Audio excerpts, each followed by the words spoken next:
the Streamlabs.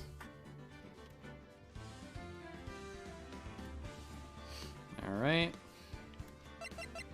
Controller is working.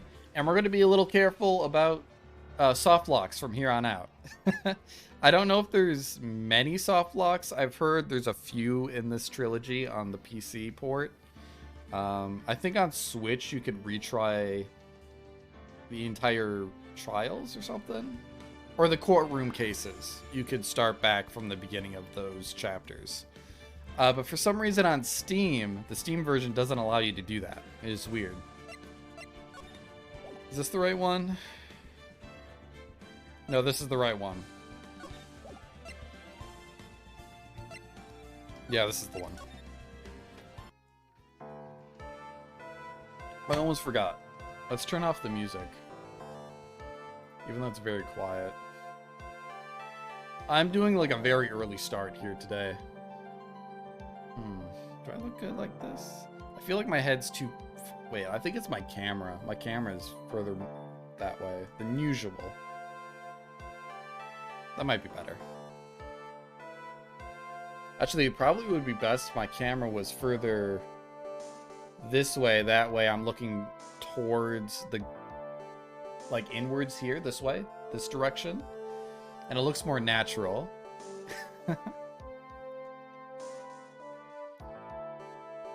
Alright, court is now in session for the trial of Matt Ongard.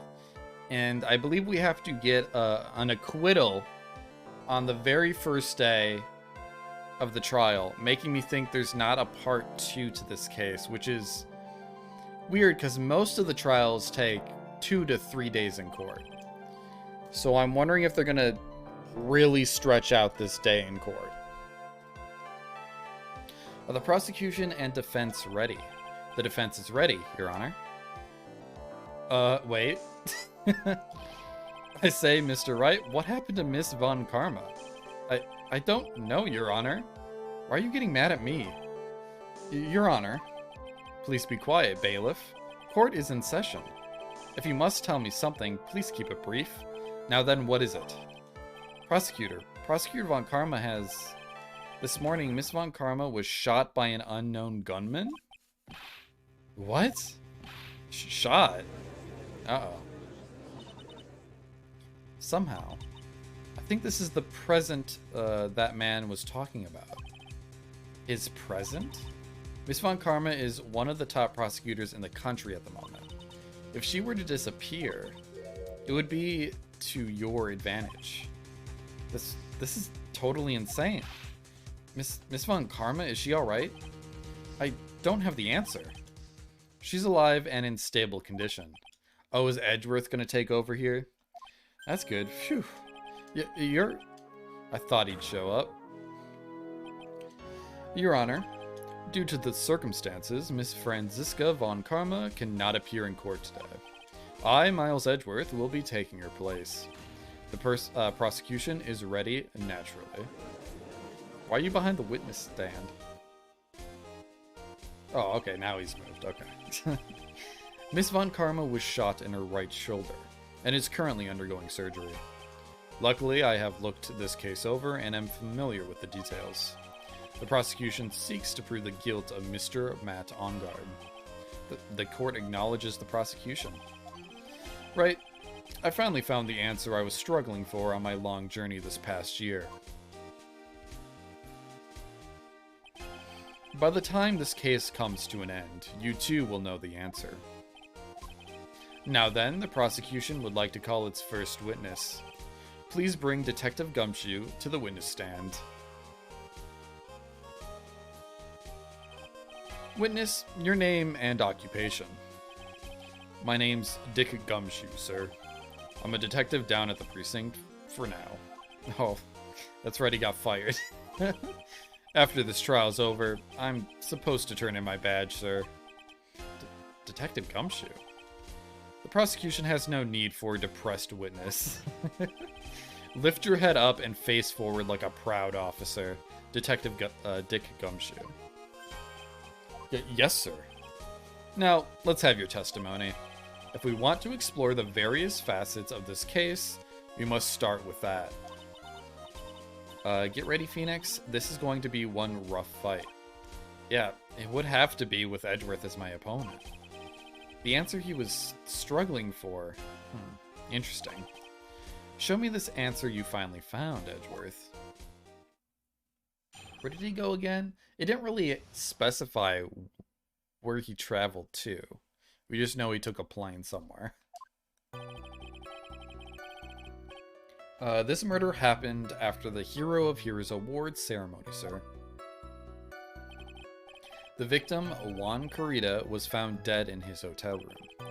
After looking into the case, the cause of death, we believe he was definitely murdered, sir. At first, we thought there was something suspicious about the empty guitar case. However, we later found out that the guitar case had nothing to do with the murder. Are we sure about that, though? Like, really sure? After the award ceremony ended, the victim was alone in his room. Yes, sir. Both the victim and defendant went alone to their rooms, sir. I see. Mr. Wright, you may begin your cross-examination. Alright. So, my new strategy with saving here is to save at the beginning of every,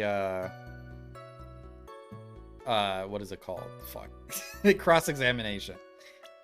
So we'll save, not load, we'll save here. And we'll do it on this one, right? Yeah, this one. And then I save the chapters here, or the episode. This murder happened after the Hero of Heroes award ceremony. Let's just hold it to see what he says.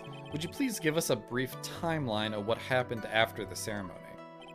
Okay, pal. The ceremony started at 6 p.m. It ended around 8 p.m., and then there was a short break.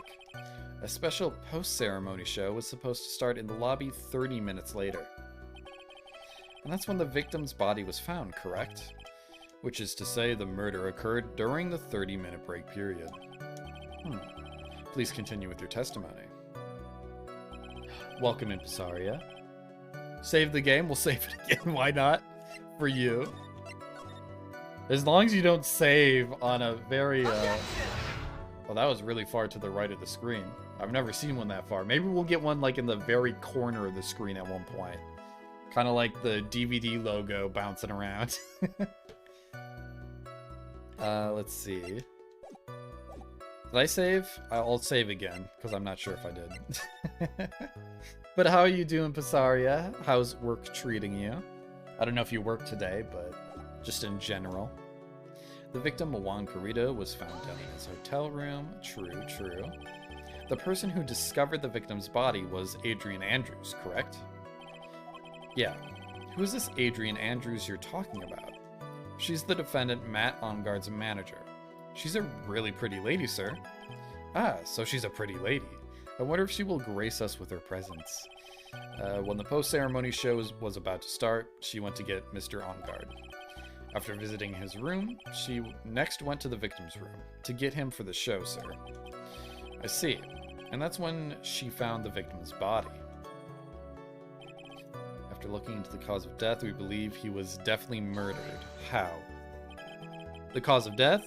Wasn't that because Mr. Corrida was stabbed in the chest? Only a careless amateur would believe something so brainless as that, pal. Yeah, that knife is barely in him. Take a good hard look at the crime photo. Now, a real pro's attention would be drawn here, to this bandana. Around his... Oh, was he strangled? Oh. Banana? No, judge. His bandana... now I'm saying it. His bandana. There's like some subliminal messaging going on there, because I really wanted to say banana. Sir, that's the thing. Wrapped tightly around his neck, sir. Yes, I see. His banana-scented bandana. No one's gonna question it. Then, what about the knife? It seems to have been stuck in the victim's chest on purpose after his death. Oh! No. I have weird conspiracy theories going on. Because that's about where the button is. Was it used to pry off the button? I'm guessing the knife was used to get the button, maybe. So it could be used to frame on guard, maybe? But it's too early to say. We barely know the clues of this case, honestly. We have a crafty murderer on our hands here. Autopsy report, strangled with a scarf, then stabbed with a knife. Okay.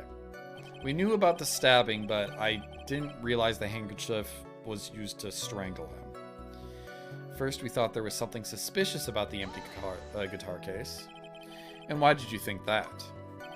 Because it was empty, pal. The Jammin' Ninja doesn't go anywhere without his bright red guitar, and we couldn't find it anywhere at the scene of the crime.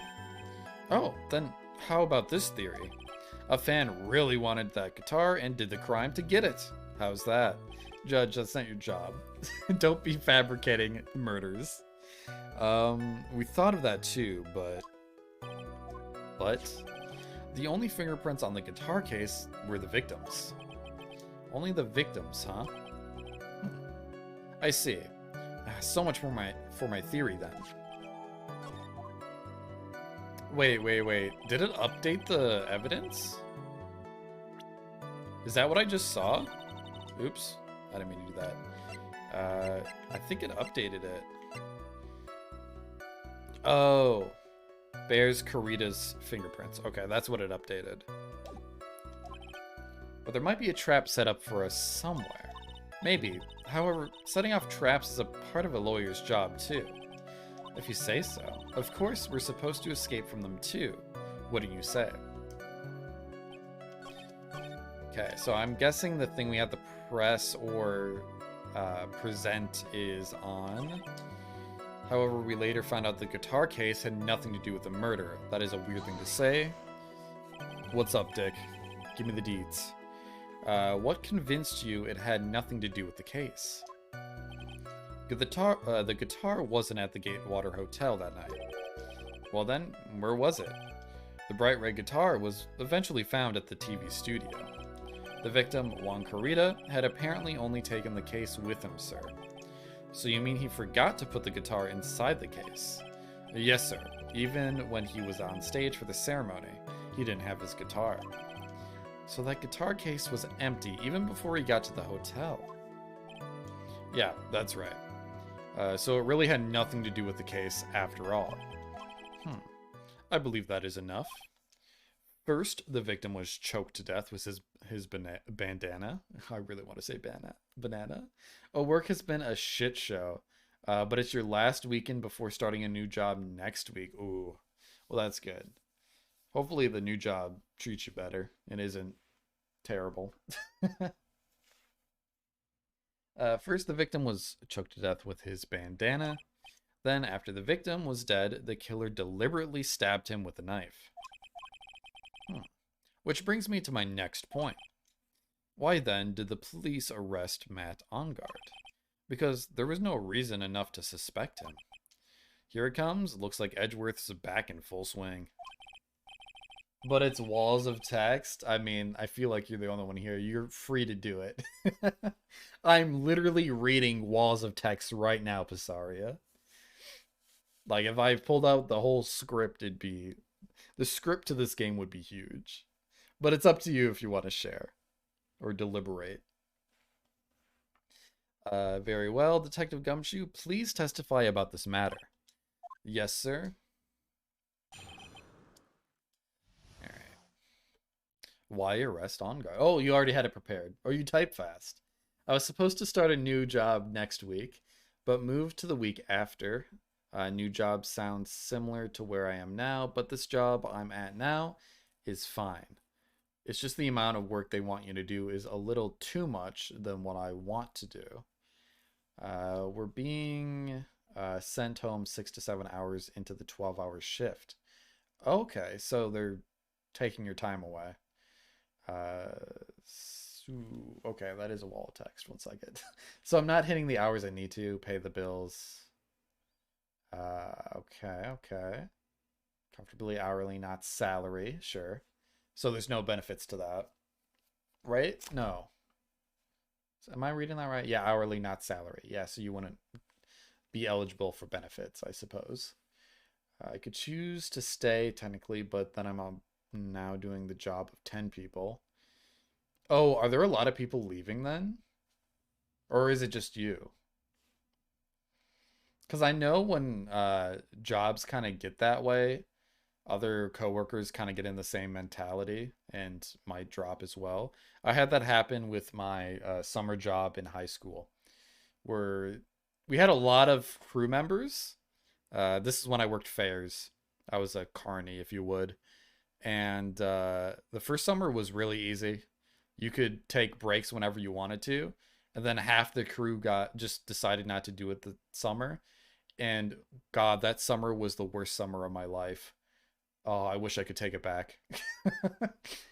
Because you end up just doing everyone's work that they put in last year. But now you can barely take breaks. And you work 12 hours, just like you're saying. Doing the job of 10 people, yeah. Only one staying. Oh, and okay, I see more or less. Lately, it's almost every day. Last 3 days I was supposed to work. They asked for 20 people to stay home. Overstaffed is a definite, which means I need to move on. I see. Okay. So you have you could easily get out of it. It sucks when they're very low staff and you feel super guilty for leaving. Because I had to do that when I was at a grocery store because I got my current job after interviewing while I was working at a grocery store and they were severely understaffed. I worked like way up north in Minnesota and there wasn't many kids. There wasn't many schools up there.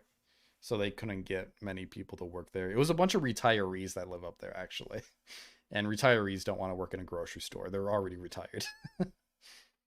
HR was less than helpful. Why didn't you sign up during the 30-day period?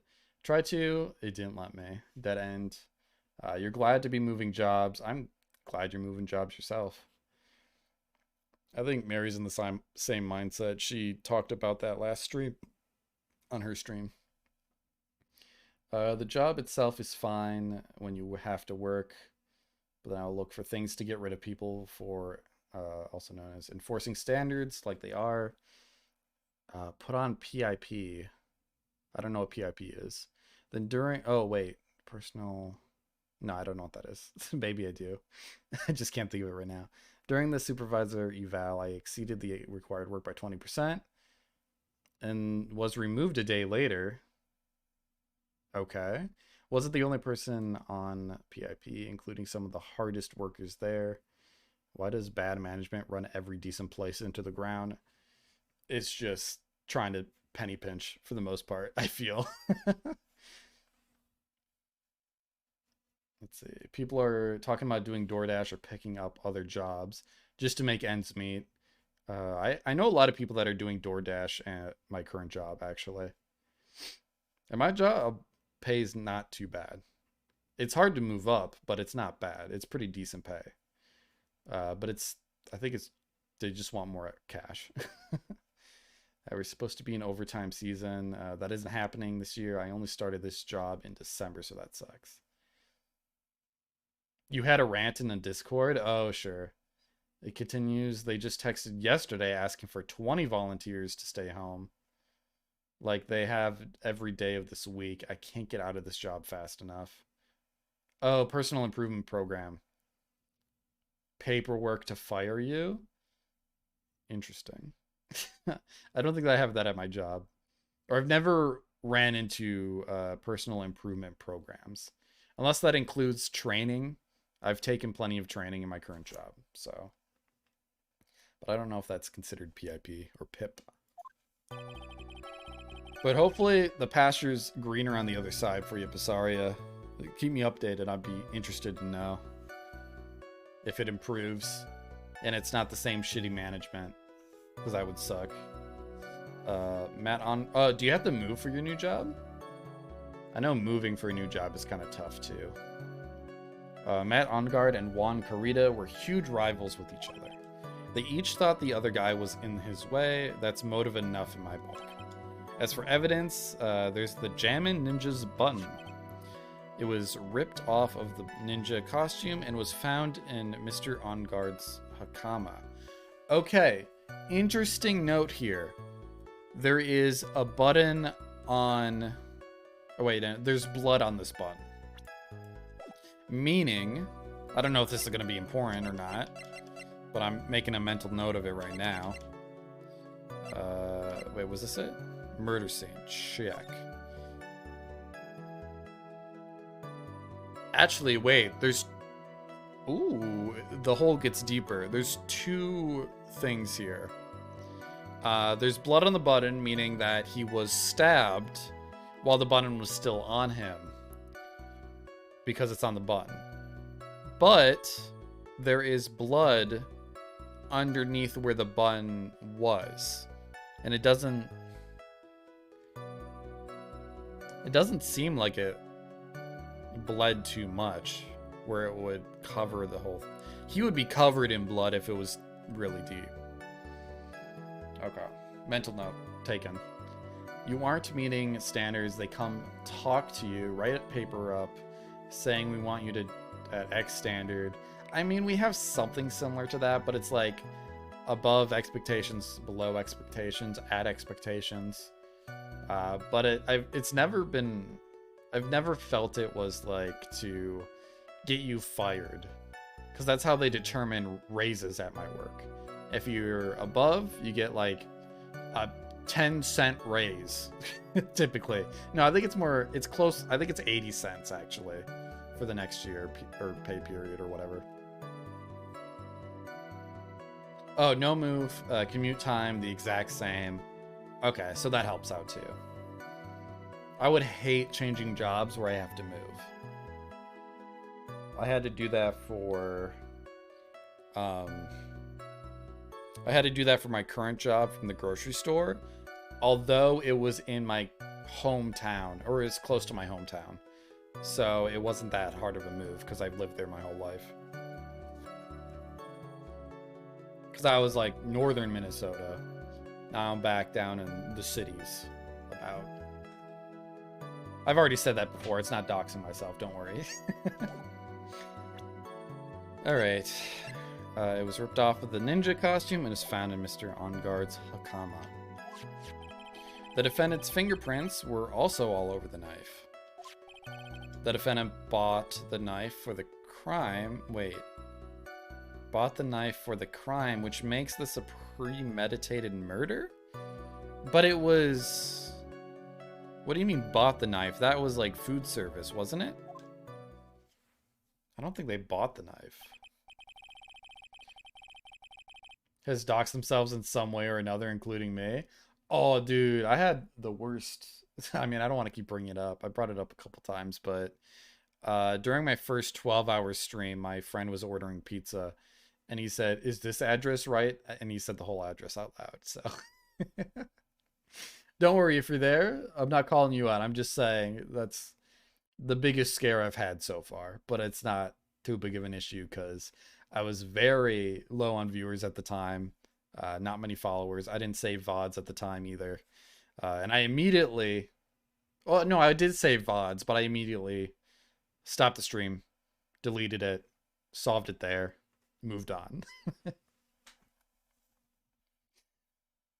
I don't want my brother watching me because he would do that without thinking. Yeah, I don't blame people for accidentally doing it, especially if they're really close friends. Because that's how they normally talk to you. They're used to it. They're like, oh, you know that one wing place that only exists in our hometown? Dude, we should go there again. That sounds good right now. I mean, it just happens. You can't blame them. I'm also afraid of, like, I don't know. Yeah, I don't want to bring like relatives or family onto. I'm an only child, so I don't know if if they would ever come on my stream. I don't know why they would, but I feel like they would definitely dox me without thinking, easily. So the defendant's fingerprints were found on the knife used in the stabbing. It was sort of sticky on the handle, so the fingerprints came out pretty clearly, sir. Does it say anything about the stickiness? No, it does not. That could be someone... I know you can plant fingerprints with a piece of tape, but I don't think they would do that in this game. That's too big brain. Even if I knew everything about you, I wouldn't say anything about it. Yeah, I respect that. I think it's pretty easy to look up where if you know certain details about me. You wouldn't find my address. You would probably find my Facebook page first, which doesn't have much on it. It has my college name, but that's in a different state, so it doesn't really help. And there's this button. That was found in the defendant's clothes, was it? And is this button also covered in blood? Yes, and we know that the blood on it is the victim's blood, sir. What? Jammin' Ninja's button added to the court record. Oh. I wonder if the button was removed before the knife stab wound. But I think I could find that stuff. Yeah, I don't know. I don't want to think about it. Yeah, don't think about it too hard. It's not a challenge. All of this points very clearly to the defendant, doesn't it? Also, it's kind of funny because I don't know if Ozzy's here, but a lot of people think my name is actually Richie because he keeps calling me Richie or Richard. And I've had a few people just think my name is Richard. And I guess that helps so they don't know my first name to look it up. I've said my first name on stream countless times. Mary said my name. You guess here, but find the Twitch stream, right? Yeah, that's a fun time. Someone's probably done that. Yes, it most certainly does, Your Honor. Ready to give in yet, right? Yeah, exactly. It's not hard to find my name. I think it's on my Steam page too, actually. I'll find the hole in your argument somehow. You can press as hard as you'd like. Just hurry up with your usual pointless questions. Dude, it's good to have him back. Wheeling! Yeah, Edgeworthy, he's back, baby. I'm glad he's back. Back in the saddle. Now, On Guard and Juan Corrida were huge rivals. Oh, this is a new press all save here. Why not? Or cross-examination, I mean. How are you doing, Wheeling? It's good to have you here. But in terms of popularity, Mr. On Guard won, did he not? Yeah, but you know, what's ironic, pal?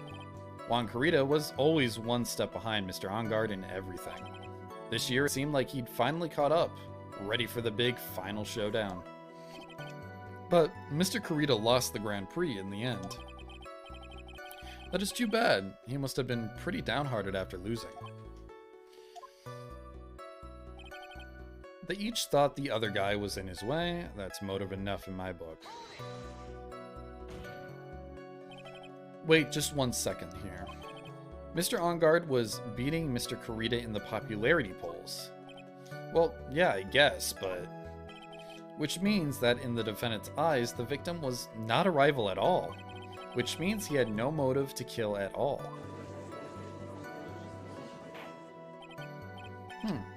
Yes, I quite agree. Well, detective? It's not, well... I guess if you put it that way, then yeah, the defendant would have had no motive. Detective, I'm beginning to see why you were fired. No, not you too. Mr. Edgeworth, sir, that's... I look forward to your pension negotiations. No! Now, detective. Let's continue with the testimony, dude. Gumshoe's getting pips. Oh no. I don't know if I used that properly. Sniffle. No, not my poor pension too. Dude, he can barely afford dinner. Leave poor Gumshoe alone. Detective, if you value your money, I suggest you proceed. Yes, sir. We could talk about my pension later, sir. What about what I was saying? Hello, anyone? As for evidence, there's the Jammin' Ninja's bun. Do you have any proof that the button belonged to the victim? Huh? What do you mean, pal? Oh, let me put it this way. I'm asking you if you have any evidence to back up your claim on that. Oh, well, he already said the victim's blood was on the button, so... this button was ripped off the Jammin' Ninja's costume. Huh? But can't you tell just by looking at it? And the victim's blood is on it. Anyone could have smeared that blood on there afterward. Mr. Edgeworth, help me, sir. Alright, I knew it. It had to be this piece of evidence. Now to reel this one in. Thread. Huh? The button was attached to the costume by thread, obviously. And that thread snapped when the button was torn off. If you match up the ends of the thread on the costume with the thread on the button, it's a perfect match. Yeah, that's it. They're a perfect match, pal. Ugh. That's Edgeworth for you. Never misses a beat. Yeah, okay. I mean, that one was pretty easy to disprove on Wright's side. I don't know what he was thinking. It was ripped off the ninja costume and was found in Mr. Engarde's Hakama. When was this button found? Pretty soon after the body was found. We rounded up everyone who knew Mr. Corito, and then we did a search on them all. That's when we found this button. So it was almost immediately after the murder. The police didn't have the free time to lollygag and play tricks, unlike some people. Hey, what is he trying to say about me here? The defendant's fingerprints were also all over the knife. How were the fingerprints arranged on the knife? Huh? What do you mean, pal? By examining the fingerprints, you can determine how the defendant held the knife. For example, did he hold it normally or overhand? Oh, is that what you meant? Well, we didn't actually think of that. I can't believe the bumbling of this department. Hopeless. Were you paying attention to the testimony, right? The defendant's fingerprints were all over the knife. There is no way to determine how the knife was held at the moment of the murder. Welcome in second place. Hope you're doing well. Thank you for the redeem. So the defendant, the owner of this knife. So is the defendant the owner of this knife then? The defendant bought the knife for the crime, which makes this a premeditated murder. How do we know he bought it? There is no way this was a premeditated murder, even if he bought the knife. Sorry, pal, this isn't some pocket knife. It doesn't fold, so it's not great for walking around with either. It's literally a steak knife. I thought I heard Mary come home. Actually, what time is it? No, she should be home. 1 second, I'll be right back. Just to confirm.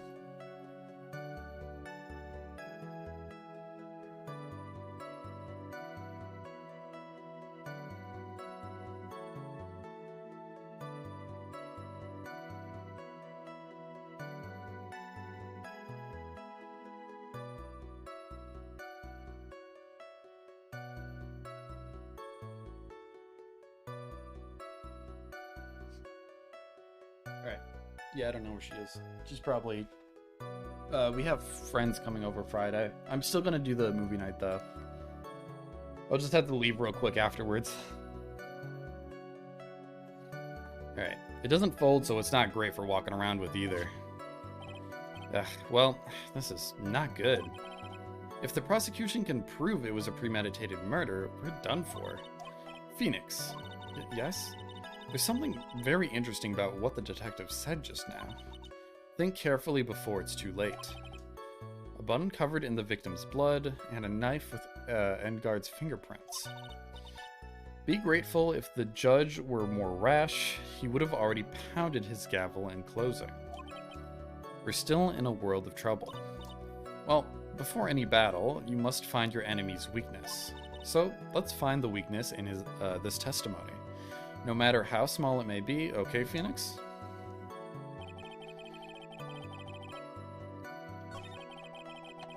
Okay. They each thought the other was in his way. No. As for evidence, there's the Jammin' Ninja's button. It was ripped off of the ninja costume and was found in Mr. Engarde's Hakama.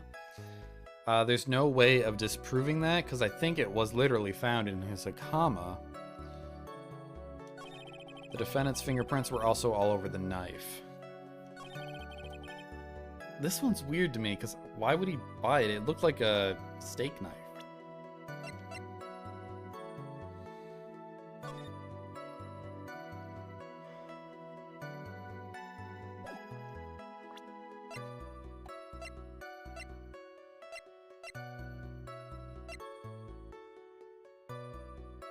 Hello, Deputy. Welcome in. Hope you're doing well.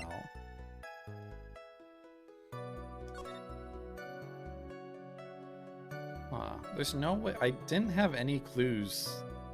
Because we found the same silverware or goldware. Is that what it would be called? Because it's gold?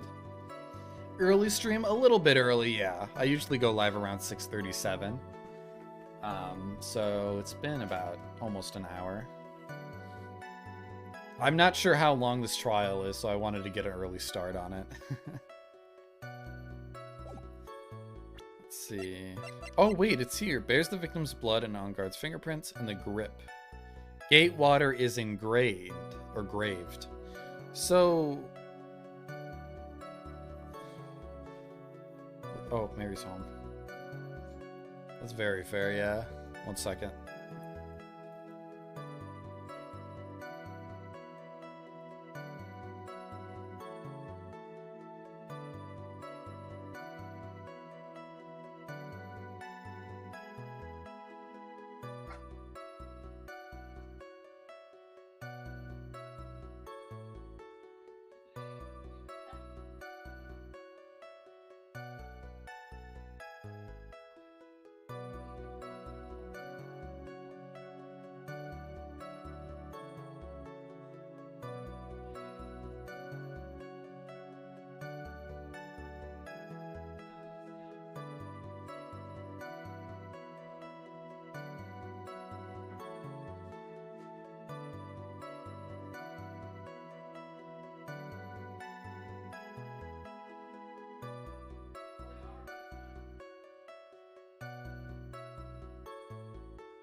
Ozzy, Sleep Simulator, what's up? I'm interested. What, Ozzy? Thank you for the raid. Oh no, I don't have Warp Spin. I should though. Okay, what's up, Raiders? Hello, stream was great. Thanks for asking. Here, let me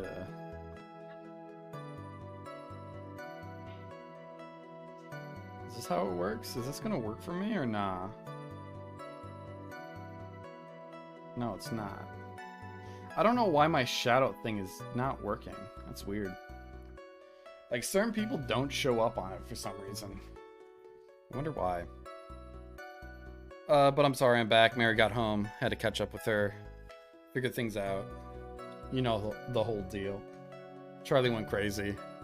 Messed with him a bit. But what is up, Ozzy? Hope you're doing well. You were playing Sleep Simulator. Even better. Have you heard about the Pokemon Sleep app? Is that a real thing? I still don't believe it's real, but I keep seeing it, and I just feel like I'm in a dream. Okay, so yeah, it has Gatewater engraved on it, which is interesting. Because he got it from the hotel. I'm gonna try it here. Oh, I didn't mean to skip all that shit. Oops. You have it and it's real and it's odd. How does it work? That's the one thing I don't understand about it. You just set an alarm? How does it know you're sleeping?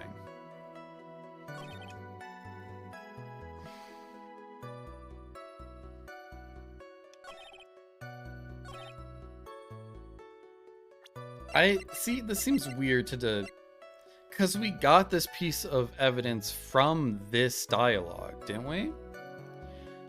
So it is strange that...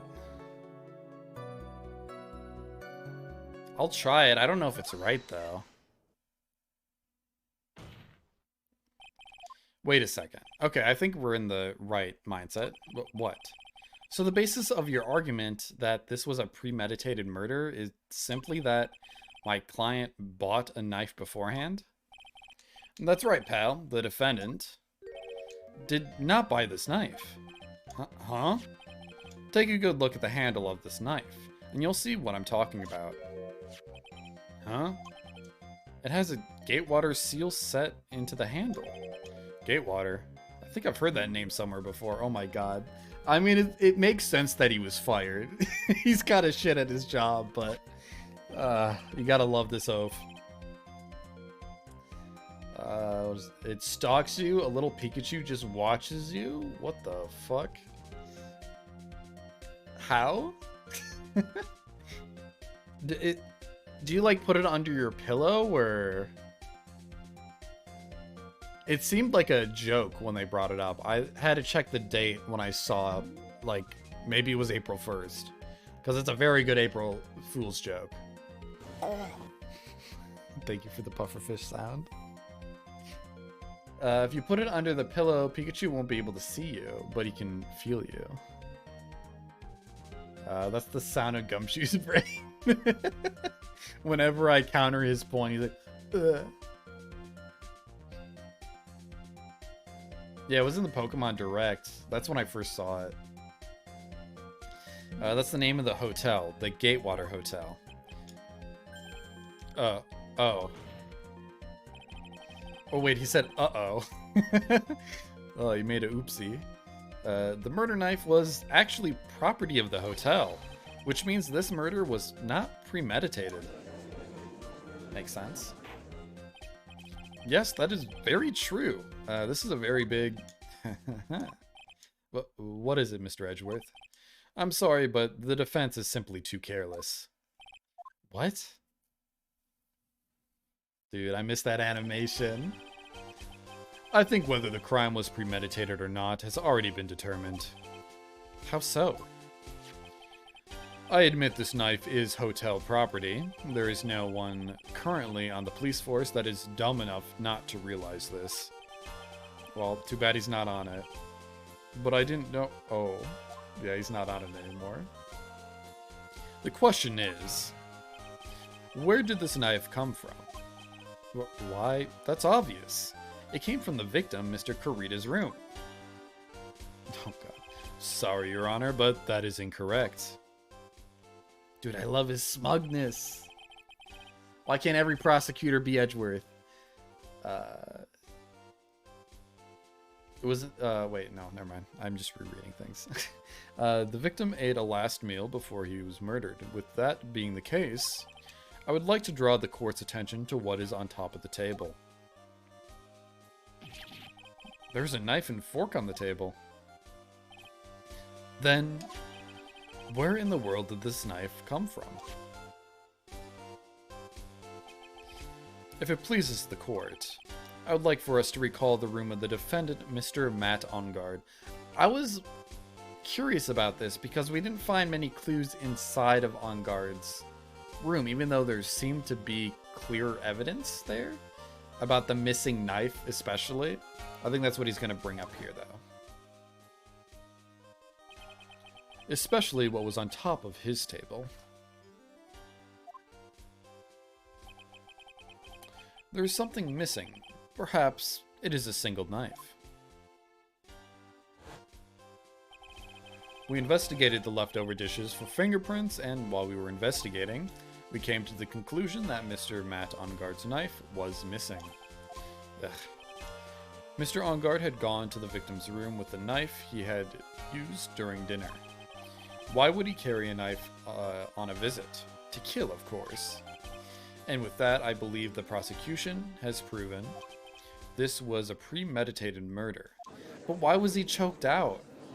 The knife didn't kill him. Amazing, Mr. Edgeworth. Absolutely brilliant. A brilliantly clear deduction. It seems like Edgeworth had this plan from the very beginning.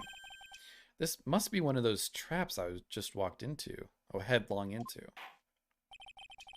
A murder weapon with fingerprints and a button from the victim's costume. There is quite a sizable amount of evidence here. It's not really. We've had more evidence in previous trials, I feel.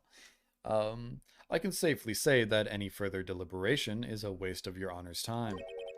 Although, I wouldn't mind if the defense were to present evidence not yet shown to the court. Evidence not yet shown? He means evidence that the court hasn't seen yet. In other words, new evidence. What does the defense have to say about this, Mr. Wright? Well, Phoenix, the judge is favoring the prosecution right now. If we answer with something wrong here, that gavel of his will be ringing out the sound of our defeat. So I should save here, probably, because if I fail, it's over. I should have made a separate save, but that's okay.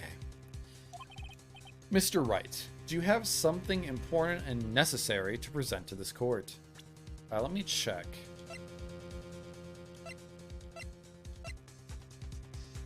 This isn't necessary right now. This could be.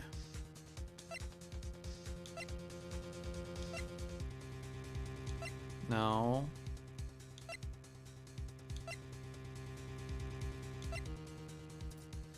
It could be the drink, but I feel like this isn't the right time for it.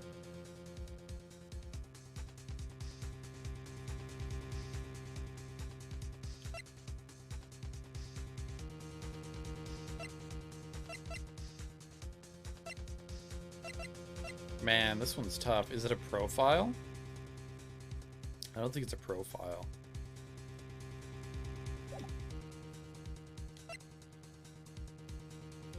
So if I don't have anything, we're gonna fail, I believe. So I have to say I do?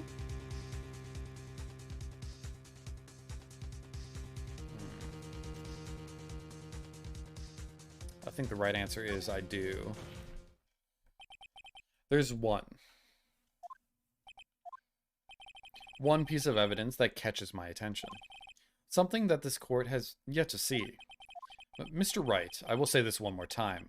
I do not feel this trial needs to continue at all. However, I am giving you one chance and only one. What the judge is saying, right, is don't try to pull one of your usual bluffs here. If I mess this up, it's current for all of us. You may now present one and only one piece of evidence. Oh god. Now then, what is this important evidence that you must show to the court? Yeah, all my health is gone if I fail here. It's so weird that it can't be the suicide report. Although it is big evidence that it might not be. The wine glass is interesting. The guitar case is already in evidence, so I don't think it can be this. Tabloid? No, it's a tabloid. It's not good evidence. Stolen camera is not really part of the murder.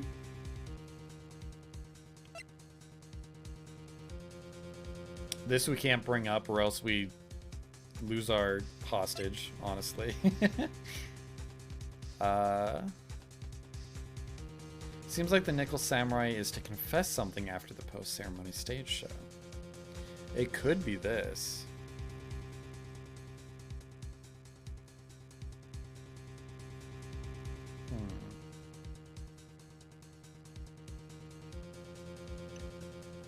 I'm gonna go with the wine glass for now. But that's a contender. Although I don't, it's gotta be this, right? This is a wine glass, is it not?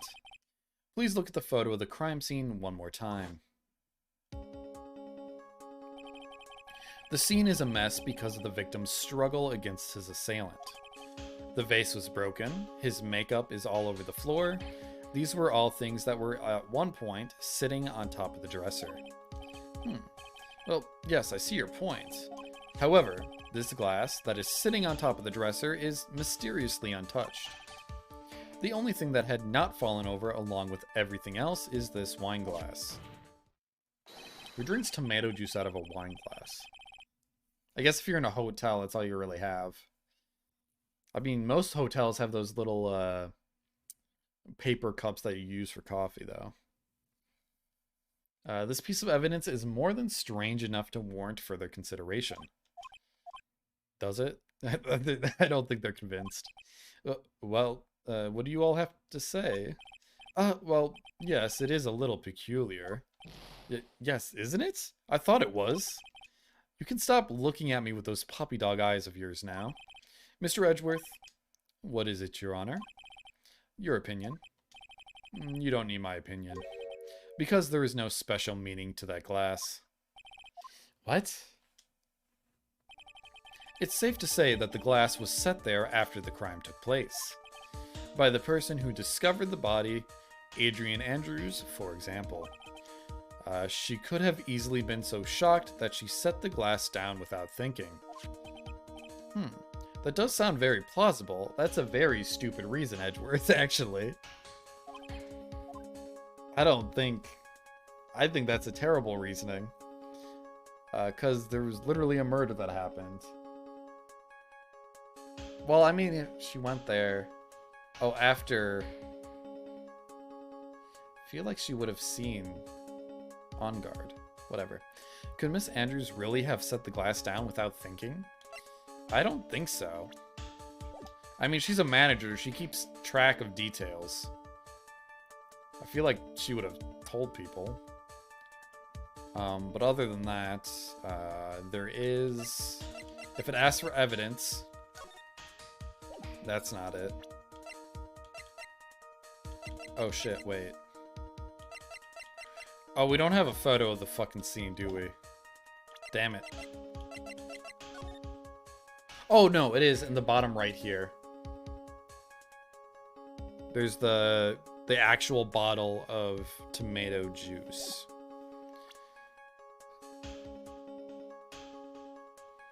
Okay, we're good. There's no way. If I appear weak here, the trial is over. I can look for my proof later. For now, I should trust my instinct and point with certainty. They just might fall for it. If you're thought-provoking enough. We're not going to be thought-provoking enough. The defense would like to challenge the prosecution's theory. We would like to see something that proves it was Miss Andrews who set the cup on the table. You've turned the situation on its head yet again, as usual. Mr. Edgeworth, do you have any proof to back up your claims? There's no way he has anything. He's just bluffing.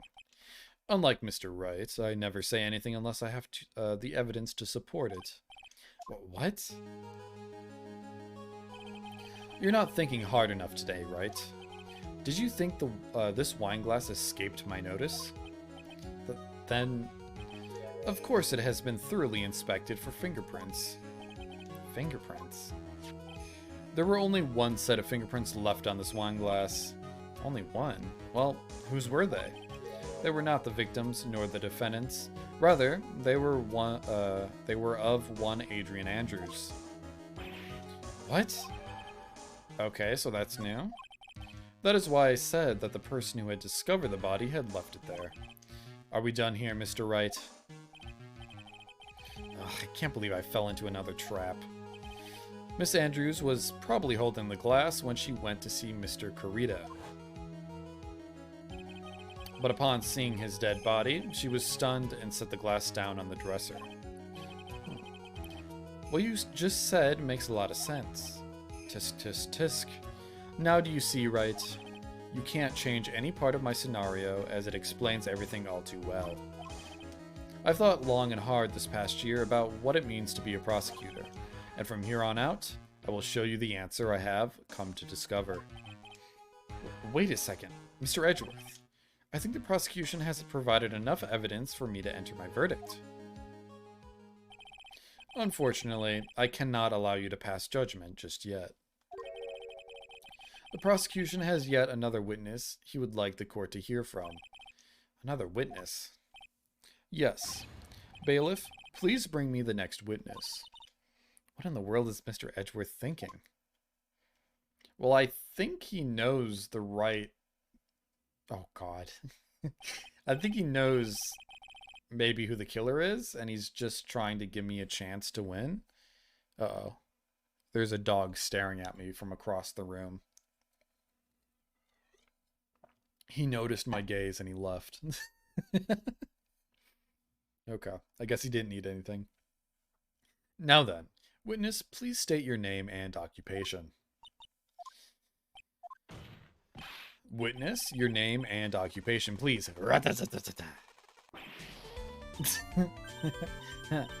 Gotcha. I wonder what happened to that calm composure he had earlier. Oh, edgy boy, it's been, what, a year since we last met, hasn't it? You should be more happy to see me. I saw the report with her testimony, but who knew that under that helmet? It was the Wicked Witch of the witness stand. I tell you, this time I know what I'm supposed to do. So today, I'm going to tell you anything and everything. Even things you don't have to do with, that don't have to do with that terrible crime. But, Miss Witness, that terrible crime is all this court needs to know. Shush, I'm talking to my dear Edgy Wedgie right now. Don't interrupt us, Gramps. Yes, madam. No, please, by all means, interrupt her, please. Anyway, witness, your testimony, please. It's true what they say. What youth are hot-headed nowadays? Not that I mind at all, Edgy. Now then, what should I start with? The witness was on security detail at the hotel on the night of the murder. Is this correct, Miss Oldbeg? It was a great job being able to see my dearie Juan. It was almost too much for my little heart to handle. You mean you were a fan of the victim? Look, everyone is crazy over that on guard, saying he's cute in a fresh way or something. But not me. I wouldn't say anything so silly. After all, I have no interest in a little child like him. I'm only interested in a real man, Juan Carita. What? What you want? Why are you eyeing me like that? You're making me uncomfortable, Charlie. But those two were the same age. Anyway, as I was saying, I was pacing in front of his room that night. Very well. Please tell the court what you witnessed the night of the murder. Leave it to me, Edgy Poo. Okay. Anyway, after the ceremony, I went to pace around in the hallway in front of his room. There was something I was interested in finding out, you know.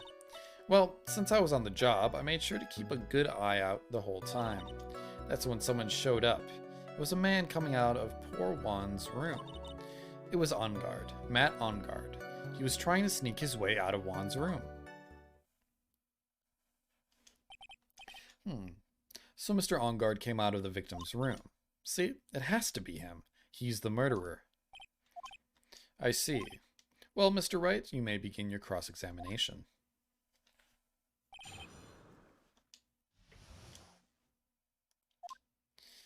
Alright. Anyway, after the ceremony, I went to pace around the hallway in front of his room. Why? Miss Oldbeg, what was your post on that night?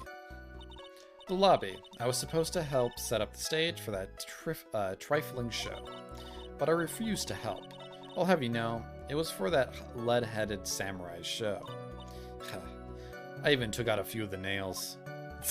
Oh god, don't say that. Maybe it was a good thing the show didn't go on? Besides, that manager with the glasses seemed to be working hard at it without me. So I thought I'd take a break and spread my wings a little. And that's when you went to hang around the victim's door. Something you were interested in. And just what was that? It's not some little thing I can just go around telling everyone, you know? It's top secret, between me and Juan. Oh, and Edgy Poo, of course. Mr. Edgeworth, what is this thing she is interested in? I have no idea. I despise gossip, Your Honor. Gossip? But should it prove relevant, we can always have it appended to her testimony later. It looks like we shouldn't force her right now. And did the witness stay in the vicinity of the victim's door the entire time? Well, since I was on the job, I made sure to keep a good eye on the whole time. Oh, then would you tell us the number of people who went in and out of Mr. Corrito's room? I have no idea. I wasn't born so I could count things for those who didn't pay attention in class. That's why ever since I turned 20, I quit keeping track of how old I really am. Yes, well, that would explain why your age was not included in the report. In any case, the witness then saw someone, correct? Someone showed up. It was the man coming out of poor Juan's room. Who in the world was that? I'm not allowed to say. This sort of information has to be carefully guarded from the masses, Sonny. The man that came out of Juan's room, he was... I'm too scared. I can't say his name out loud.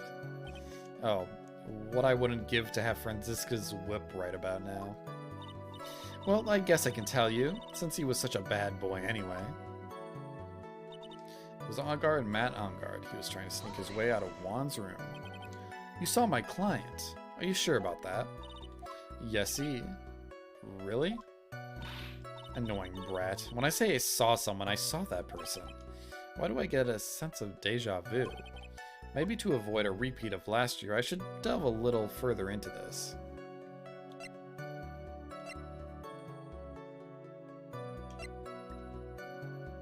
I think this is one of those situations where I have to come back and do all three of these. Please tell the court about the man's face in more detail. You don't need me to tell you about his face. That soft, gentle look in his eyes and his effeminate lips. His right eye covered by his silky hair. His sparkling, shiny teeth.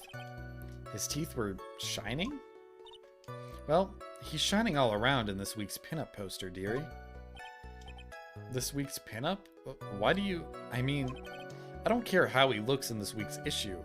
Please stay with what you saw that night. What? Angard's face is the same no matter where it is. You know, you whippersnapper. So, Mr. Wright, was this testimony just now important or relevant in any way? I'm going to say it's not important for right now. I guess it really wasn't that important after all. Mr. Wright, do you know why we say time is valuable? If not, I suggest you learn. We've wasted 3 minutes of this woman's youth. That's more valuable than gold to me. Why do I suddenly feel old in this presence of her childish whining? She may not remember things or be mistaken here or there, but I don't think she's lying. That's bad for us. Really bad. But that's how the human mind is. It also has the tendency to jump off topic. She's strayed onto a few interesting side topics this time too, hasn't she? But that's what makes her a sweet old lady, right? That's because you're not the one who has to question her. Okay, so I think she's giving me a hint to kind of press forth with the gossip that she brought up. this room. Yo, let's conquer with a party of 3. Welcome in, buddy. How was Paper Mario? I lurked for most of it during work, but I couldn't catch all of it. So, pardon me. But how was your stream? It went on for a while, didn't it? Let me give you a quick shout out. Hopefully my shout out button works. It's been on the fritz lately. Or maybe I just have to wait until you show up on my list, because you're currently not on there, which is annoying. Just about 7 hours? Holy crap. Nice. That's a nice long stream. But go check out Let's Conquer. He's a really fun streamer. Variety streamer.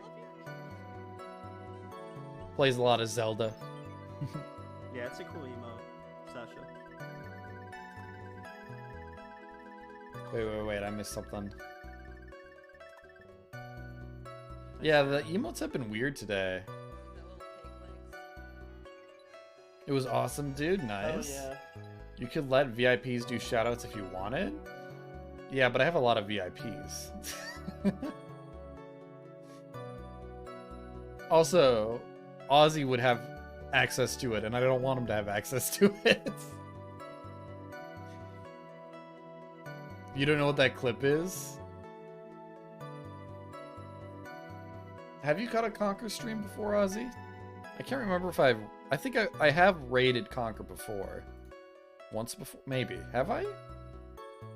Why does no one trust me? I mean, you know. It comes with the character. You have a lot of VIPs, that's the point. Since your mods are never around except when they are around. Oh, wow. Yeah, that was a while. Oh, randomizer? Ocarina of Time, probably. When I was playing Sly. Oh, that's you? Okay.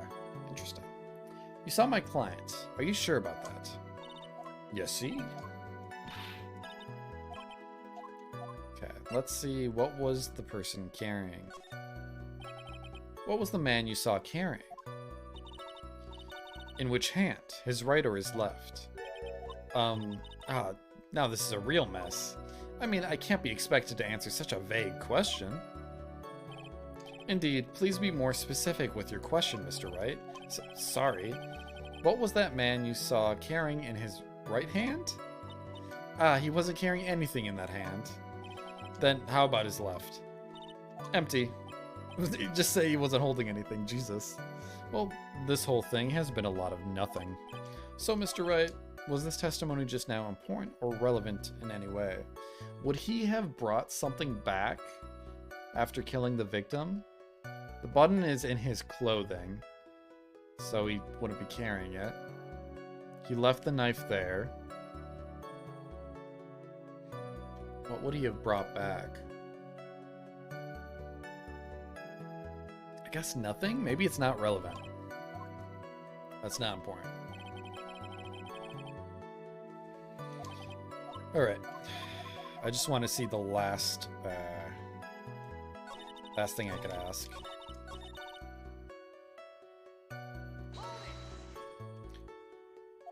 This was the right one, right? Yeah, it is. The person's clothes. Please tell the court about the man's clothes in more detail. What a troublesome man you are. Really, as if something like that matters. But it does. Now what was it? Oh yes, it was that thing.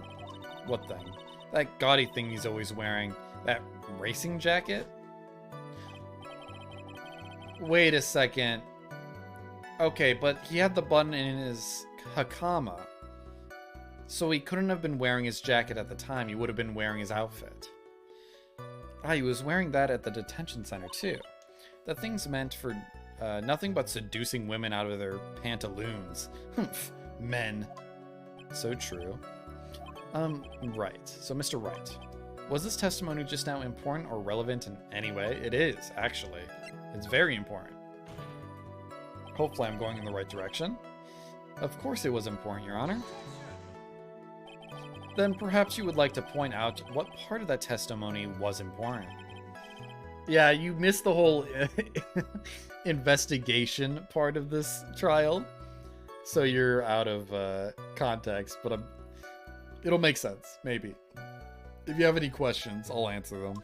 It might help me figure out the case myself. But okay, actually, I could probably explain it. Lizzie Bear, 2 back-to-back raids? What the heck? Hello, everyone. How is everyone doing today? Welcome in, Dexter Nova. It's good to see you all again. I was hanging out in Conquer and Lizzie's stream while I was doing some work. Let me give you a shout out real quick, Lizzie.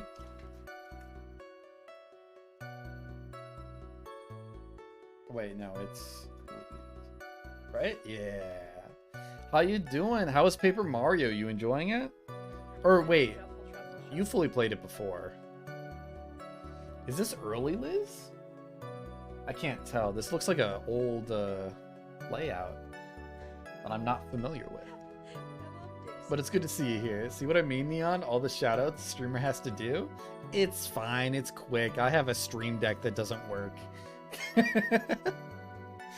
But for all the people who came in, you might know me from Conquer or Lizzie's chat, because I usually lurk in there when I'm working. But I am a variety streamer. We do all sorts of games. You could redeem games with channel points. You could actually see the games list here if you want to check it out and what's in the queue. Thank you for the follow, Dexter. It's really appreciated. We're currently playing Phoenix Wright, Justice for All. We're on the last half of this chapter, so you're going to be out of context, but I'll explain it really quick, because Conquer was asking, so I might make it clear. But thank you so much for the raid. I can't stress it enough. Really means a lot. That's so old, but you could tell how much I really like DKC. Yeah, I didn't realize, is that like your first time playing it on stream? Oh my goodness, Conquer with the 100 biddies? Thank you for the tip. It was going great, and it's so much fun co-oping with Conka. Now, Conka, did you play Paper Mario ever?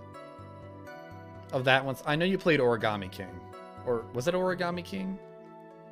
Yeah, that's the one on Switch, right? I saw you play that, but I don't know if you're familiar with the original. Let me pull this up real quick. I want to explain the case as poorly as possible to you guys. Because I know I'm not going to do a good job. No, this isn't it. Is this it? Yeah, this will work. It may have been... That was when my stream room was upstairs. Okay, now you're a basement dweller. Yeah, I remember that. Or I don't remember that, but I know that. Let me quickly... Sorry, I haven't done this a while, but... Do I still have the pointer? Oh my god, it's still there. But it's kind of big. Oh, I didn't mean to stretch it. Let me, This is my pointer when I want to get educational. I want to explain stuff on screen without just pointing randomly because my camera is mirrored and it's weird. It's actually the first game I ever owned. Oh, I think I remember you saying that, actually. You love Paper Mario? Very nostalgic. See, I grew up on Super Paper Mario. That's what I'm familiar with. And that's like everyone's least favorite Paper Mario game. Except maybe Color Splash. I don't know if Color Splash was that popular. Same with, there's one called Paper Jam. That's like a Mario and Luigi game, though. So I don't know if it counts. Anyways, the trial that's going on today. We're trying to solve a crime, a murder, a mystery. Also, there's a hostage situation going on, and we have to win this trial, or else our good friend Mia dies. Oh, Sticker Star might be the one I'm thinking of. Is the worst one. Okay. See, Color Splash is... Or, not Color Splash. Super Paper Mario is more RPG and less turn-based. It's way different from the other Paper Mario games. It's very unique. And I kind of like that for it, honestly. Okay, so the thing that is going on here, we were at Hero Ceremony, which is... I don't know if you know Japan culture very much, but even though this takes place in the US, so it's a little confusing that they would use this, but This was basically a ceremony celebrating, what are they called? Shit. They're just masked heroes that are on TV shows for children, basically. Think of the Power Rangers. So they're here. These are two rivals actors that are both in the same profession. On Guard is here, who's kind of a dude man guy. I don't know if I explained that well. Kurita's a ninja who's not actually a ninja. He's a musician who plays guitar. But supposedly Kurita died. He was stabbed in the chest and also strangled. Dude, I'm gonna be having an issue explaining all this. This trial is kind of runs deep. Let me find the actual crime scene here. So here's the crime scene. This is what's his name? The ninja guy. You have to lurk. You have 3 vids to upload and discussion board to turn in. Oh shit! Go have fun. Try to. But thank you for the raid. Take it easy tonight. So basically, this is the guy who died. He was strangled with a handkerchief. Or bandana, I should say, not handkerchief. And then he was stabbed in the chest here by a knife.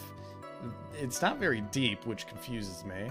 He's missing a button, which is in my defendant on guard's clothes, which he was wearing at the time, supposedly. But it was nice of you to show up, Lizzie, and Conka as well. And basically, is there anything else I need to explain here? There's a lot to this case, so it'll show up eventually. The glass here is confusing because there was a struggle, that there was a glass there, but supposedly the manager who found the dead body, not his manager, but my defendant's manager, came in, put the glass there, supposedly. It's still a little sus. I don't know about that. I think that's all I need to say, maybe? We'll see. I'll bring up anything else that comes up. But I'm going to continue it. I explained that so bad. There's a lot more to it that's not going to happen until later, so I'm not going to worry about it right now. Because there's a missing camera going on, the hostage situation, a tabloid article about the manager maybe getting close with the person who got killed. Intimately. Yeah, and then the Jammin' Ninja's bun was found in Kurita's hakama, which is his hero outfit. But we just heard that he was seen wearing his sports jacket, meaning the button wouldn't be on him. Your Honor, I request that the witness said about the jacket be appended to her testimony. I don't quite see where you're going with this, but alright, witness please. Well, I don't like to badmouth anyone without reason, but if I must. He was wearing his flashy racing jacket. Honestly, it's all just for show. This. Miss Oldbeg. What? Don't say my name for no reason. Do you know what this is? It's a button number 2 on Jammin' Ninja's costume. How'd you know this specific button? Now, I know she's an obsessed fan. She identified it in a single glance. Give it here, give it here. If you don't give it to me, I'll punish you with this. Oh shit, look out! Wow, she really is a die-hard fan. To want a bun covered in blood? This bun was discovered on Mr. OnGuard's body during a full-body search. CC. This bun proves beyond a shadow of a doubt it was that rascal OnGuard. It was caught up in the pleats of his nickel samurai hakama pants. See? See? And OnGuard is the nickel samurai. You're not piecing this together, are you, old lady? Witness? Now, it may just be me, and I do have an active imagination, but just now, didn't you say that the defendant, Matt OnGuard, was wearing his usual racing jacket? Oh, let's shut her up. Ah, I'm so sorry. Sorry that you judge people based on what they wear.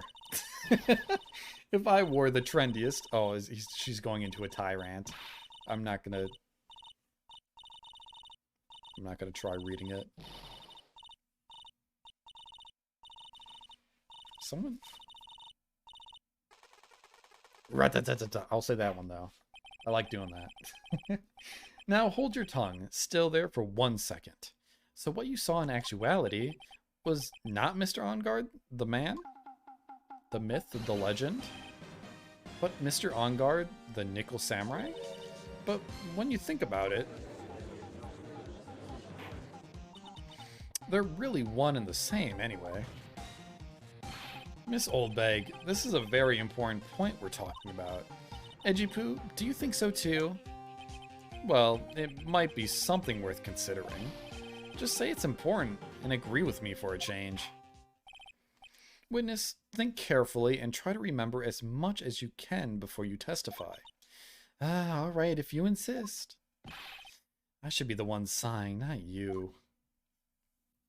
Poor little Wright. Alright, I might save here, actually. Well, I'll read this first. Onguard. Yes, now I remember.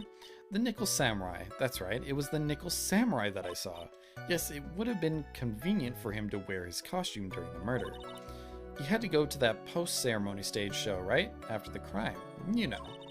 So he must have worn that Nickel Samurai costume when he was stabbing poor Juan. He had no recollection of doing that, though. I knew it. I knew you'd say he was inside that costume. What? Did you think there could have been someone else inside that costume? Don't be a bad little boy thinking such rude things. But the possibility does exist. This literally happened game 1 with Oldbag as well. She mistook someone else in someone else's costume. It's literally the same thing. Ah, youngins today, I told you there is no way it was anyone else. How do you know that? Because I said so. And what I say is the truth. At least she's just as delightful a witness as she was a year ago. Mr. Wright, you may cross-examine the witness. Okay. On guard, just now. Oh, I don't have to repeat this. What am I doing? Would you please get on with your testimony? Watch your language, young man. What sort of tone is that to take with an elder? My youthfulness isn't what it used to be, so you should forgive me for everything. If you keep on barking at me like that, I'll start singing at the top of my lungs. What? A striking figure by the sea, standing all alone is he. He's the Nickel Samurai. She's actually singing. Someone help my poor ears. Mr. Edgeworth, can you please do something about this racket? Witness, I'll give you a piece of gum later if you'll be good and stick to the facts. Okay, you promise, right? Right, I'll be sending the bill for the chewing gum to your office at a later date. Remind me to send you a thank you note later too, Edgeworth, old chum. Nickel Samurai? That's right, it was the Nickel Samurai I saw. Be a little more careful with your testimony, please. Not too long ago, you said she was wearing... Okay, I was making sure the squeak wasn't showing up on stream. I don't think it is. Not too long ago, you said he was wearing his racing jacket. Now he's not? Not too long ago? Then let me ask you this. When you were itty-bitty, what was your grand dream? Huh? What did you want to be when you grew up, whippersnapper? My dream, huh? Well, I wanted to be a Judge Wagner, hero of the public's court. So what? See? Look at where you are now. You're not Judge Wagner, are you? Are you? Well, what I said earlier, who puts any weight into things like that? The now is everything. I can't be held responsible for the past. That was literally 2 minutes ago. Since when did the court become theatrics over testimonies? All that matters is that man was inside that costume. Isn't that enough? Yes, it would have been convenient for him to wear his costume during the murder. And why would that be? That way, no one could see his face, of course. But there's still no advantage for him that I can see. In fact, you would think the costume would make him stand out all the more. You're such an annoying child. You know that? You disagree with everything I say. Isn't that what you're always doing to me?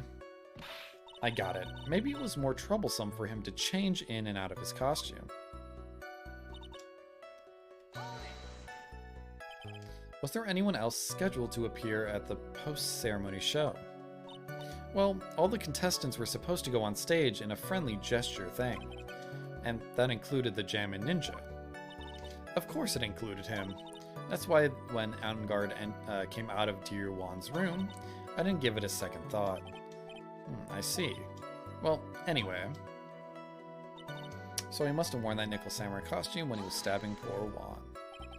So let me ask you one last time. The person you saw, it really was the Nickel Samurai. As showy as ever. Haven't I been saying that from the very beginning? Can I throw in the towel yet? You don't need to think too hard on this one, huh? There's a contradiction in her testimony, and it's sitting in plain sight. The question is, what that contradiction means for us. Well, I have to figure out what you're talking about first, but okay. In plain sight. For him to wear his costume during the murder. He had to go to that post-ceremony stage show, right? After the crime, you know?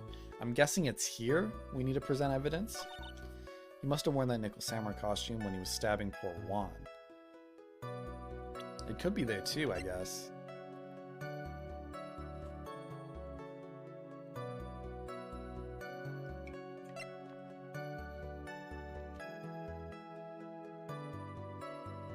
Oh wait, you know what? We do have a picture of him in the costume. Oh! I just figured it out, I think. He's right. Was him being right-handed brought up?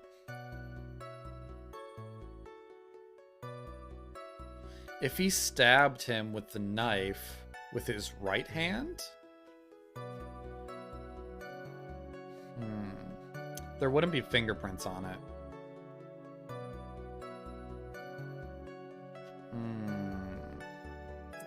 Interesting. Okay. Oh, let me check the knife.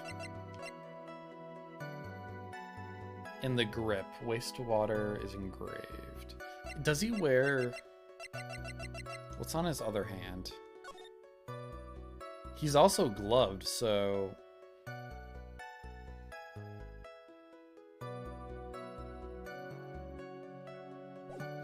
Okay, question is, let me save here. What would I present here? I feel like this is important too, but I could be way off. I'm worried about that. He must have worn the Nickel Samurai costume when he was stabbing poor Juan. So, bears the victim's blood on guards. Fingerprints. So why would it have the fingerprints if he had a glove on and he had a mechanical arm? Would I present this or the knife? I think this, maybe? Okay, music didn't stop, so this is wrong. Let me try the other thing first. And if it's not that, I'll have to rethink it. Okay, that was it. Please take a look at this. Yeah, so it's a knife. Big deal. If you're trying to scare me with that, I'll have you know it won't work. No, that's not my intention at all. That's the knife that was used in the murder, correct? Your Honor, do you know why this piece of evidence is important to this case? You don't even have to ask. It's because the defendant's fingerprints are on it. Is that what you're driving at? That is exactly what I'm driving at. What are you driving at? And whose car are we driving? Mr. Angard was really in the Nickel Samurai costume at the time of the murder. Oh, if. Then it's impossible for his fingerprints to have been left on this knife. Actually, he would have wiped all previous fingerprints on the knife off, right? Or he would wipe the fingerprints right off. Okay. Oh, that's right. The Nickel Samurai wears gloves, doesn't he? He probably took his gloves off before even he began the stabbing. Why would he do that? And why would he do something like that? To leave his prints on the murder weapon? There is no way he would do something like that. However, there is one possibility. Then let's hear your possibility. It's very simple. The defendant went to the victim's room while in costume as the Nickel Samurai. At that time, the defendant held no intent to murder. He was probably just going to relax and talk with the victim about the stage show. Which is why he took his gloves off. But the murder still did take place. It's well known that there was bad blood between the defendant and the victim. Yes, I have heard that before. Well, Mr. Wright, what do you have to say about Mr. Edgeworth's theory? So let me get this straight. Edgeworth's theory goes like this. When the defendant went to the victim's room, he had no intention of killing him. Now, up to this point, are there any problems with this theory? Think about it one more time. That's a weird choice.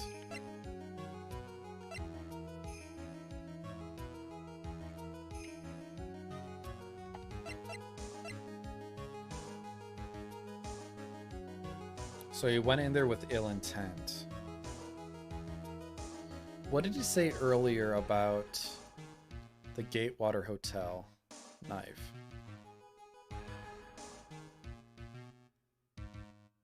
I can't remember how that resolved.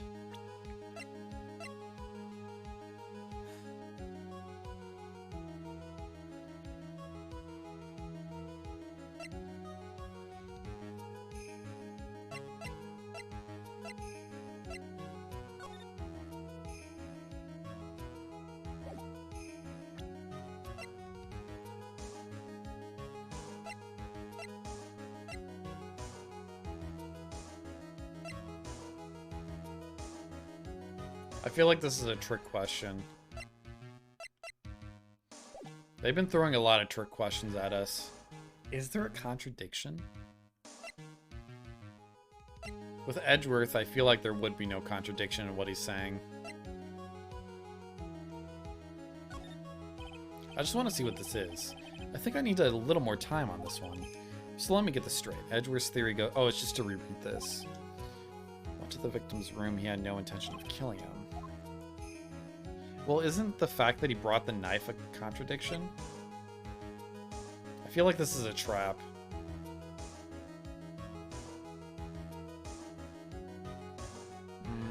Should I fall into the trap? I will. Why not? This theory contradicts something in an earlier testimony. What are you blabbing about? Now, for argument's sake, let's suppose Mr. Onguard was the killer. If that's the case, I think it's impossible for the killer to have gone to the victim's room without intent. Because of the knife. Right?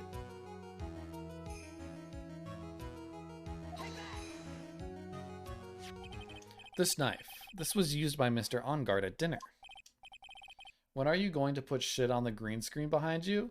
I can't do that behind the table because I don't know. I think it looks nicer this way. I would do it on this screen though.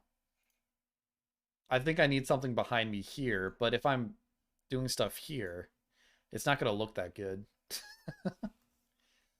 Because it would just be a square image. You're feeling a nice jungle vibe. Or even in like this screen, it would look good too. Oh, there's some lighting issues here. That what? There we go. I fixed it. But yeah, I wanted to do that, but I think it doesn't work that well for this screen unless it's like a PNG like sparkle effect or something special. I guess I could bring back the square, but I personally kind of like the more open feel of this. I don't know. Also, I tried to look into a program that would, like with channel points, where you could change the background if you wanted to. But I have not been successful in that. There's got to be something, though. Yes, we did establish that. Which means that if my client was in fact the killer, then he brought this knife with him when he went to visit Mr. Corrida, I suppose. However, you just said it yourself. At that time, the defendant had no intent for murder. If that were true, then why would he bring a knife? He wouldn't, would he? Which means, Mr. Edgeworth, your theory was flawed from supposition 1? And one more thing. If the murderer was wearing the costume at the time of the murder, then there should be glove marks left on the knife. Which means the defendant's fingerprint shouldn't be all over it like bees on a hive. And that brings me to my final point. This knife was planted by the real killer to hide their identity and mislead us.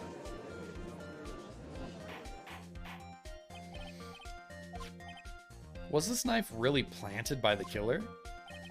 Why would the murderer do such a thing? It could be...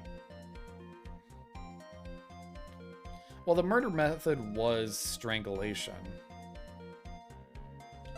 But I don't think that was the reason behind it.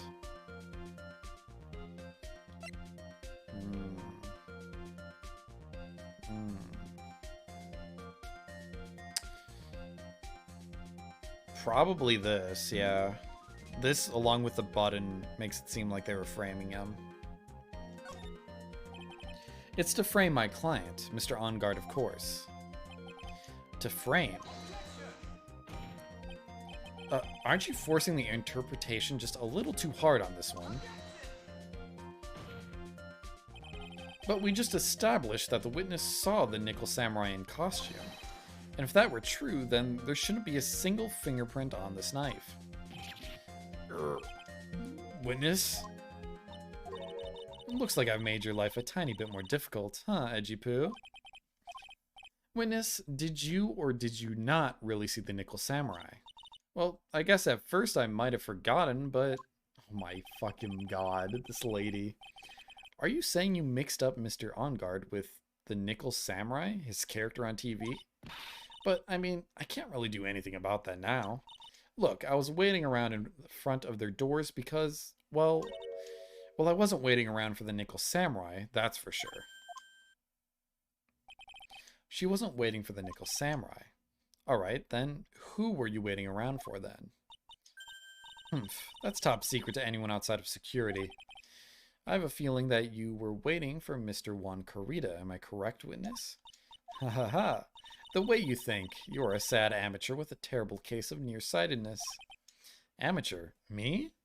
What am I an amateur of? So Old Beg was waiting around in front of the victim's room, but it doesn't sound like she was waiting to catch a glimpse of Mr. Corrida. Maybe, Phoenix. Maybe the Old Beg was waiting around for that person. If it's who I think me is hinting at, it's certainly possible. Miss Old Beg, you were waiting for this person to come out of the victim's room, weren't you? It's gotta be Adrian Andrews. Who is this person? This is Adrian Andrews, Mr. On Guard's manager. But why would the defendant's manager be in the victim's room? It seems that this is the latest rumor in circulation, Your Honor. Oh, this is... Huh, I see. The judge seems to be really into the article, if it can be called such a thing. Then this manager with the initials AA, are you saying it's... Adrian Andrews? Without a doubt. The witness thought so as well. Looks like you found me out. Well, that's fine. I could throw away this whole sworn of confidentiality stuff then. Witness, what in the world are you... Watch out, Phoenix. I've got a bad feeling about this. A very bad feeling. I got some information. Some very secret information from a certain source. So that's why I was doing my own little investigation. In secret, of course. But what for? Oh, just for myself. Personal reasons and all that. Well, Mr. Edgeworth, how will you proceed from here? Hey, dog, what's up? What's up, dog? You want to lay down? There's a blanket on here. Okay, he doesn't want to stick around. My dog is so weird. I really don't want to do this, however, I cannot simply let this point slide. I see. Very well then. Witness, please testify about this secret information. Get ready, this is going to take the wind out of your youngins. Out of you youngins. I'm sure we're all capable of handling this. Really, it's not like we're 10 years old.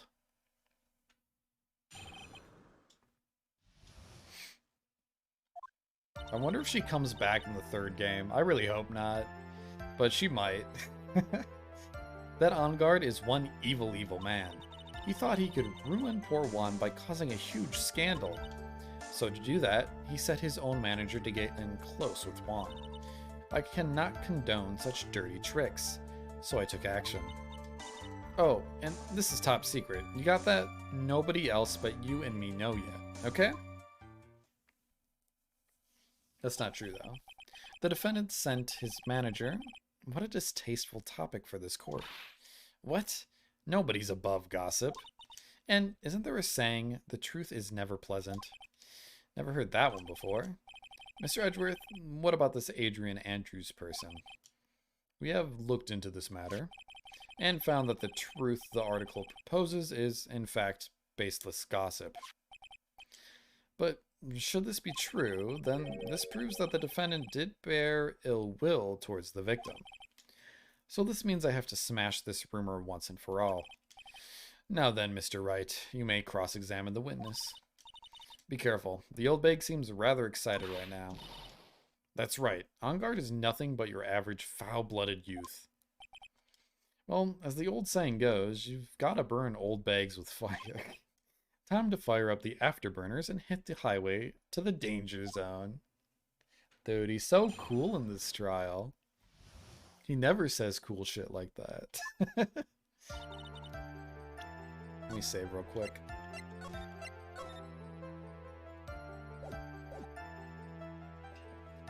That on guard is one evil, evil man. Actually, I'll press it.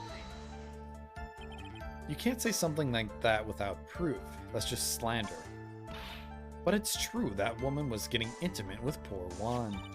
Look, it says so right here, doesn't it? Manager to the stars, Miss AA. But the name of the magazine this came from is Gossipland. What? Are you saying that gossip is all just a pack of lies? Absolutely. Humph. What do you know? I suppose next you'll swear to me that the news is 100% truth?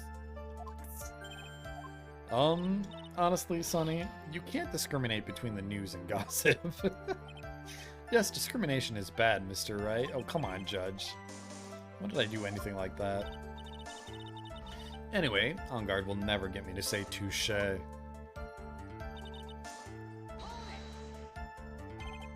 scandal? What do you mean by that? You're a dim-witted one, aren't you? I can't believe you don't know what a scandal is. Honestly, what are they teaching kids in middle school these days? Not that. No. I wasn't asking what the word scandal means. Even I know that much. Well, that On Guard thought he could own a monopoly on popularity. I didn't get anything out of that. You don't have any proof that Mr. On Guard did any such thing. You must be suffering from shock. The shock of hearing the truth.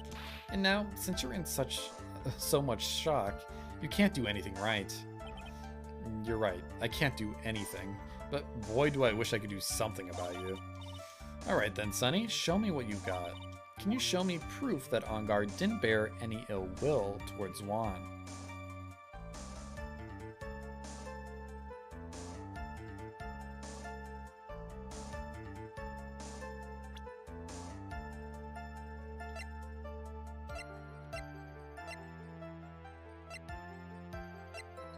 Do I have anything?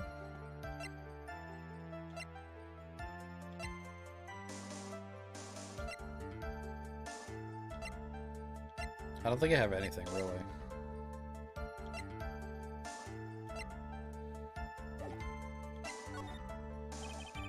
I don't have anything to offer. See? Just as I thought. And you were lecturing me about saying things without proof. You've just given me a free pass to say whatever I want, whenever I want, silly boy. Me and my big mouth. That's the way the cookie crumbles, for you anyway.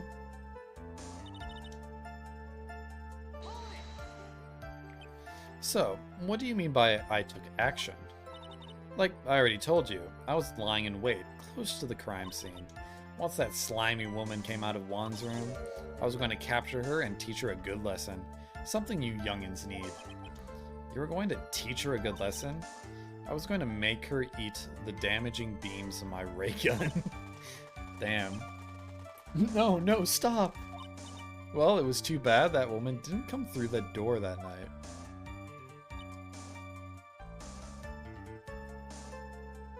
Nobody else but you and me know that. Wait. What? I'm a busy woman.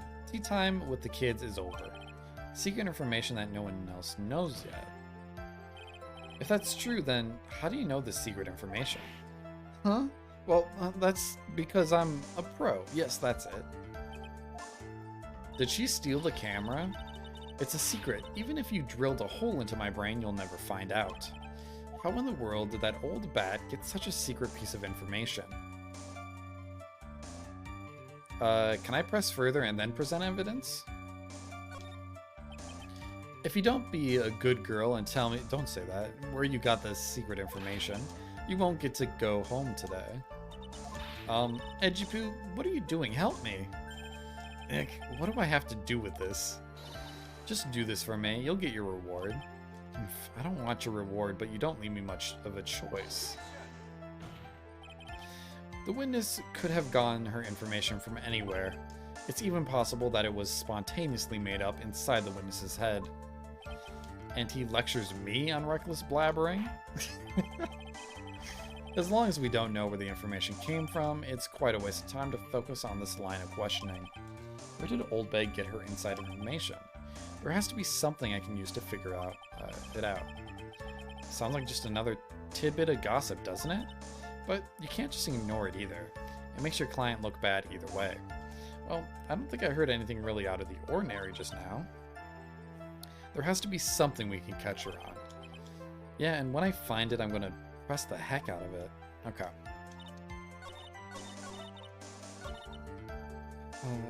I'm going to save here, because I think she could have gotten the information from Lada.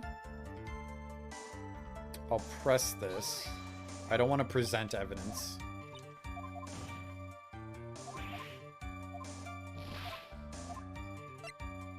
Okay, present evidence. So no one else is supposed to know this secret information, correct? If that's true, then why did you know it, Miss Oldbeg? Well, why are you looking at me like that? Stop it. Witness, I hate to say it, but this is how you came to acquire your secret information, isn't it? Yeah, the tabloid article was within the case. The investigative photographer, Lotta Hart. Oh yes, I remember that mischievous girl. She reported that she had lost a certain note she had written to herself. She reported such a thing? On that piece of paper, she had written down some of her outrage impressions about the relationship between the victim and Miss Andrews. What? Outrageous ideas, you say? No, I said impressions. Then everything written on this piece of paper is completely meaningless. Ah, that's it. That's the note. No, you see, this is something completely different. This is my top secret list of groceries to buy. Then you are the one who took Miss Hart's note. I'm a huge fan of Juan's, that's why. That infamous puffy-haired whippersnapper. She's working with that evil On Guard. She said so herself. On Guard, I'm his sidekick. She was so happy, smiling like a silly duck. I was only checking what she had written. Okay, so you just confessed to stealing the camera, maybe? Edgipoo, you believe me, don't you? I was only trying to help out like the angel I am. It's only one little piece of paper. I've never taken anything else before. you really should come with a supply of cheese to match your vintage wine. Well, it was only a piece of paper. I suppose we can overlook this just once. She looks like she's really sorry. Should I forgive her? No! Absolutely not. If I let up on her now, she'll get away. I have to find some way to inflict a deafening blow to the prosecution. Witness, you said that the only thing you stole was that note. Is this correct? Stole? Why don't you listen more carefully, you annoying brat? I saved this piece of paper from the terrible, lonely trash can. That's all. You're lying, damn it. I can prove it. Has there ever been swearing in this game? I think that's the first... Is that the first swear in this game?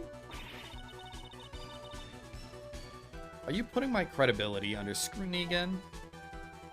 Miss Oldbag, I don't believe that note is the only thing you stole that night. It's the camera. Miss Oldbag, that note was with a camera inside the case, wasn't it? A camera? Yesterday, Lotta Hart was raising a huge stink over her camera. She kept saying something like, my sweetie $1,600 camera disappeared on me. Why, witness. What is it, Gramps?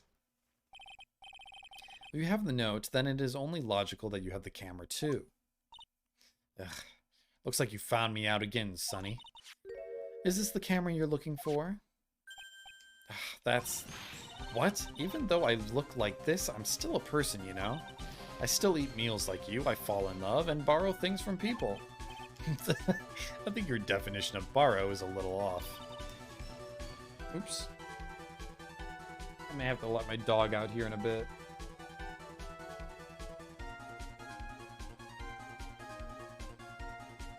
Actually, I might do that now. We've been going 2 hours. This is usually when I do an ad. Actually, it's a good time, too, because the music's going off right now, too. Come on, get in there. Why is it so hard? There we go. Gotta go outside, go potty? Okay, we can go outside. I'll be right back, guys.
My dog's got too much energy.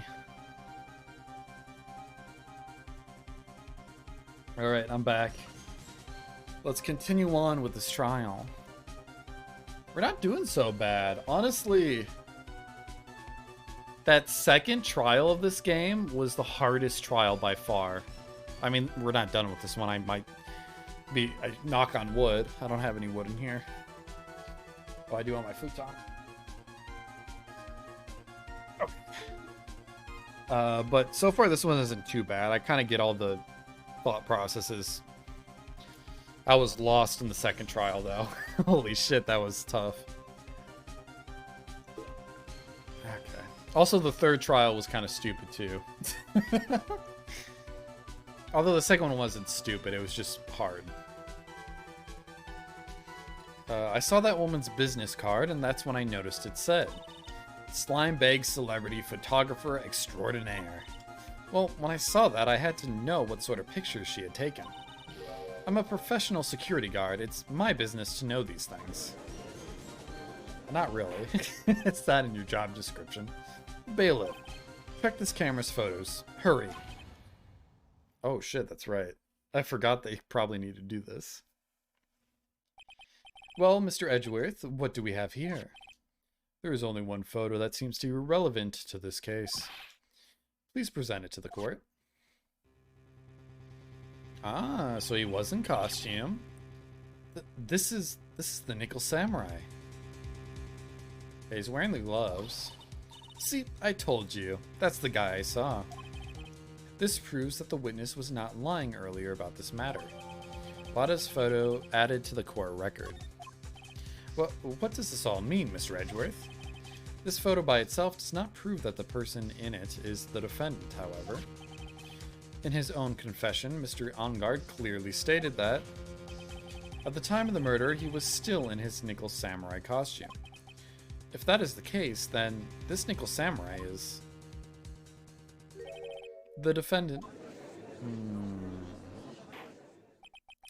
How did it come to this? I think this brings us to the end. We have examined every piece of evidence thoroughly. Final comments, Mr. Wright. The court will consider them before we close. Do you agree that this photo is decisive evidence against your client? If this photo really is decisive, then we're done for.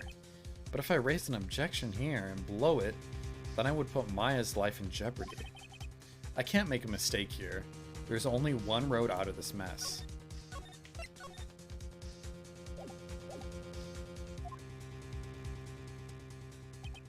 This photo that Lada took, there's... Can I look at it more closely? Is it added yet? Yeah, it is.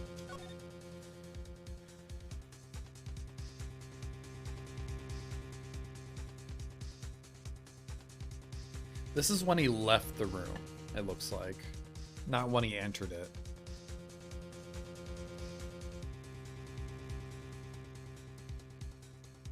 We can't see his arm really, but...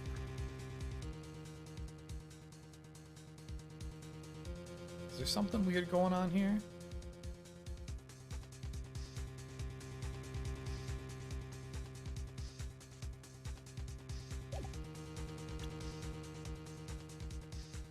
Right after the murder, so that makes sense. Let me look back at the costume he has.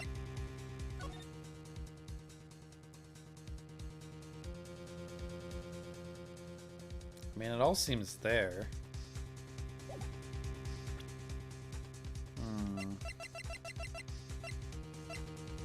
He doesn't have blood on him, which is interesting.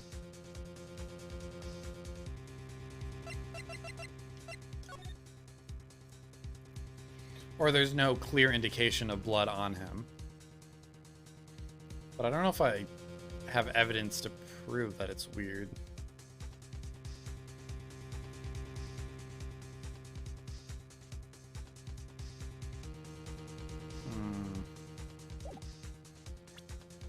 This photo that Lada took, there's something strange with it. Is there? Oh, wait. Maybe the fact that there's nothing strange with it that's weird. It's a trick question again. There's nothing strange with this photo. Humph. I have done nothing to alter this picture either, in case you're wondering, right? I see, and it seems the defense will rest on this matter. In that case, there is no reason to further prolong this trial. Is this really alright with you, Phoenix? Well, there is nothing wrong. Try again, take another look at it. Okay, there is something wrong, I guess. And if you still don't see anything, do something. Anything to prolong this trial. Yes, Chief. Wait, Your Honor. What is it, Mr. Wright? I'm about to enter my verdict. Please address me with your comments afterwards. No, I'm sorry, but this can't wait. Oh, let me guess. You're going to point out some peculiarity with this photo. What? Why didn't you say so earlier? There's something strange with this photo. I knew this was coming, right? Your thoughts, Mr. Edgeworth? I think we can all agree there is nothing strange with this photo. There is no way for the defense to debunk this photo, even with a bunker buster. Debunk with a bunker buster? Is that what you're planning to do, Mr. Wright? Anyway, please look at the photo one more time. If you really believe you can honestly find something wrong with this photo, then you should only need one chance, correct? Well, I have to find something wrong with this photo. I can't let this chance go by.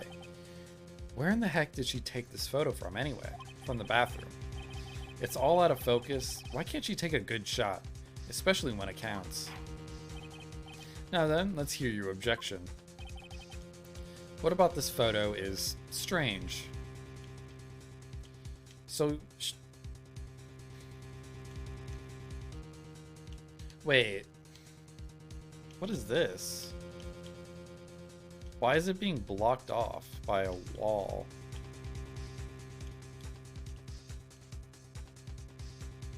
Is that strange? I don't think there's anything strange on the person. It could be strange the angle of which it's being taken. That's the door into the lobby. So this would be taken close to where the bathroom is, maybe? I'm gonna try this. Because I don't see anything else here that is weird.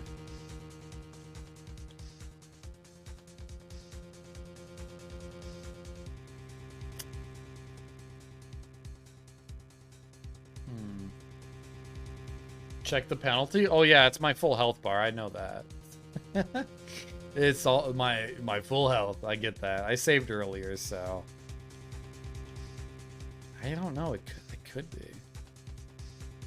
I just don't see anything on him, and that's kind of strange too. There's no blood on him. Oh, he didn't take the knife out, so maybe there wouldn't be blood spray.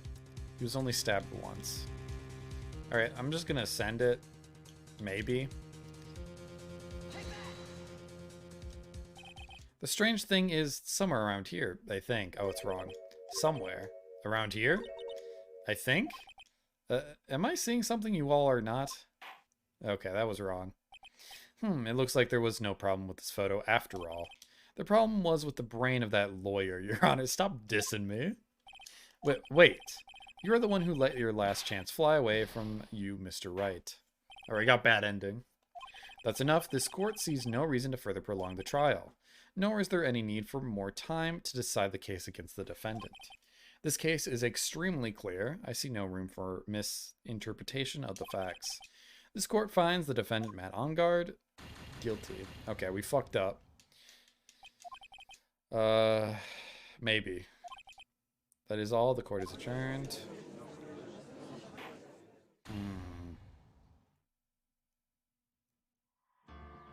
Oh, wow, okay. Was that a mistake even going into that? Is there something strange with it?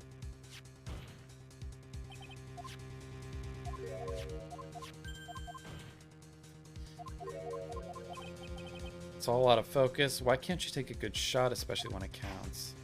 Like, I feel like he's trying to give me a hint. And it's something about the staging of the photo. But there's nothing weird, really.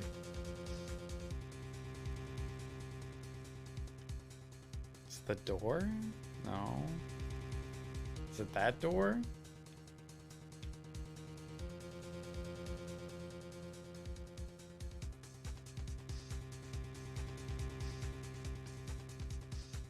I wish I could check my evidence while on the screen, too.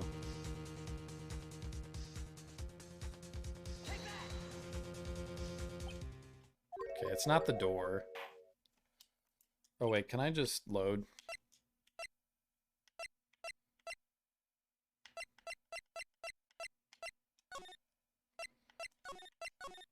Hmm.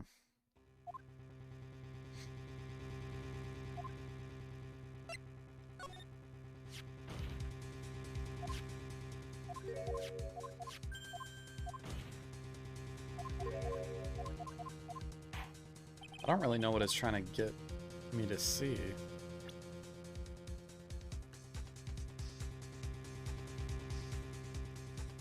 I mean, is it just himself? It's this person here, of course. Is it because there's no blood? You mean the Nickel Samurai, and what is wrong with that? At the time of the murder, Mr. Engard was in his own room, which means that if you think that's all it takes, you should reconsider your choice of occupation. I think it's about time you retired. It looks like there was no problem with this photo after all. Okay.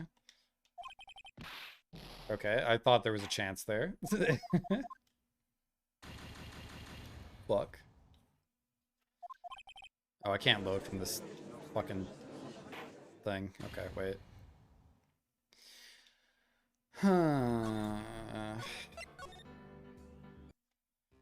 Is it the door? Not the door to his right, but the actual door to the lobby. Did I soft lock? I don't think I soft lock. No, they can't soft lock you here if it's an instant death. And you saved right before it. There's no way they would do that to you. It's not him. It's the only other thing in this is the door and the flowers, but I don't...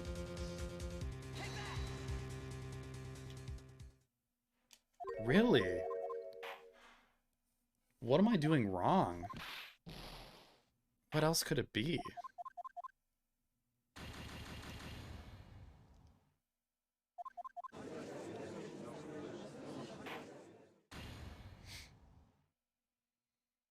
How precise does it have to be?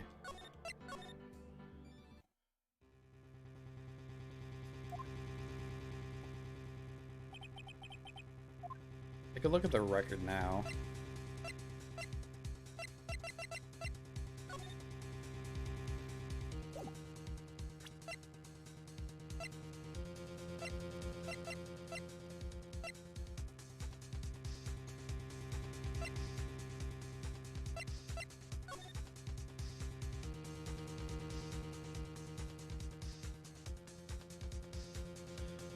Wait. Was she inside of Engard's room when taking the picture of this?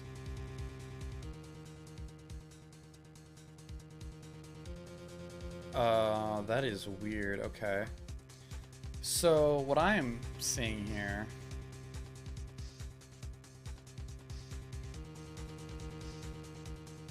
So, we have a picture of Engard standing outside of Karita's door, which is right around here.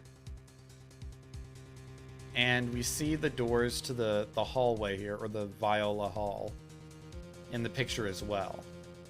And we also see a wall obstructing part of the picture, meaning she was inside of Engard's room, which is weird.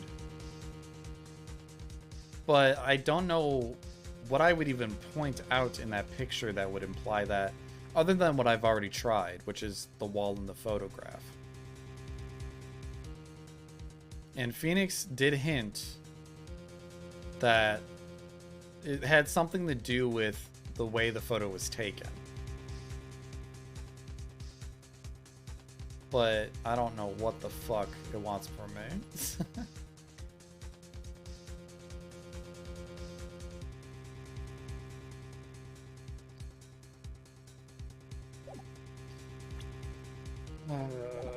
Okay. There's something strange with the photo. Okay, this is coming. I think we can all agree there's nothing strange.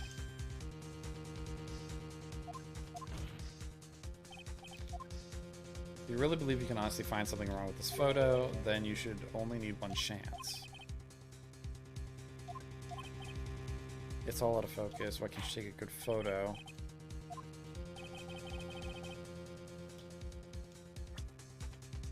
Is it how low to the ground she is?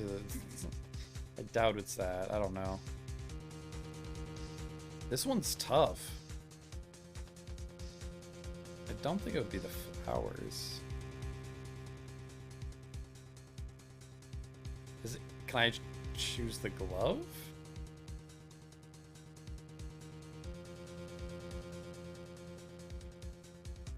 I mean, everything looks normal.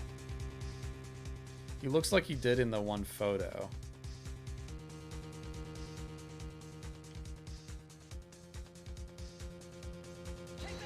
That's not gonna work.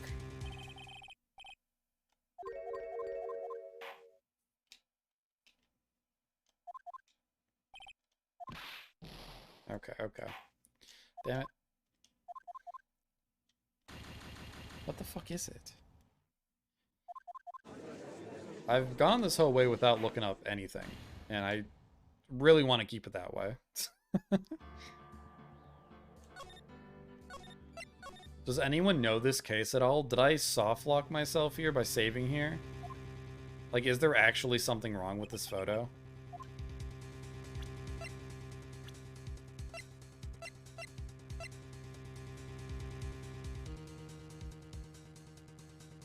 There is? Okay. Okay. That's all I need to know then. Let me look more at this, I guess. I mean, that is his... Oh, wait. No, that is his outfit. Yep.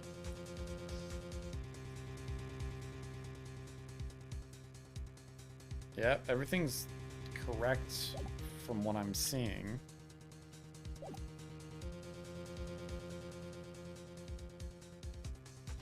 What is the contradiction now?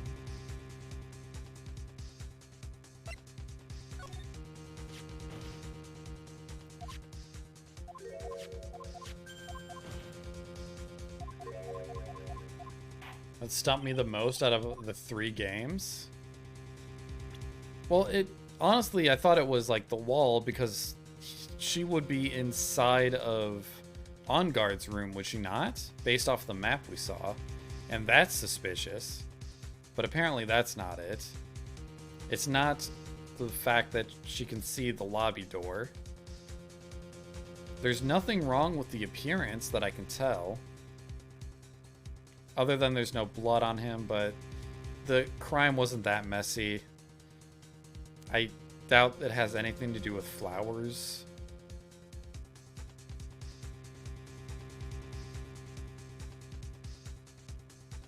Is it the nameplate?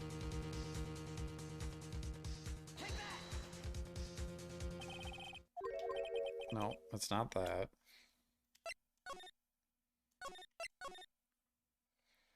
Like, what am I trying to...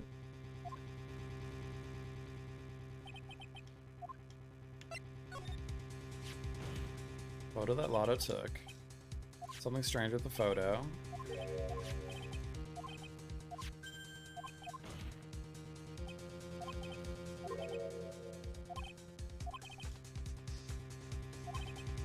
Where in the heck did she take this photo from anyway?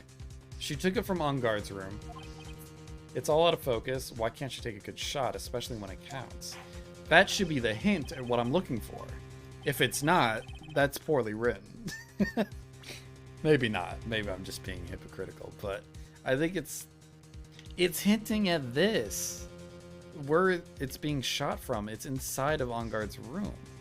Maybe I'm getting too caught up in that, but it's the only obvious answer. There's nothing else in here that would prove that, though. The bear?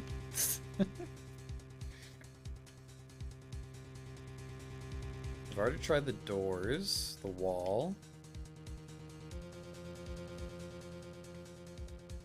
Is it weird that there's a flower all the way over here and not by the door? I don't know.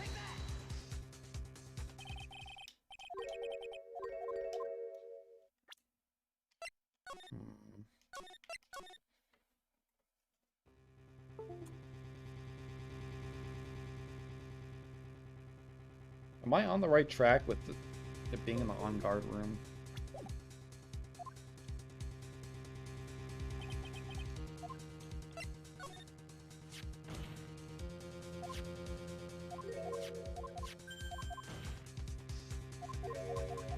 Do I just have to click all over the fucking picture? I want to figure it out, though. I don't want to just randomly guess.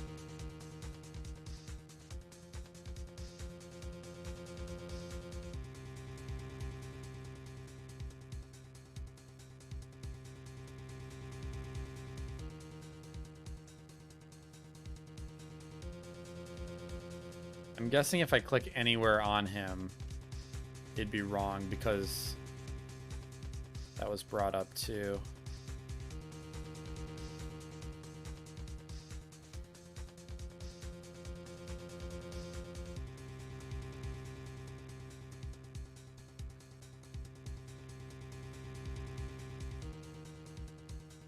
It just doesn't make any sense to me. Is it the arm?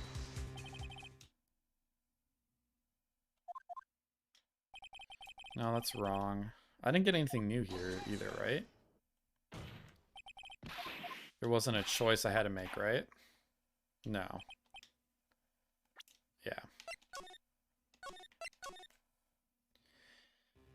Yeah. See, I don't really want a hint, but I just don't know where to look. Like, I feel like I figured it out, but this picture literally... I've tried everything I thought made sense.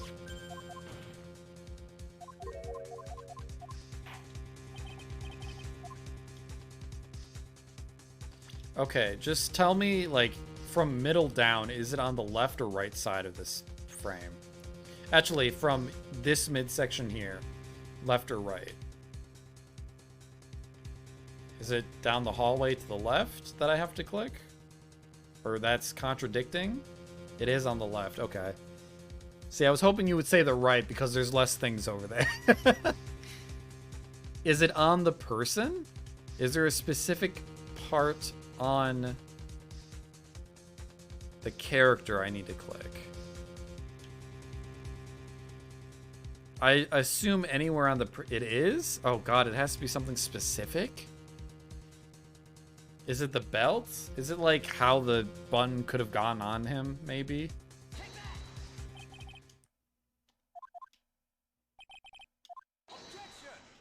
But anywhere I... Yeah, it just runs out of time. Yeah, that's wrong. So it's on the person. Let me check once more. I feel like it's... Is it the pants? The pants look a little different slightly.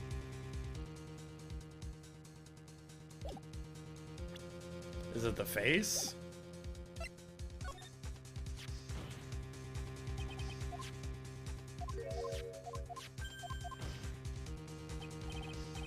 Let me check.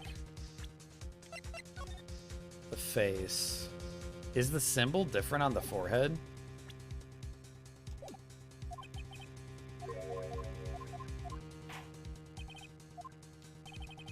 It's too small to even tell. I think it's the same symbol.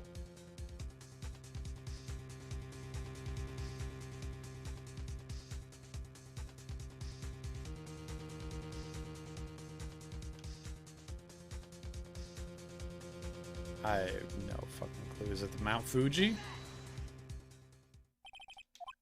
Wait, what are you pointing to? His ankles? If you could see the person's ankles, that would be one thing. However, you can't.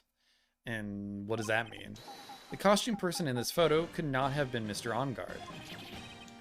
What is the meaning of this? I wonder if you could care to elaborate with actual facts, that is. Let's take a look at Nickel Samurai's poster. Yeah, there was different pants. I guess they're more... Oh, they're shorter. Oh. The person in the costume is shorter than OnGuard himself because the pants ride a little lower. I think it's kind of BS that you can't look at evidence while in the picture view mode. But I guess that makes sense. It's hard to get to, though. Or come to that conclusion. His socks. You can see his socks. Exactly. However, in this photo, the Nickel Samurai is clearly holding his Akana up just to walk. There's only one explanation for this. Also, thank you, Pink Mage, for giving me those hints.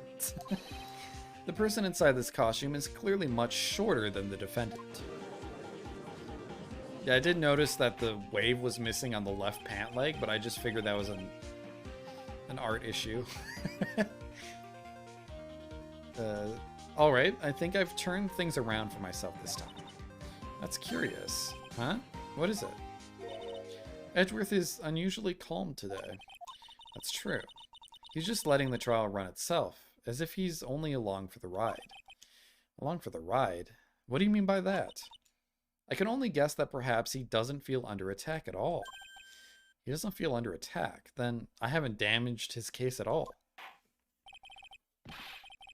Mr. Edgeworth, where does this leave us? If the person in this photo is not Matt Engard, then everything the prosecution has tried to prove has become meaningless. I figured it would come to this. What? Right. I have something I want to ask you. I think you have proven that the person inside this costume is not Matt Engard. In that case, who is this a photo of? It's the manager, right? Who is the person wearing the Nickel Samurai costume? Don't stress out over this, Phoenix. It's very simple. What you should be focused on is Edgeworth's attitude, don't you think? Yeah, why is he so calm? It's because he knows who's in the suit. Mr. Wright, let's hear your thoughts. Who is the person in this photograph? That would be... Wait, what if it is the victim, though? Hear me out. I don't think it's the victim. This was after the murder, so... Adrian Andrews? If you want to know who that Nickel Samurai is, it is none other than this woman. And why would you say it must be Miss Andrews? What in the world points you to her? For starters, she's short, and she can freely move in and out of Mr. Engard's room. Finally, she had dinner with Mr. Engard that night. And how does that all add up? It means that it makes it very easy for her to get a certain item. A certain knife with Mr. Engard's fingerprints all over it. The knife that was used as a murder weapon. Why don't you just say what it is you want, right? I have to do this now. This is my last chance to turn things around. There's a lot of last chances in this trial. The defense moves to indict Miss Adrian Andrews in the murder of Juan Corrida. It was Miss Andrews who tried to frame the defendant for the crime.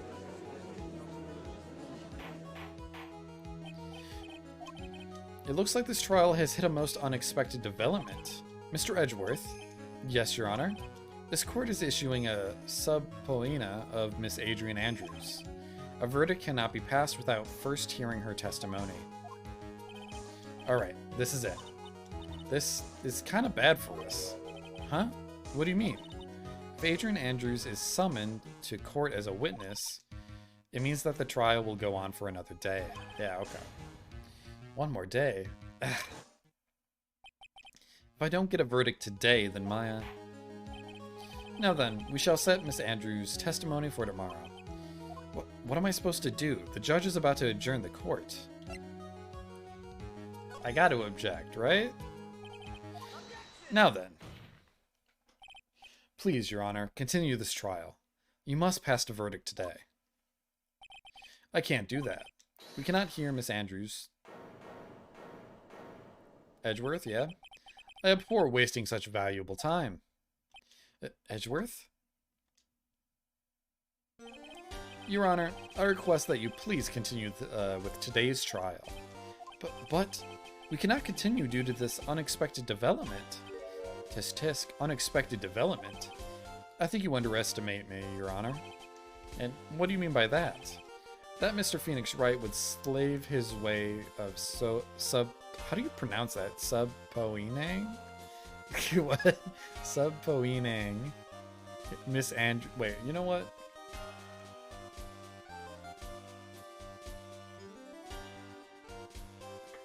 Subpoena.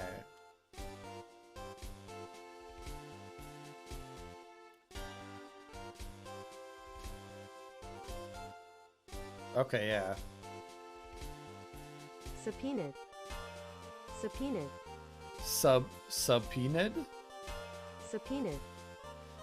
Subpoenaed. Well, that's nang. How do you...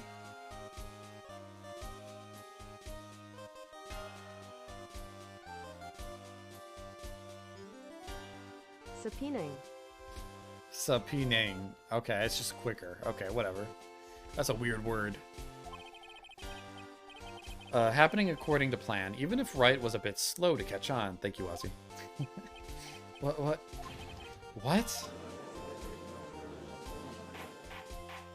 Subpoenaing. That's such a funny word, too.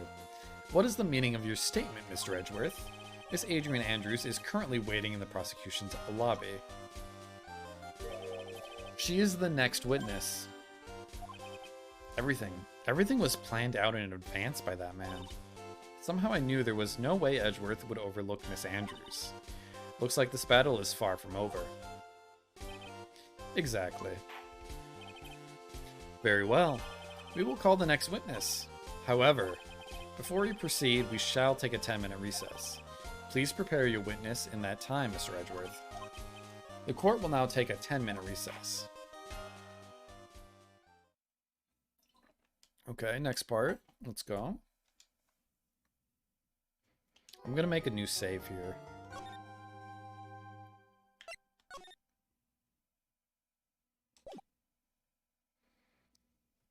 Because you never know. Just gotta be safe. Dude, I can't believe that Adrian. No way. Not cool and collected Adrian Andrews. She is your manager. It would have been very easy for her to pull this off. The only person who had easy access to the knife you used at dinner was, well, it was her. So after the ceremony, during the break, huh? I was sleeping like a log the entire time.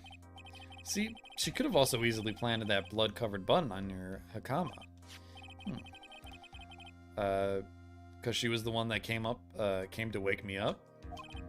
Then, dude, you're saying it really was her? Yes, she is the real killer. She was the one who murdered Juan Corrida. But why? I thought she was buds with Juan. She has her own agenda. Her own agenda? What are you talking about? I'm sure you'll see by the time the trial's over. It'll be alright. I'll get you acquitted by the end of today. Give me a verdict that's refreshing like a spring breeze. Okay, Mr. Lawyer Dude? Phoenix, you think her motive is related to Celeste Impact's missing suicide note, right? Yes. Miss Andrews depended on Miss Impact's as her strength and reason to live. But then Miss Impact suddenly killed herself. It sounds like she left a suicide note and the person thought to have hidden it is Juan Corrida, the victim of this murder. And that's why I think that Miss Andrews got close to Mr. Corrida. All to get the suicide note back. It sounds plausible, but one thing bothers me. What?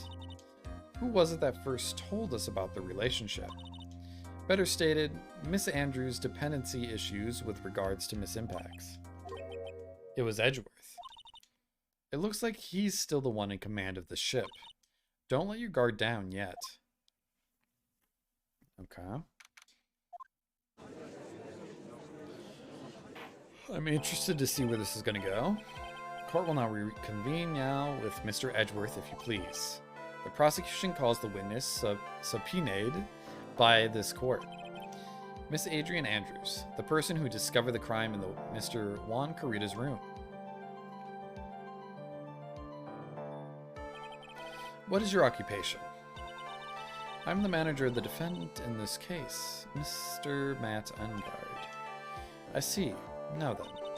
Before we begin, Your Honor, I have one request. Yes, sure. What is it?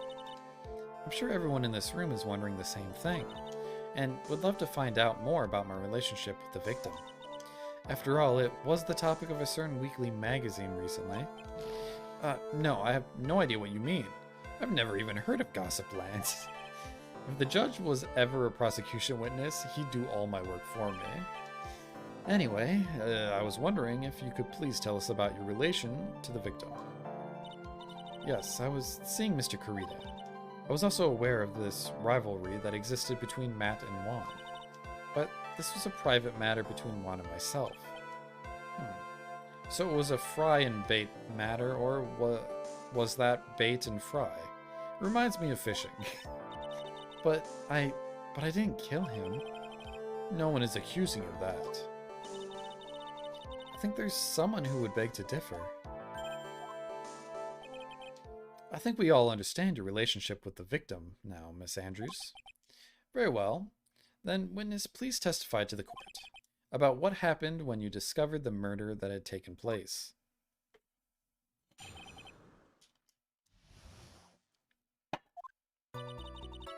It was time for the show to start, so I went to get Matt from his room. After that, I went to Juan's room. And there was his dead body. I was in shock. What I saw was naturally the exact same scene as in the crime scene photo. I felt as though I was about to faint, so I poured myself a glass of juice. Also, she poured it inside of the room? That seems like a strange behavior to have. You poured yourself a glass of juice? Yes, sadly I didn't remember not to touch things at the scene of the crime, and I disturbed the crime scene by moving this one thing. And that is when the fingerprints on the wine glass were made, Your Honor. I see. Well, Mr. Wright, you may cross-examine the witness. Phoenix. She is one cool and collected customer, and she has the brains to match. Yes, I know. In order to catch a person like her, you have to avoid head-on confrontations. You should disrupt her pacing. Disrupt her pacing? She's the type of woman who is easily thrown off by things inconsistent with her thinking. So, you have to attack when she least expects it. The instant you let up on your offense is the instant this trial is over. Understand? Okay, there were a few things she said that was a little weird.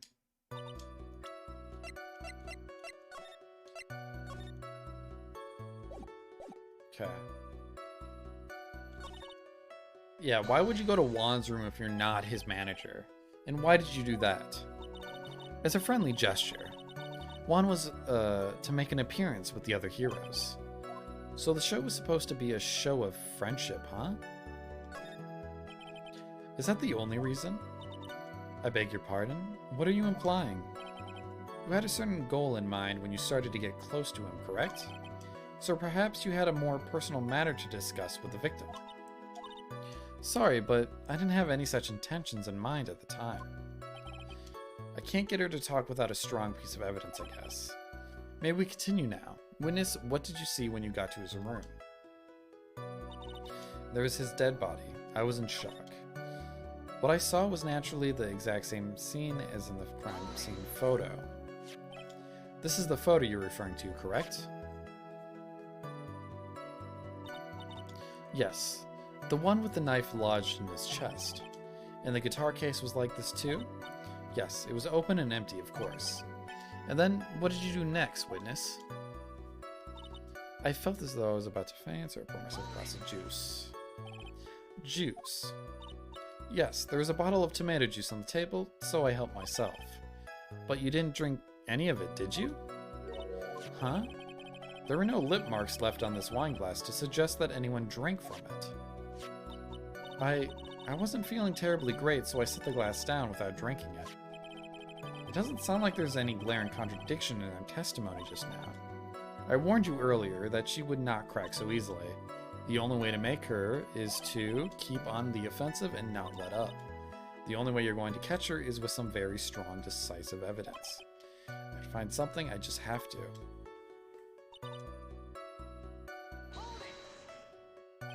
And what was Mr. Ongard doing at the time? He was taking a nap. He was worn out from his mini performance as the Nickel Samurai during the ceremony. Mr. Ongard did say he was taking a nap. Then I guess you could say it didn't. Could not have been.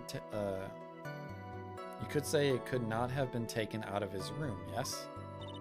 Excuse me. It. What are you? Right. I thought years of school would have taught you how to construct a sentence. If you can't make a sensible sentence with a subject, then I'll make one for you. Watch. Did you, Miss Andrews, remove Mr. Ongard's knife from his room? No.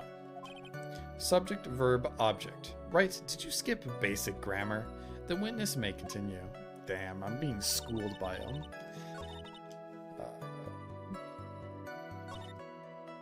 The exact same scene as the photo. I felt as though I was... Wait.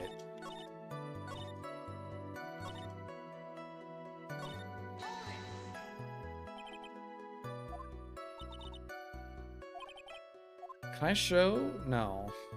It's weird. Because I have something saying the show was not supposed to be a show of friendship. It was supposed to be something that Ongard needs to confess. Which is weird. Is to confess something after the post-ceremony stage show.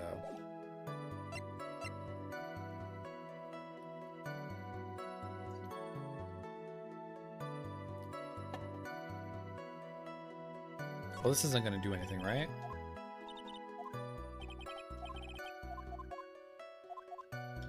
Yeah, it's the same thing. I couldn't do anything.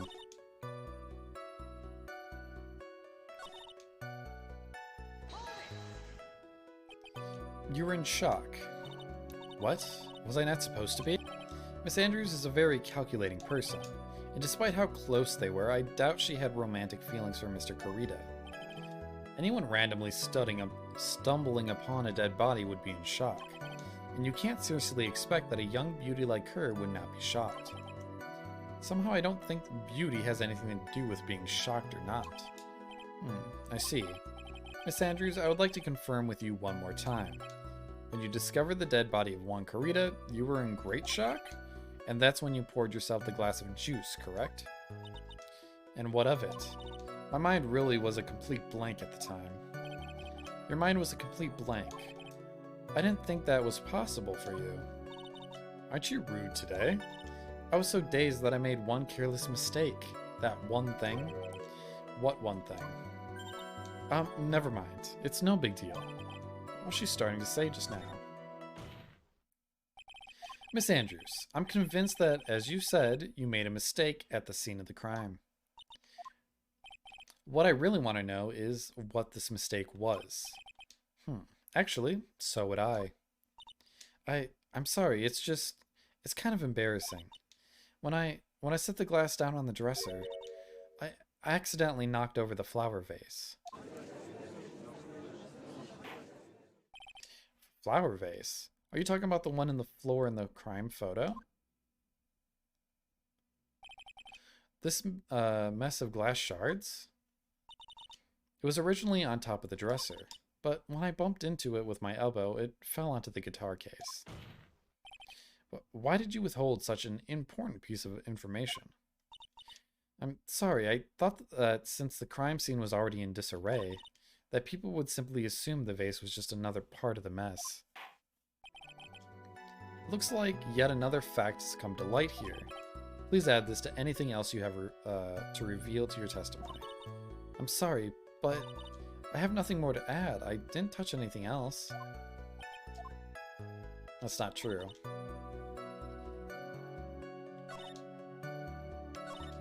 Okay. I don't need to save here. I pretty much know what to do. Empty, there's some water, but only on top of the lid. So if the guitar case was open, the water would be inside of the case. So that is a clear contradiction. You testify that you knocked the flower vase over. Is this correct? Yes. And are you sure it fell onto the guitar case? Is there some problem with what I said? It's not some problem, it's a major problem. It's true that the top of the guitar case was wet with water. However, that's exactly what is so strange. Miss Andrews, you testify that the vase fell onto the guitar case. However, if that was true, the case should have gone wet on the inside, not the outside.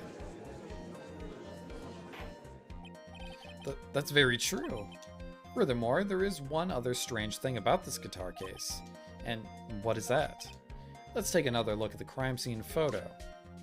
It's been left open. Oh, wait. Oh, yeah, the vase would be on top of the case. Okay. The remains of the vase are scattered on the floor. And what is wrong with that? If the guitar case was open when the vase fell, the glass shard should be inside, not outside of the case. What is your point, Wright? That the case was closed at the time of the vase was knocked over? Is that all? Oh, this is weird, but did he keep the suicide note within the guitar itself? No, think back to what Miss Andrews testified to. She said that other than the vase, she didn't touch anything else. Ugh. Yes, that's right. She did implicitly say she didn't touch the guitar case. But this whole matter with the guitar case is a dead end. The bright red guitar was found at the studio. It has no bearing on this case at all. That may very well be. However, the empty guitar case does seem to have no relation to this case, doesn't it? It seems that there is no deeper meaning to the guitar case. Well, Mr. Wright, do you think we need to hear more details about that guitar case?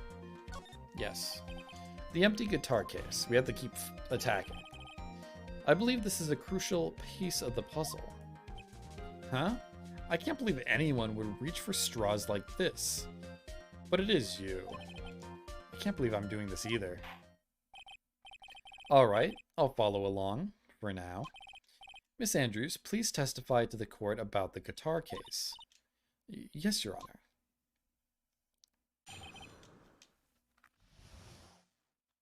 Okay, I'm gonna quickly save here.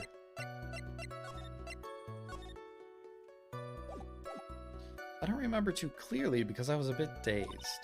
I suppose I must have opened the guitar case after I knocked the vase over. Oops, I skipped that. As for why I opened the case, even I don't know. It looks like this really wasn't a very important point. This was wastefulness is such a familiar feeling by now that it's almost comforting. Anyway, I'll just go ahead and start the cross-examination. Using any way to change the topic, a convenient escape for a weak man. Oh, come on. Don't do this to me. I thought we were buds. I need to see what I missed. It's not a big deal though, right? Wait. The case was empty after all. It's such a weird, like... You can't just say you were dazed for everything. Why would you open it at all? During your testimony just now, did you remember those events clearly in your mind? Well, you see, are you sure you are the one who opened the guitar case? She's waiting for someone to tell her if she should answer or not.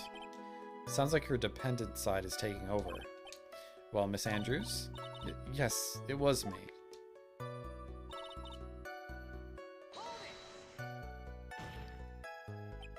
So, you opened the guitar case then? Yes, well, maybe. Why did you open the guitar case? Huh? Mr. Kurita's dead body was right there in front of you, wasn't it?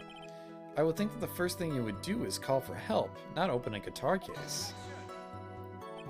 As the witness has said multiple times, when she found the dead body, she was dazed. That's not evidence. That's not solid evidence. Maybe I was curious to know if the bright red guitar was all right or not. I thought maybe the criminal took it. But why would she care about the bright red guitar? But getting back on topic. It's not a big deal though, right? The case was empty after all. Was it really empty? I was just wondering if maybe when you opened the case, the guitar was still inside. How long have you been a lawyer, Mr. Wright? Have a little professionalism. The bright red guitar was found at the studio. These trials would be over in half the time if you would just pay attention. Yes, pay more attention, Mr. Wright. Sorry. Was that because you were shocked and dazed at discovering the victim's body? Yes, that's probably it. I'm not going to get anywhere if I continue pressing her like this. The only way to make her talk is with evidence. I guess I should give it a try. She's at her weakest now, so this is our chance. If we had a weapon to hit her with, I'm sure a weapon is hiding somewhere in the court record waiting to be found. Okay.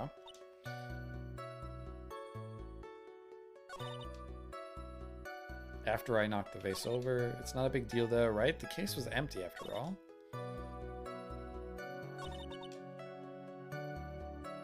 This one's tough, actually.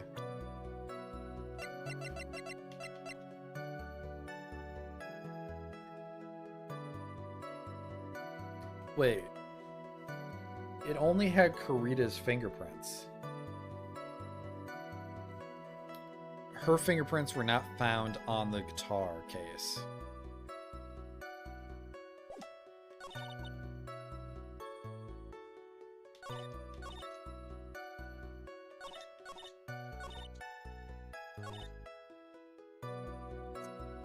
We did save. I'm gonna present that because it had fingerprints of Kurita only. There is no way you were the one who opened the guitar case. Why would you say that? It's elementary, my dear. Okay, we're Sherlock Holmes now. Because the only fingerprints on this guitar case are those of the victim. Ah. What is it, Miss Andrews? You shouldn't assume that I must have left prints just because I touched the case. What do you mean? What if I were to tell you that I was wearing gloves at the time? Gloves? But why would you be wearing gloves at the time?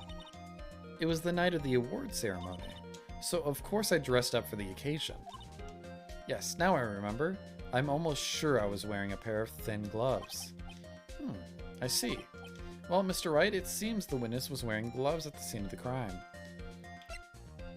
That is strange. She was working on the stage. Also, she wouldn't... Well, I mean, if there was a murder, she would know the ceremony would not continue, but... Oh, wait! No, the tomato juice has fingerprints. So that contradicts that, so it's strange. You're wearing gloves. Isn't that a little strange? Why is that strange? Do you have something that would prove I was not wearing gloves at the time? Yeah. Very easy. I have your proof right here. This wine glass. The wine glass? You left your fingerprints very clearly on this wine glass. Ah. Even if you took your gloves off when you poured yourself this glass of juice, wouldn't you think it was just a little strange that you put your gloves back on just to open the guitar case?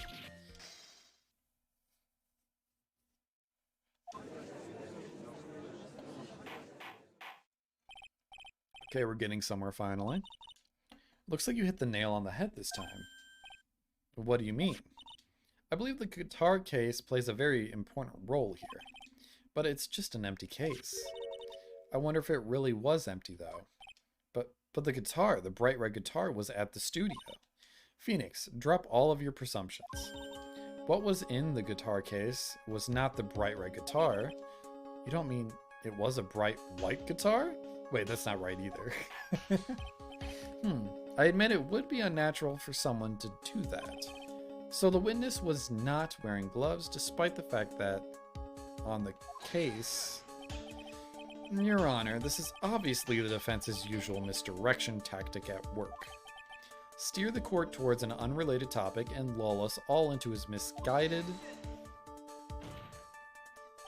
No, Your Honor, please recall that Miss Andrews had testified that the vase fell onto the guitar case, which means that the case was closed when the crime took place. However, it is wide open in this photo of the crime scene. I am sure this guitar case has some relation to the murder. If you are so sure, Wright, then I'm sure you can somehow substantiate your outrageous claim, correct? Please, enlighten us as to why that guitar case has anything at all to do with this murder. Can you do that, Mr. Wright? Well, let's suppose for a second that the bright red guitar was not the only thing that could have been in the case. The bright red guitar not being the only thing. You don't mean... So, you intend to push your theory that the case was not empty? Is that it, Wright? I wouldn't say something I didn't intend to prove. Deflate that head of yours. You haven't proven anything yet. Okay, so the suicide note was in the case. Let's have it. What was inside this case at the time of the murder?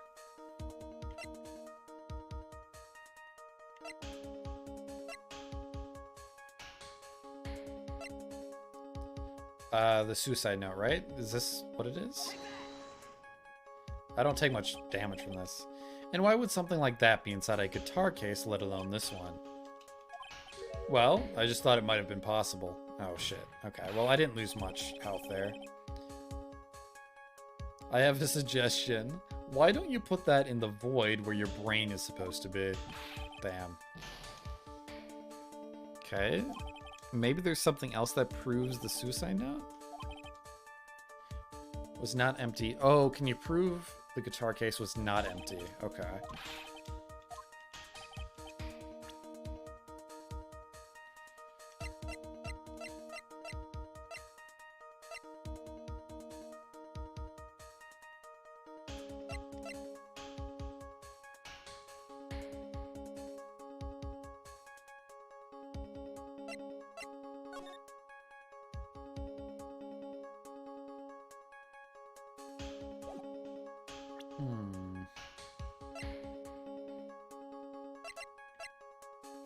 How was it not the suicide note?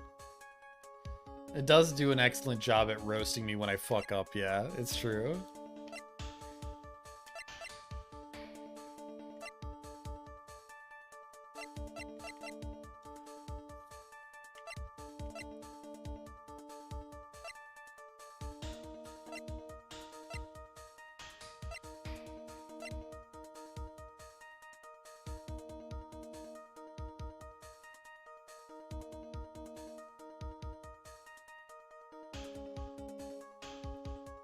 Would it just be the case itself? Empty, there's some water, but only on top of the lid.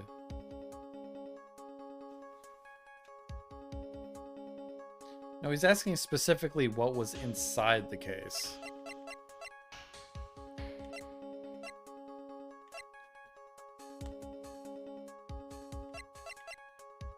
Man, I have no fucking clue. Unless it's... No, that can't be it. I'm shocked that it's not this.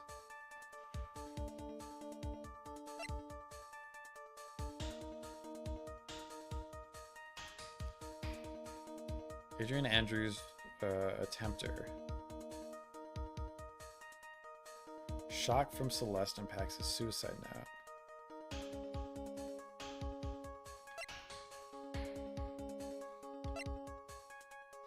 Man, what the hell is it?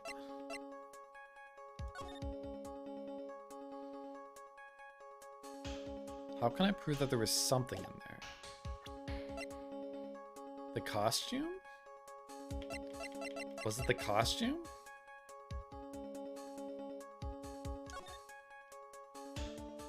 Why would the costume be in there?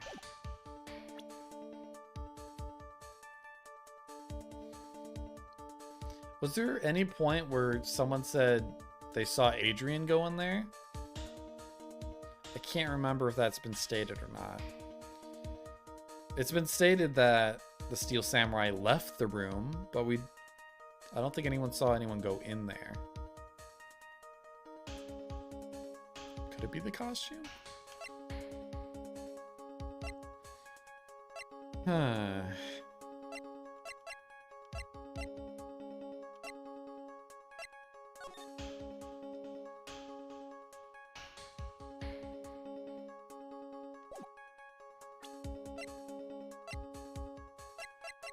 I don't know if this is right, but I'm gonna go with the costume. This is a photograph. Yes, but what is important is what is in that picture, Your Honor. And in this picture, it doesn't take a genius to see what I mean.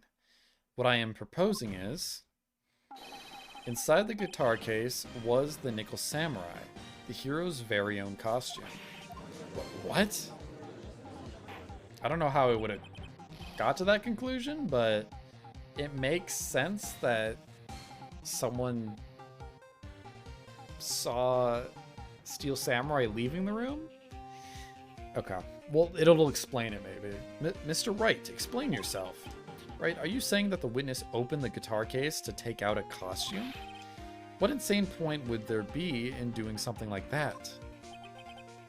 That insane point would be to wear the costume, of course. Miss Andrews, put it on to hide her identity so she can make her escape. After all, you couldn't let anyone see you leave. Could you, Miss Andrews? I refuse to accept your theory. Do you have anything to support such a preposterous idea? Just outside the door was an investigative photographer who was starving for a big scoop. And in the end, she managed to get the shot, correct? You mean this photo? See, I got that far. Lizzie, welcome back. How'd your discussion posts go, if you've done them? Order. It looks like we wandered into quite another mess again, haven't we? Nice job, Phoenix. Well, you know my strategy. Speak first, think later. So the real murderer was hiding inside a costume? One second. You okay? My dog just freaked out. My dog is very skittish. One second. What's up? What do you want? Why do he keeps taking like 2 steps backwards whenever I like say anything? Not as good as I wanted to it to be, but I'm so tired and still have videos to post. I'll try and catch him if I can.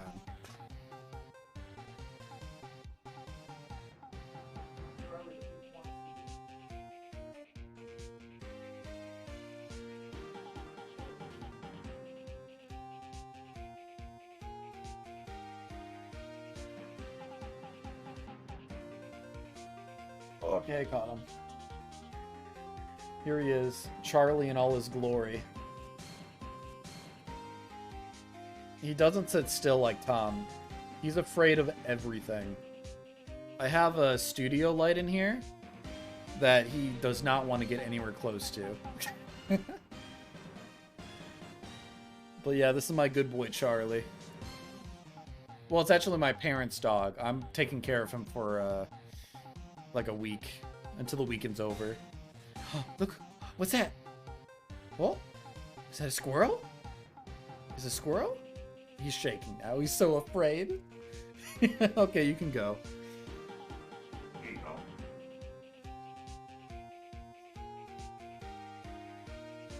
He's free now. Why do you abuse your dog? Because it's funny. I don't abuse him. He has a happy life. Stop. He has a cute face, but he looks constantly sad all the time. He's honestly really spoiled.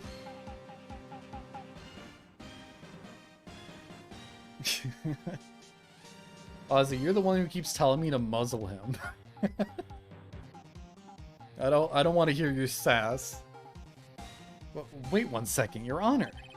The Nickel Samurai's costume would have been Mr. Matt Engard's. Why would something of the defendant's be in the victim's room? You have? You told me to muzzle him before.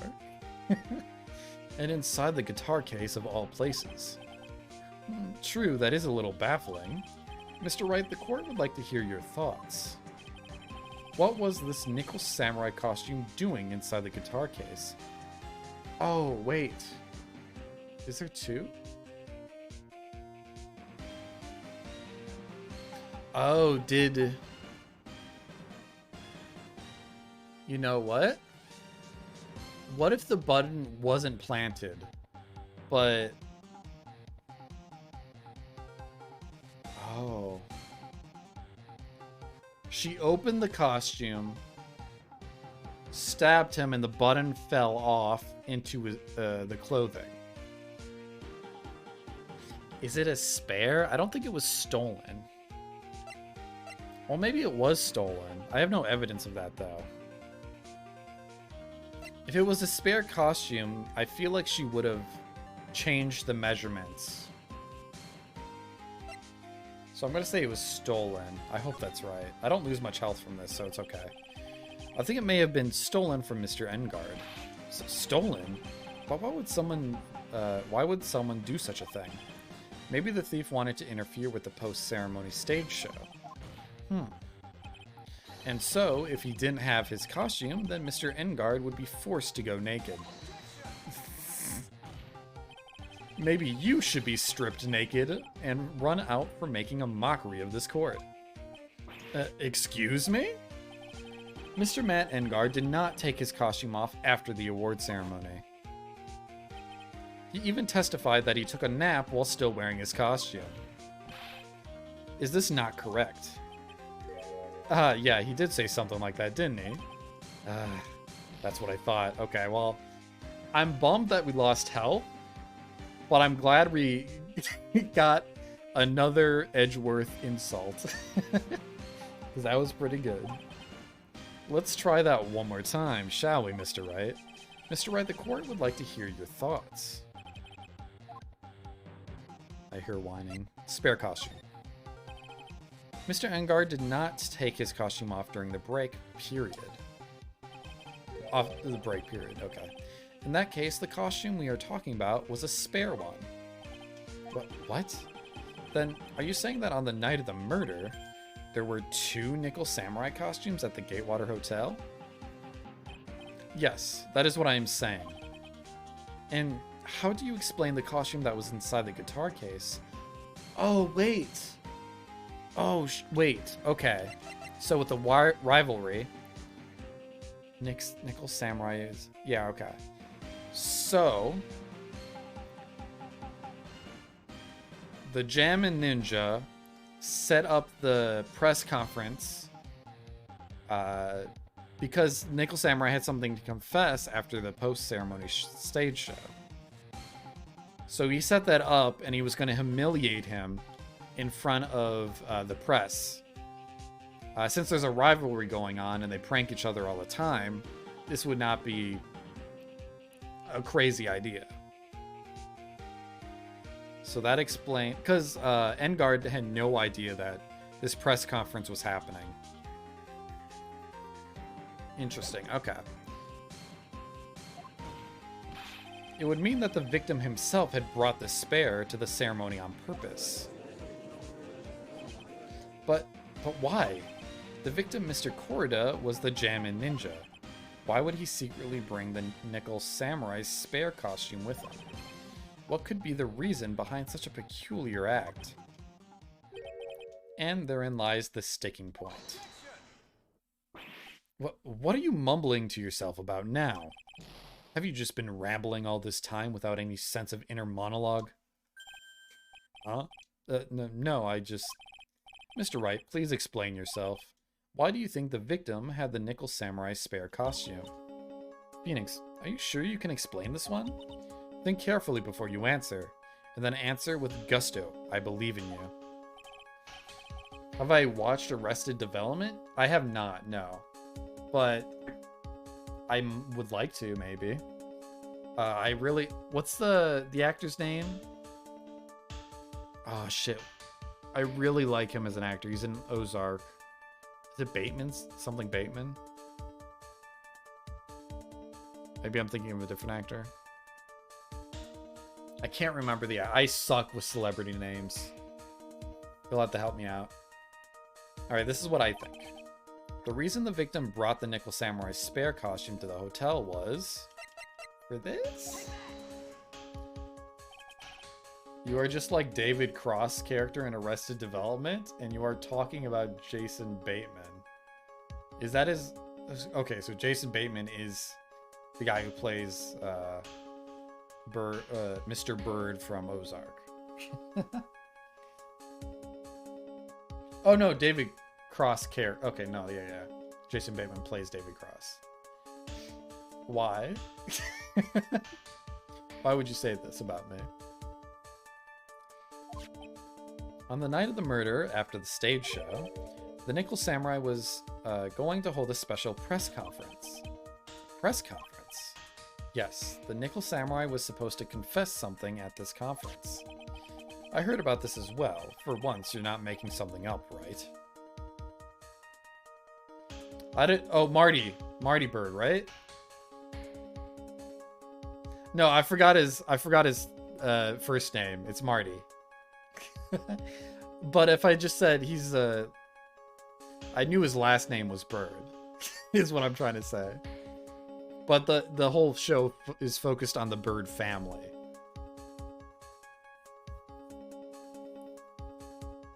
I mean, I wouldn't be opposed to him being my superior, honestly. He seems like a smart man. Well, I don't know. If you watch the show, he's kind of in a lot of shit, so I don't know. I heard about this as well, for once I'm making it up. But what struck me as strange was that Mr. Engard himself said he had no idea he was supposed to be holding a press conference that night. But how can that be? The way I see it, that can mean only one thing. The conference was set up by none other than the victim, Mr. Juan Corrida himself. The victim? Yes, the spare Nickel Samurai costume was prepared for that very conference. Mr. Corrida was going to hold the press conference as the Nickel Samurai. He was going to dress up as the Nickel Samurai and hold a conference? But why would the victim do such a thing? That's something I don't quite know yet. However, what I am concerned with right now is what he intended to reveal at that conference. The Nickel Samurai was going to confess something, and by confess I'd wager he was going to reveal something about himself. Which means that Juan Corrida, posing as the Nickel Samurai, was going to speak about Matt Engard. Yes, I guess that is what it would mean. But if that's the case, that's not a confession. That's public disclosure. Miss Andrews? I can see why you are pros at what you do. Pardon me? Yes, just as you say, the press conference was set up by Juan. Miss Andrews, please offer us an explanation for this. I was the one who asked to help set it up, and the person who prepared the second costume for him was also me.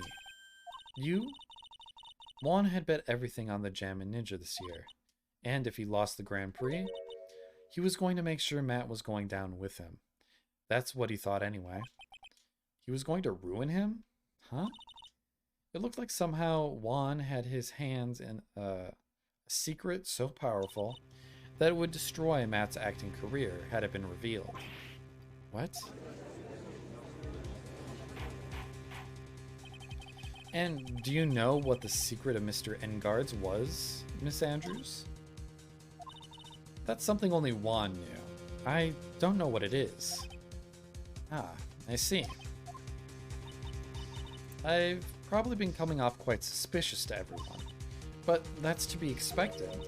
I've been trying to protect Matt after all. Protect Mr. Engard.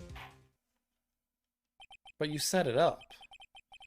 And yet again, another strange bit of truth comes to light, it seems. Miss Andrews, if you could please tell us the truth about your behavior. Yes, Your Honor, I understand.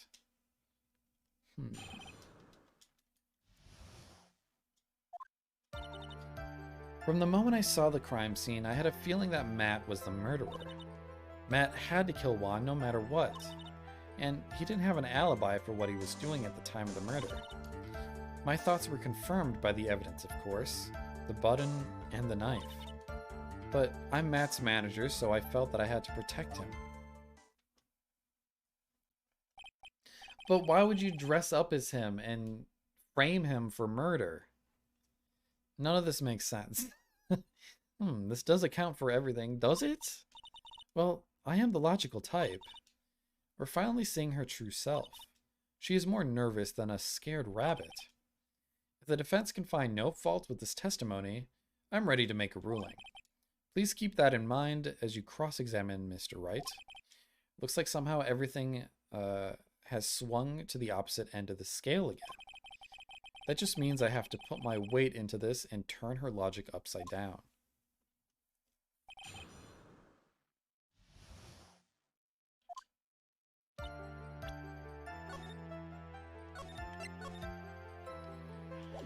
Okay, from the moment I saw the crime scene, I had a feeling that Matt was the murderer. Why? Would you say that was your intuition speaking to you? Don't confuse my methods of reasoning with your own. Ugh. If you want to prove that someone did something, you need 3 things. 3 things? A motive, an opportunity to commit the crime, and finally, decisive evidence. And if you think these 3 things through, the answer becomes quite clear.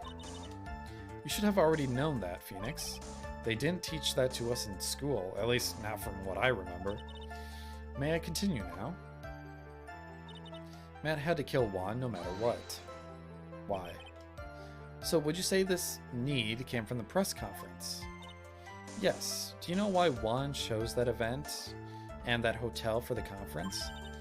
Because that was when he could cause the most damage to the public's beloved Matt Engard. And you knew of this plan, didn't you, Miss Andrews? Yes, because I was the one who set up the conference and prepared the costume. But I'm sure Mr. Engard himself didn't know anything about the press conference. Oh, really? Can you show me any proof that he didn't know about the press conference? Anyway, the important thing here is that this information was not in your testimony. Yes, I agree. Miss Andrews, please correct your testimony if you please. Grasping at straws now, are we, Mr. Wright?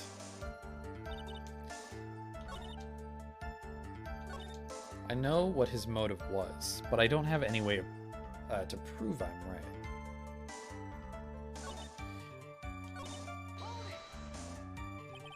Has Mr. Engard done something to hurt or betray you personally? Why do you ask? You were the one who helped Mr. Corda with his press conference, and that event was supposed to bring down Mr. Engard, yet you still helped out. The person on trial right now is Mr. Engard, right? What the witness was thinking helping the victim with his plan is none of your concern.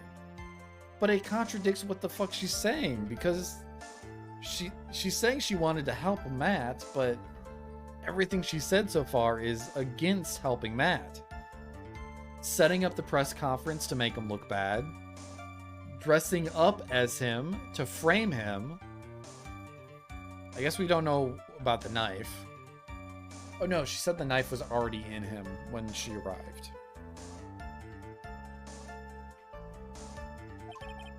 In any case, this means that the defendant had a motive to kill.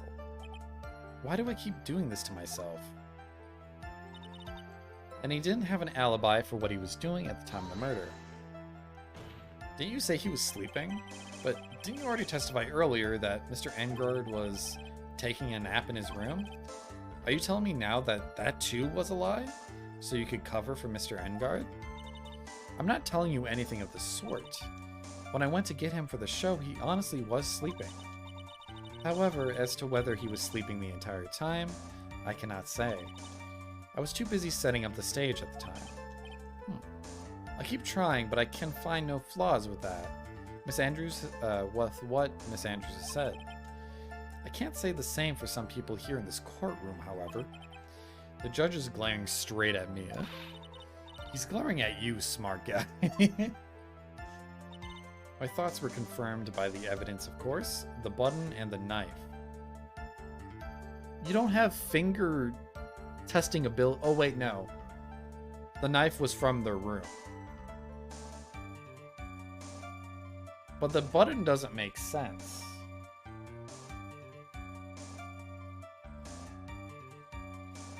Wait, what? Your thoughts were confirmed by evidence. Speaking of which, this was... She's speaking that she thought of this while she was in the crime scene. So she thought... She saw the evidence in the crime scene, the knife, and the button. But the button was in the Hakama, which was in the costume. Okay, something's weird with this. You can hardly call the knife decisive evidence. The fingerprints on the knife could very well be a clever camouflage. Then, what about the button? The button? It's clear from the crime scene that the victim had his murderer fought. And during the fight, the killer ripped the button from the Jammin' Ninja's costume. You're talking about this button, correct? That button was found in the pleats of Matt's Hakama, is that correct? But you wouldn't have known that at the time. I would think that makes it very decisive evidence. That was found after this... What the fuck is going on? Looks like you were outfoxed again, Mr. Wright. Anyway, the knife doesn't prove a thing. Please fix your testimony. I can't stand the sight of a man who can't gracefully accept his defeat. Thank goodness Mia can still look at me. With an icy stare, yes. The button was torn off of Juan during his fight with Matt. And how do you know that? When the ends of the threads on the button and the costume were matched up, they were found to fit together perfectly. Oh, so I heard. I've heard that before too, but why would Miss Andrews know about this case down to such a fine detail? Don't look at me like that, just because I'm prepared and you are not. And I thought I had her this time for sure. If there's anything to trip her up on, it has to be here. But where and what?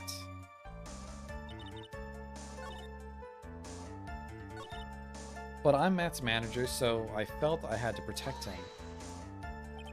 But what you really did was stab the guy in the back, didn't you?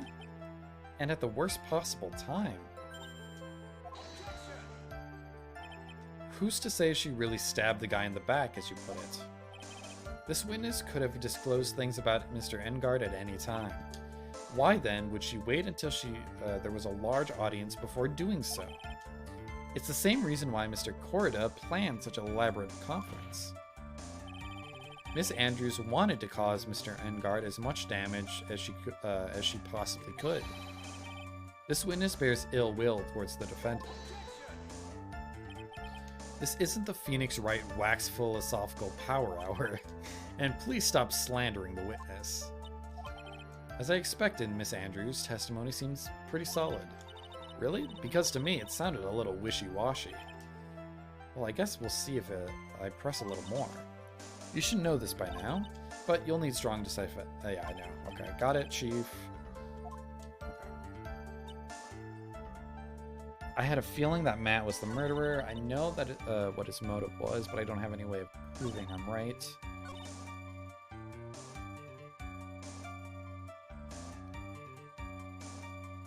Did I already press this? I think I did.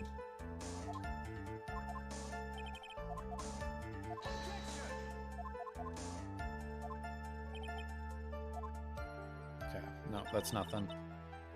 And he didn't have an alibi for what he was doing at the time of the murder, but the button torn off Juan during the fight with me.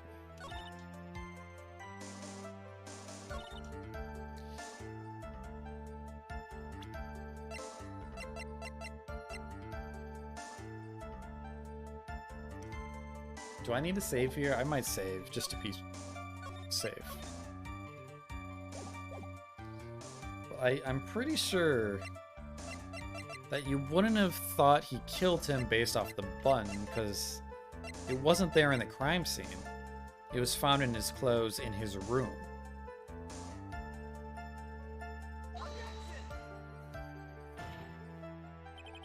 Your Honor, oh, come on, seriously?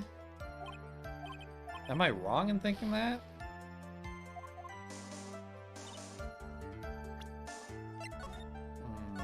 I guess I don't have to load, but I'd rather have my health.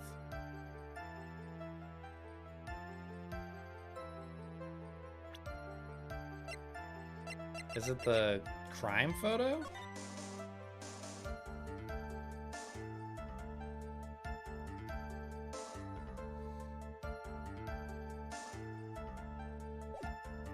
This whole cross-examination makes zero sense to me because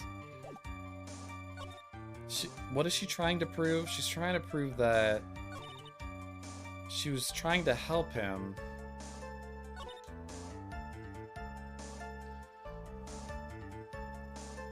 Well, actually, I guess the main bulk of this is saying how she knew Matt killed him.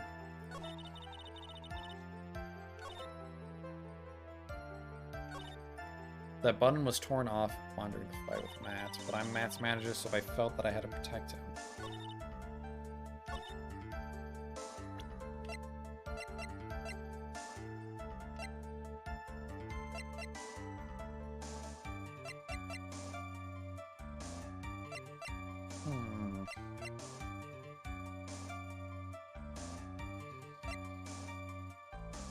Well, I guess I could...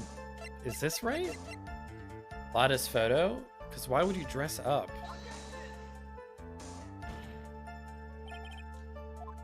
It's so stupid. I feel like everything I'm doing is right, but... Okay, you know what? I'm gonna go to the bathroom real quick, have a little think. I'm gonna run a quick ad. It's been about another hour, so I think it's about time. Just so we don't have pre-rolls. We'll be right back.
I'm back.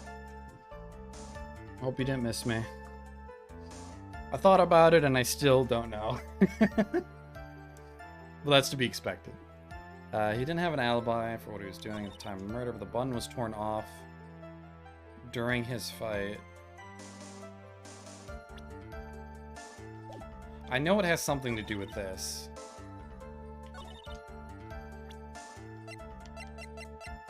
What does the button say? I know this wasn't right. Is covered in Karita's blood found in Engard's Hakama. I've already tried this at this point, right?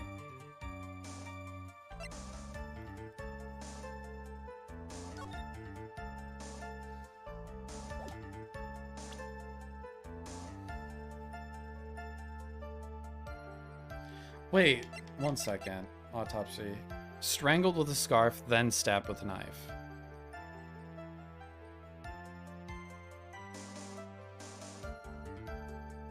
So there wouldn't be blood until after he got stabbed. Meaning that... Wait, let me think. Am I saying this right? So since there's blood on the button, this would have happened after he was already strangled to death. Meaning the button was taken after he's dead. So it wouldn't come off during a struggle, I think. Or if it did come off during the struggle, there wouldn't be blood on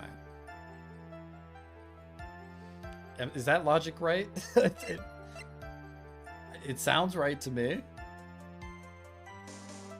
But would I present the autopsy report?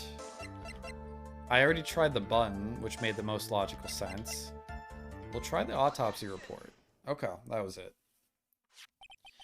This is the victim's autopsy report. It clearly states that the cause of death was strangulation by a scarf. Strangulation. It was a bandana, right? Phoenix Wright, get it right.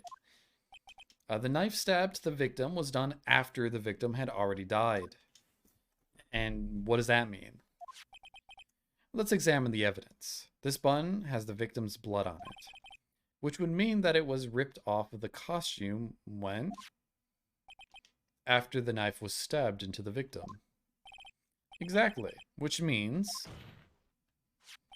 it is impossible that this button was torn off during the victim's final struggle, because the victim was strangled to death in that fight. That's right, Miss Andrews. There is no way this button was ripped off during the struggle. This button was consciously pulled off the victim's already dead body.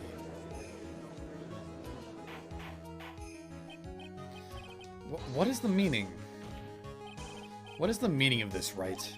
So what if the button was torn off the body after the victim had already died? What does that change? Let me ask you one simple question, Mr. Edgeworth. Why was the button torn off? What purpose did that serve?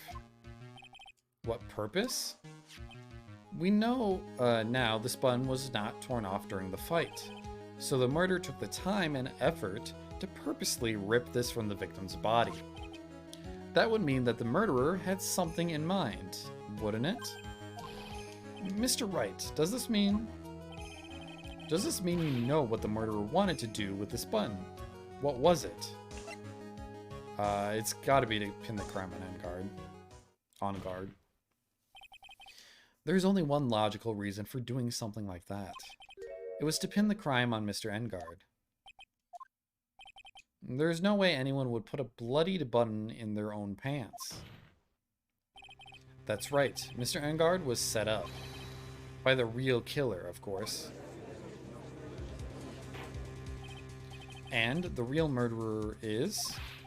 Well, Mr. Wright, who in the world is the real killer then?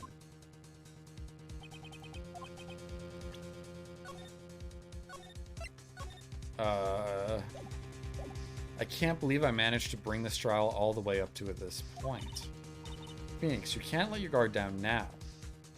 Not until the very end. The real killer, the person who planned to frame Mr. Engard is... Isn't it just her? Is it that simple? Miss Adrian Andrews, I choose you, You are Mr. Kurita's killer. What? I love how her glasses just shatter. Order. Mr. Wright, this is a very grave matter. Do you have any evidence that supports your charge? Any evidence? Why do I need that? All the evidence points to Miss Andrews. Well, how preposterous. You can't stick any of that on me. I can't, can I? Would you care to test me? Then what about this knife? The knife was used to stab the victim after he had already been strangled to death. It was used to throw suspicion onto Mr. Engard, naturally. A knife covered in the defendant's fingerprints could only be taken from his room. And the only one who had dinner with him and knew which knife to take was you.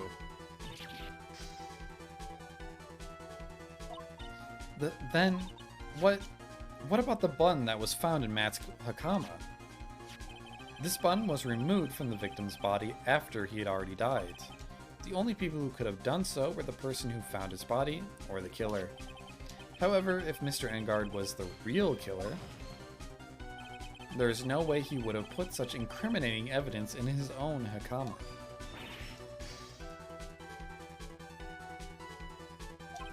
The only person who could have put this button into Mr. Engard's hakama is the person who went to wake him from his nap, which is you yet again, Miss Andrews.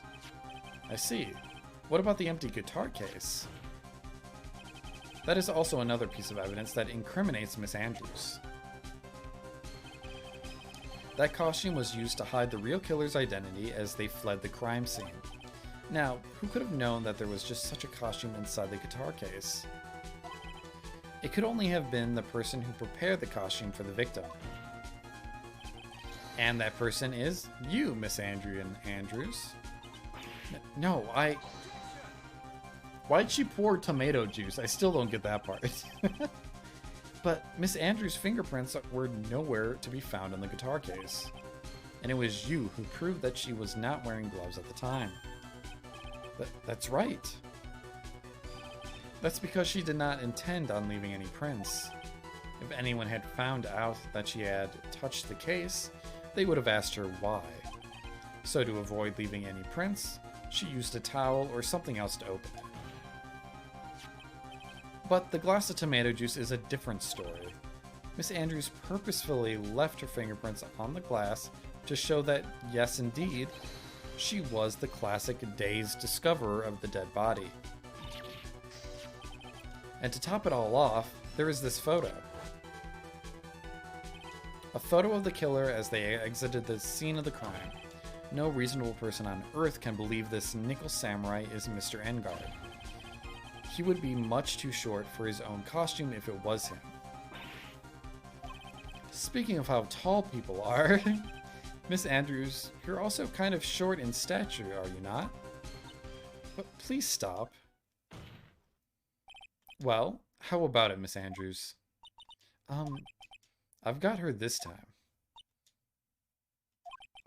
Miss Andrews? I refuse to testify. What was that? There's a law. It says I can't be forced to testify about something if it can incriminate me.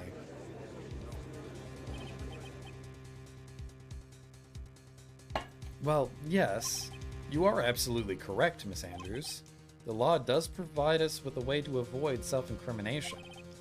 By allowing a witness to not testify if the testimony can cause damage to themselves. What? Pleading the fifth is not something most people would think to do on the spot. Actually, thinking back to yesterday in Mr. Engard's room, Adrian Andrews. Yes? Think hard about what we just discussed, understood? Alright. That's it. That's when Franziska planted this idea into her head. She must have told Miss Andrews to not testify if things looked bad. You did a good job proving everything up to this point, Phoenix. But there's still one thing you haven't done. Something I haven't done? What's wrong, right? Are you finished already? Run out of evidence? What is so humorous, Mr. Edgeworth? I'm sure you realize this as well, Your Honor. But everything the good lawyer here has proven up to this point is meaningless. What? Everything you have proven is circumstantial. Circumstantial? Yes, circumstantial. You have yet to provide a single piece of definitive proof. Proof that Miss Andrews did in fact harbor a wish to murder Mr. Kurita. I thought we already went over this.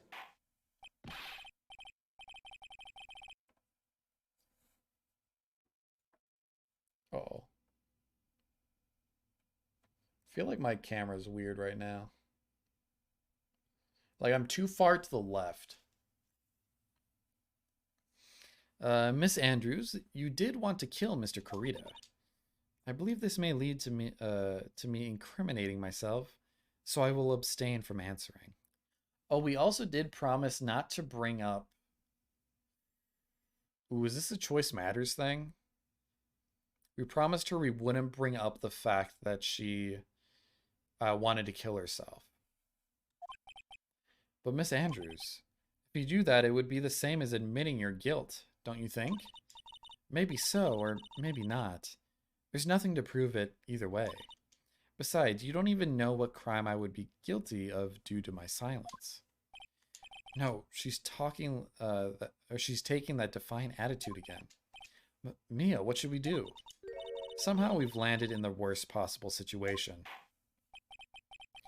I think we have reached a certain conclusion at this point in time. Miss Adrian Andrews has refused to testify, and the defense's theory that she is the actual murderer has not been fully substantiated with solid definitive proof. But that's not true. In this situation, there is only one thing this court can do. One second. Charlie is whining outside my door. And I'm sure as soon as I open the door, he's just going to walk away.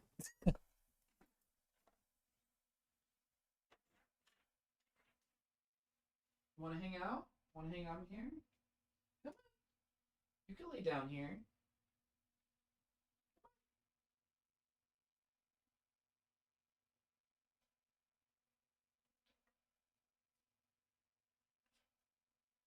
Should I have some dinner? Okay, you lay down. Take it easy. I got to stream. You be good. All right. Sorry about that. All right. And that is to declare a recess. Recess? I request that both the prosecution and the defense look further into this matter. And at tomorrow's trial... Tomorrow? We don't have tomorrow. Actually, you know what? I did like it over here. Now that I think about it.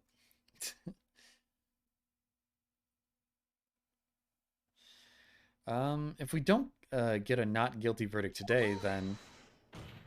Good boy. Please wait, Your Honor. That's not necessary. The trial... Please continue the trial. What are you sweating for? Your client is getting one more day to live, isn't he? That's not it. This isn't about that. Edgeworth, I know you know who the real killer is. Please let the trial continue. If I don't get the verdict, then Maya... But it's impossible to continue as long as the witness refuses to testify. Now then, this court is... Oh... It is not impossible for this trial to continue. Mr. Edgeworth, what are you... It's true Miss Andrews holds the right against self-incrimination. However, if the topic of conversation were something unrelated to whatever she may be guilty of, then she has no right to withhold testimony. Yes, that is very true, but... Actually, there is one little thing that I'm curious about. Miss Andrews, when you found the victim's dead body, you poured yourself a glass of juice. Yes, and? I can't help but think how unnatural that is. Usually when one finds a body, they are all shaken up, not storing a glass of juice. So my actions were unusual, but I've already...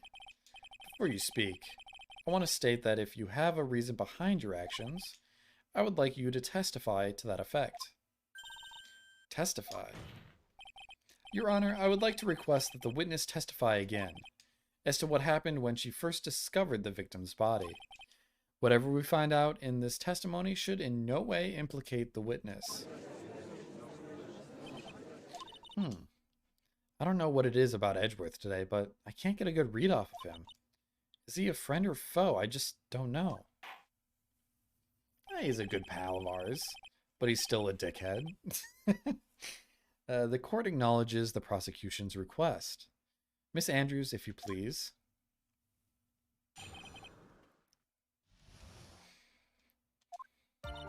That glass of juice, I didn't really pour it for myself. I was surprised when I walked into the room and saw it in that messy state.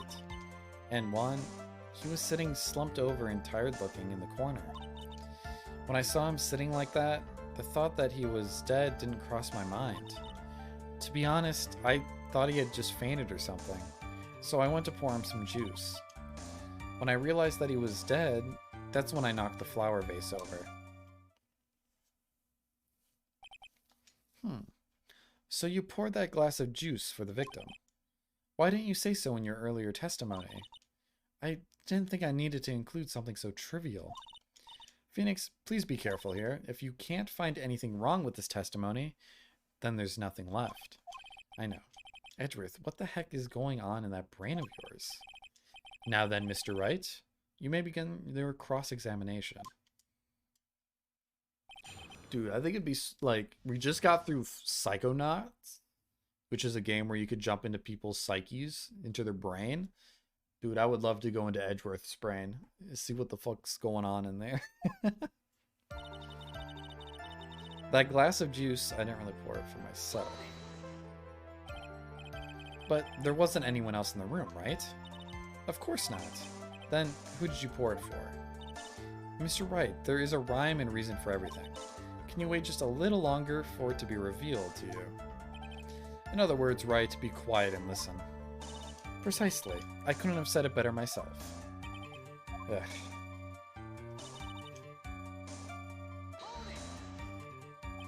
So, it was a mess.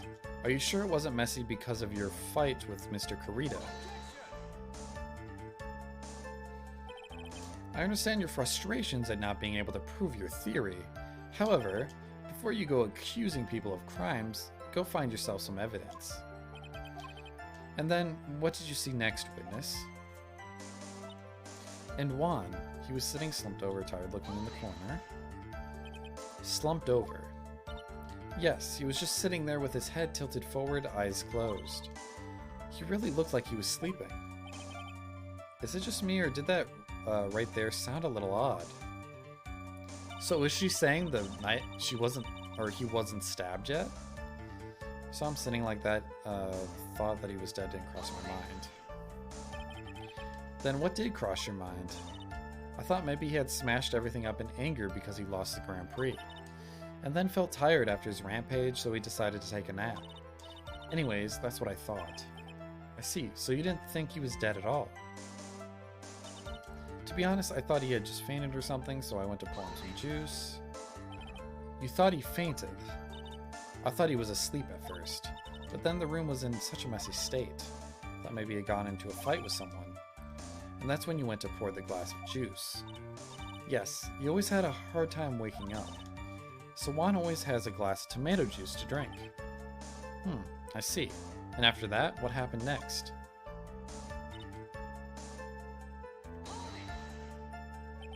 And how did you come to realize that he was, in fact, dead? I shook him over and over, but I never got a response. So I set the glass down on the dresser and tried to take his pulse. I was shocked and staggered backward and knocked the flower vase over. So that's what's happened. Yes. This is what it comes down to. Huh? This is the absolute end for both sides, and Adrian is letting her guard down. Phoenix, now is our best chance yet to kill the prosecution's case. It's not a bit harsh.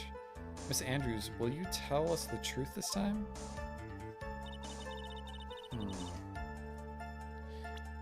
Not that. Did I save? We are now. Where is it? Walked into the room, saw it in a messy state.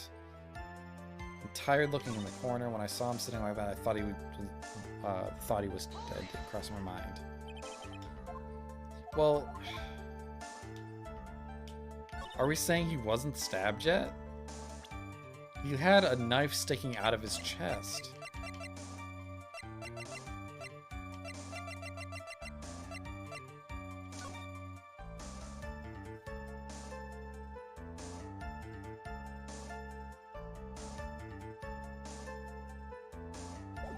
There's a lot of stuff wrong with this this testimony. I'll start with the first thing I thought of. So you honestly didn't think he was dead when you found him? No, not at all. Even though this is what you saw when you discovered the body? What is the meaning of this? Isn't it obvious, Your Honor? There's a knife sticking straight out of Mr. Corrida's chest. Anyone who saw this scene would have immediately thought that here was a dead man. Well, you see, I doubt a single person in the world would mistake this for someone who fainted, and then so nonchalantly go pour something to drink. Your point is, Miss Andrews, your testimony just now, it was all one giant lie. And your lie has proven one thing very clearly, that you are the real killer. Damn. We got her. It looks like the defense has somehow brought the ugly truth to light. The defendant, Mr. Matt Ungard, is not guilty after all. But that's impossible. You're wrong. Miss Andrews, try to have some composure. It wasn't me. It wasn't me, I tell you. It was Matt, I swear it. He's the one who killed Juan. But you were the one who refused to testify. And your reason for not doing so was that you might end up incriminating yourself. That's because... Miss Andrews, I will give you one last chance. What exactly are you hiding that may be incriminating? I refuse to testify. Well, that's not going to help your case. Then there is no need for this court to continue any further. Mr. Matt Engard's innocence has been clearly demonstrated. Is it over? Have we found the truth at last? What's wrong, Phoenix? Usually the real killer confesses his or her guilt. And now that I think about it, this is the first time someone hasn't. Yeah, she might not be the killer. Now then, I would like to hand down my verdict for Mr. Matt Engard. So I'm guessing the killer was trying to frame her for some reason. Because he knew that it would come to this. Because he knew who the killer was. And he was out, or whoever the D killer is. The masked person who kidnapped Maya. Knew who the killer was. Or wait, maybe not knew who the killer was, but like... knew that it would end up bringing the truth of Adrian out? Maybe? The prosecution feels that it would be premature to pass down a verdict at this time.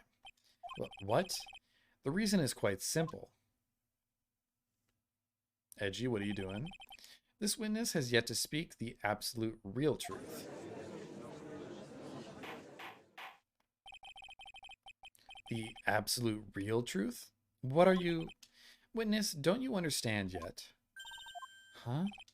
I don't know who planted this silly idea in your head, but as long as you protect yourself through your silence, Matt Engard, oh my god, will go free, and in his place, you will become the guilty party.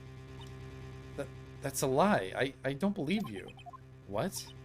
I was told if I spoke, then it would be all over, and Matt would never be declared guilty. What in the world is she talking about? Has she lost it? I can't speak about it. I'm too scared. It's Franziska von Karma. Huh? Don't you remember, Phoenix? Miss Andrews lives by gripping tightly onto the words of another. Because she doesn't have the strength to believe in herself, then right now Miss Andrews is... Yesterday she was tossed a lifesaver by Miss von Karma. Don't say a word no matter what happens. If you do, Matt Engard will be acquitted. Miss Andrews undyingly believes in those words right now, and is clinging on to them. Then what should we do? This is the first time I've ever come across anything like this. But Miss Andrews has to be the killer, right? Hot waifu edition? Hell yeah. I love Adrian. Welcome in, Cronel. How are you doing, buddy? All we have to do now is get our not guilty. That is my only priority. Oh, when did we see that one clown girl? We already had a circus one. I would have thought she would have been in there. Ready for a nap? Just got home? Oh, welcome home, Chrono. I feel that all the time I come home from work. Was it a busy day for you, or just slow? It wasn't me. I'm begging you. Please believe me. I didn't kill Juan. Help, please, someone help me. Mr. Wright. Yes, Your Honor. The court can't continue on like this. Therefore, I'd like to hear what you intend to do. What I intend to do? What am I supposed to do? What am I supposed to say? This might be a choice matters thing. Right, I suggest you think very carefully about this. Oh, game 6? Holy shit. Which one's that? Is that including the Edgeworth games? So it's the first 3 and then the 2 Edgeworth games? Or is it the Apollo Ace after the trilogy? Huh. I suggest you think very carefully about this. Think about what this witness did and what she did not do. And think about who is the real mastermind behind this crime. Who's the real mastermind? Isn't that obvious? There's no one else it could be except the woman crying over there, right? Spirit of justice. Okay, okay. Come now, what will you do? What kind of man are you, Mr. Phoenix Wright?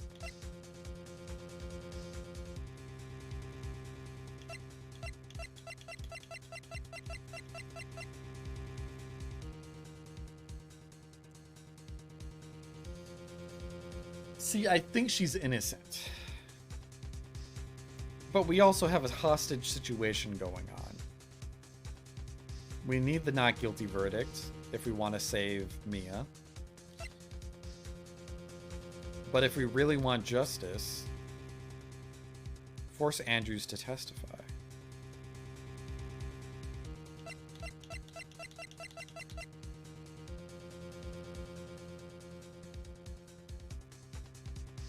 What does acquittal mean exactly?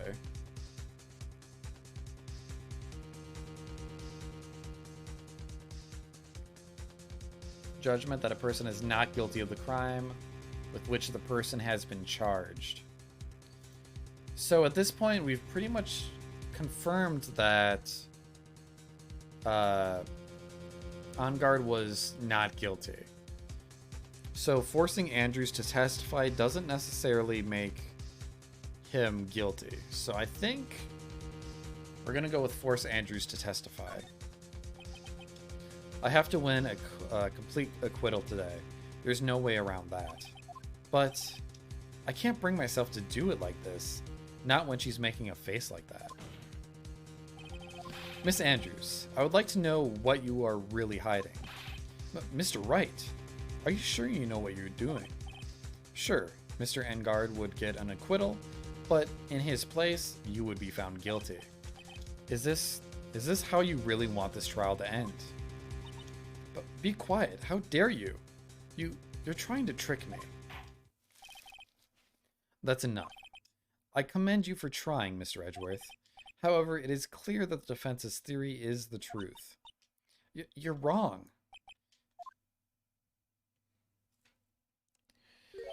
What a shame. I had hoped things wouldn't come to this. However, what is it, Mr. Edgeworth?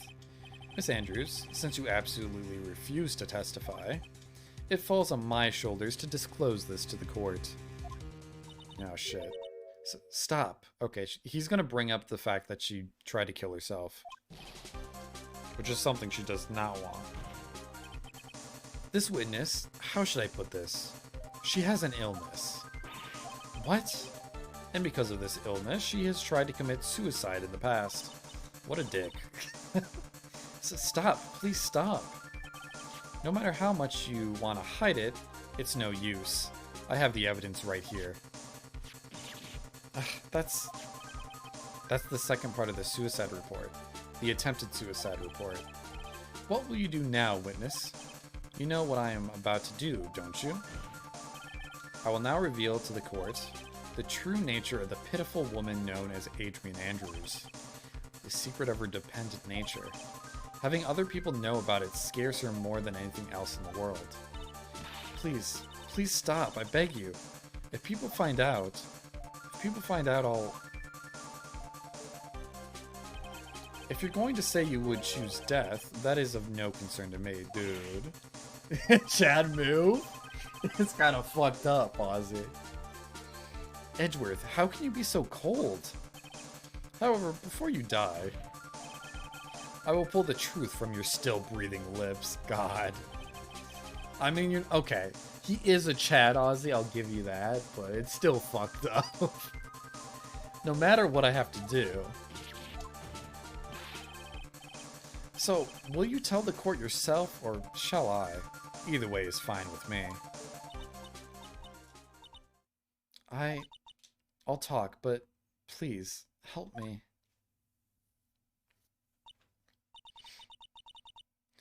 Nothing matters anymore.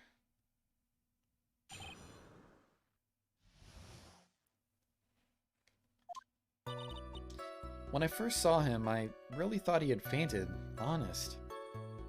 I will help her to the electric chair. You'd be a good prosecutor, Ozzy. When I realized he was dead, that was when I formulated my plan. Once I made sure there was no one in the hallway, I made a dash back to Matt's room. And then, I stabbed Juan's dead body with the knife, and ripped off the bun. Just when I finished and was returning to Matt's room, I had a bit of an inconvenience. And that's why I ended up using the Nickel Samurai costume. Stab the body? With the knife? But why would you do that? Isn't it obvious? To pin the blame on a certain person. A certain cowardly man. What do you mean by all of this? It might take this court a little while to understand, but... This is the truth. The real killer is Matt. That scumbag of a man. I'll never forgive him. He's trying to escape his guilt again, just like last time. Last time? So Miss Andrews stabbed the victim, Juan Corrida, in the chest with the knife? However, she didn't do it with murder in mind. Been lurking, but I have to go to bed now. Thanks for the stream. Thanks for the raid, Lizzie. Same if Conquer you're here. Thank you for the raid as well. Back to back. But I always appreciate you showing up. I'll try and catch your next stream. Are you live tomorrow, Lizzie? But yeah, have a great night. You as well, Tom, if you're there. Good night. Spoopy time. Wait, what are you playing? Real quick. I love horror games. Oh, he is? Thank God. Stabbing someone in the chest is not a murderous intention? Well, I think because he was already dead. Oh, Stories Untold. I have played that game. Actually, is that the one I'm thinking of? I think it is. That's a really fun game.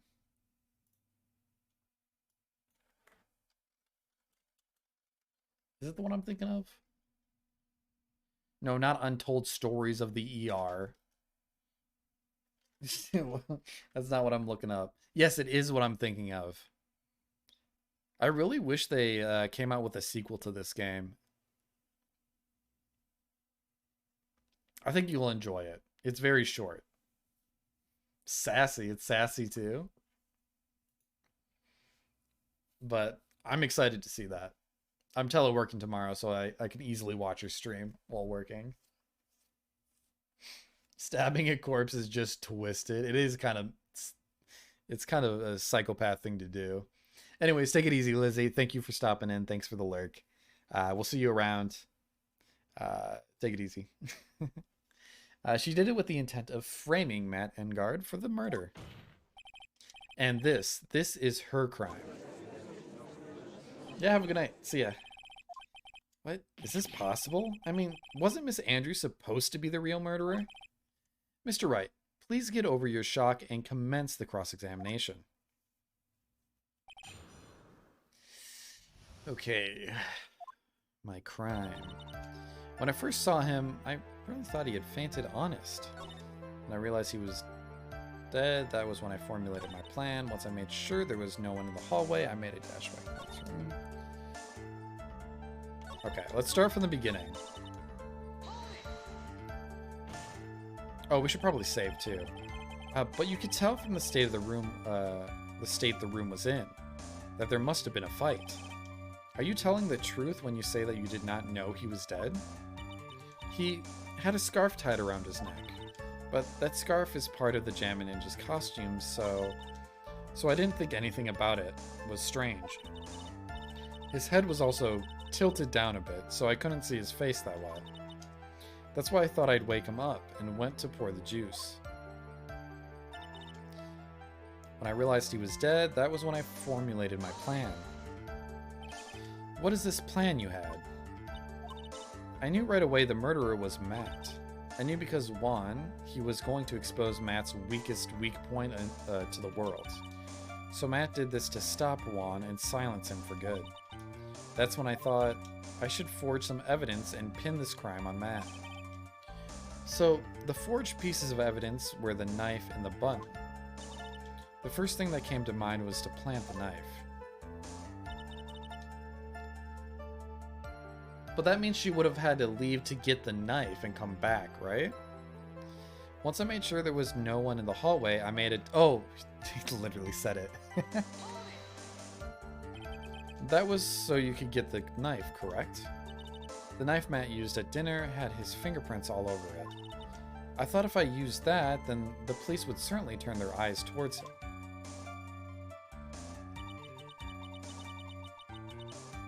Why is this trial still going? She confessed to being a psychopath, but we need to know who killed him. She got in there when, well, so far, she got in there while he was already dead. She might be guilty of being a psychopath, but she's not guilty of killing this guy. Matt was napping with his costume on at the time. I slipped in, took the knife, and returned to the scene of the crime. And then I stabbed Juan's dead body with the knife and ripped off the bun. Let me press that. So you were the one to stab the victim with that knife. It gives me goosebumps to think about it now. What a horrible thing I did. But at the time I couldn't control my own body. It moved on its own. Then, when I stabbed Juan's dead body, I suddenly realized something.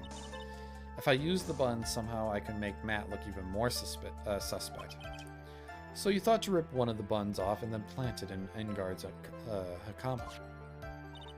Yes, that's what I had planned to do. But things never go that smoothly, do they?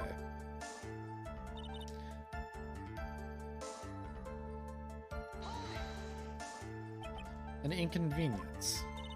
There was a woman with a camera at the ready, loitering in the hallway. How would you know that? I'm willing to bet my spikes it was Lada. There was also a woman with a ray gun at the ready, pacing back and forth. That's Miss Oldbag for you. I had already been caught and made into a big scoop for a certain weekly tabloid once, so I couldn't very well go out looking like myself and getting caught again. And that's why I ended up using the Nickel Samurai costume. You were the one who prepped that costume, weren't you? Yes, I took it from Global Studios. I also put it into Juan's guitar case the day before the award ceremony. You did this in preparation for the press conference, correct? Yes, Juan wanted to wear that costume and hold a press conference in it. He was going to disclose Matt's biggest secret there. And what is the secret? That I don't know. Anyway, I thought that if I were to leave Juan's room in the nickel samurai costume, then people would think that Matt was the real murderer. I was very careful not to leave any fingerprints when I opened the guitar case. I absolutely did not want anyone to know about the costume. I think we've heard enough. So, after that, you went back to Mr. Engard's room and planted the button? Into Matt's hakama, yes. After that, I folded up the costume I was wearing and put it into a bag. Then I snuck it out of the hotel and got rid of it. My word, what does this all mean? Mr. Edgeworth, is it? The real criminal is Matt Engard. Yesterday, that woman prosecutor sat me down for a talk. Franziska, huh? She said that I should under no circumstances confess to what I had done. That if I just kept quiet, then Matt would be found guilty for sure. I had no choice but to believe in her words. What this witness has done is clearly unlawful. However, as long as her testimony stands, we can be certain she is not the real killer. Wait, Your Honor. The defense still... Right. It's pointless. At this point in time, it is not possible to indict Miss Andrews on anything. Yes, exactly. There isn't a single piece of evidence that points to her as the murderer. The cross-examination of the witness is over, and so is today's trial. You couldn't establish the witness was the culprit. Please let it go, Mr. Wright. But... Mr. Edgeworth, please place Miss Andrews under arrest for further questioning. Indict? Is it indict? It's indict, right? Is it just my Minnesotan accent? It could be a British thing.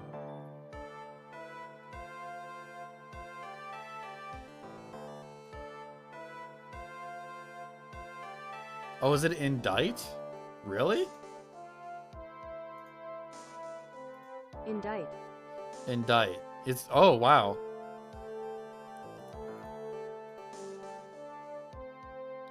Oh, no, you're right. Indict. Indict. That's the British one. Indict. Man, I've never seen that word written out. What am I thinking of? There's a word that's indicative. How do you pronounce indicative? Is that Indicative. Okay. See, I was thinking of indicative and just kind of used that as a reference for indict. Interesting. Mr. Edgeworth, please place Miss Andrews under arrest for further questioning. Understood, Your Honor. The prosecution will arrange for her detention immediately. That is all. Court is adjourned for today. Yikes. Kindergarten English skills? Well, when do you ever see that word? It's only in, like, legal jargon, right? Today's trial, it's over, and I didn't win an acquittal. Witness, would you mind if I asked you something? Edgeworth? What is it? Before you leave court today, I wondered if I might look at one thing. The card in your hand. It's had my interest for quite some time now. What exactly is it? Oh, this. Mr. Wright also asked about this. Although, I didn't remember at the time you asked me about it, Mr. Wright. I remember just now. I found this in the room on that day. The room? That day? Yes. I found this card when I discovered Juan's body. Wait, he's not stabbed in this image. Oh, I guess that's because we cleared that up. Never mind. It was lying there right next to him. You found that card next to the victim's body. I suppose I must have unconsciously slipped it into my pocket. But it's not as if this card has any relevance to Juan's murder, right? Yeah, I guess not, but it's still a strange card if you ask me. But as far as a clue to this case, I don't see why. Witness, that card. Give it to me. Hurry. Edgeworth, do you have any idea what you have stupidly yet inadvertently done? I can't believe you hid this from me all this time. I didn't mean to. What is this all about? I've never seen Edgeworth so emotional before.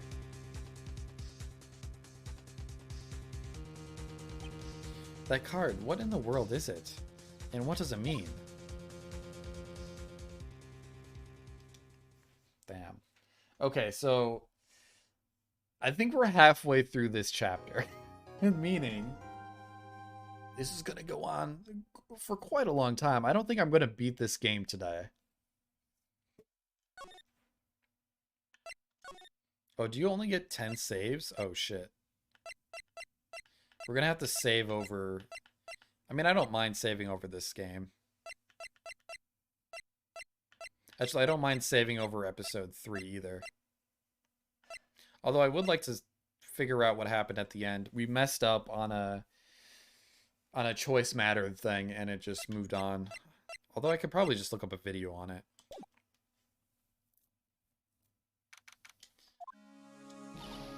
Mystic Maya, Mystic Maya.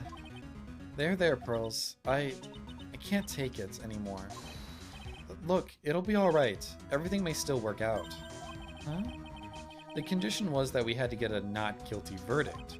And so far, the kidnapper has kept his word and hasn't hurt Maya. And he won't because Mr. Engard hasn't been given a guilty sentence yet. Cheer up, we don't have time to stand around crying. We have to get going. You're right. Mystic Maya is in much more pain than I am.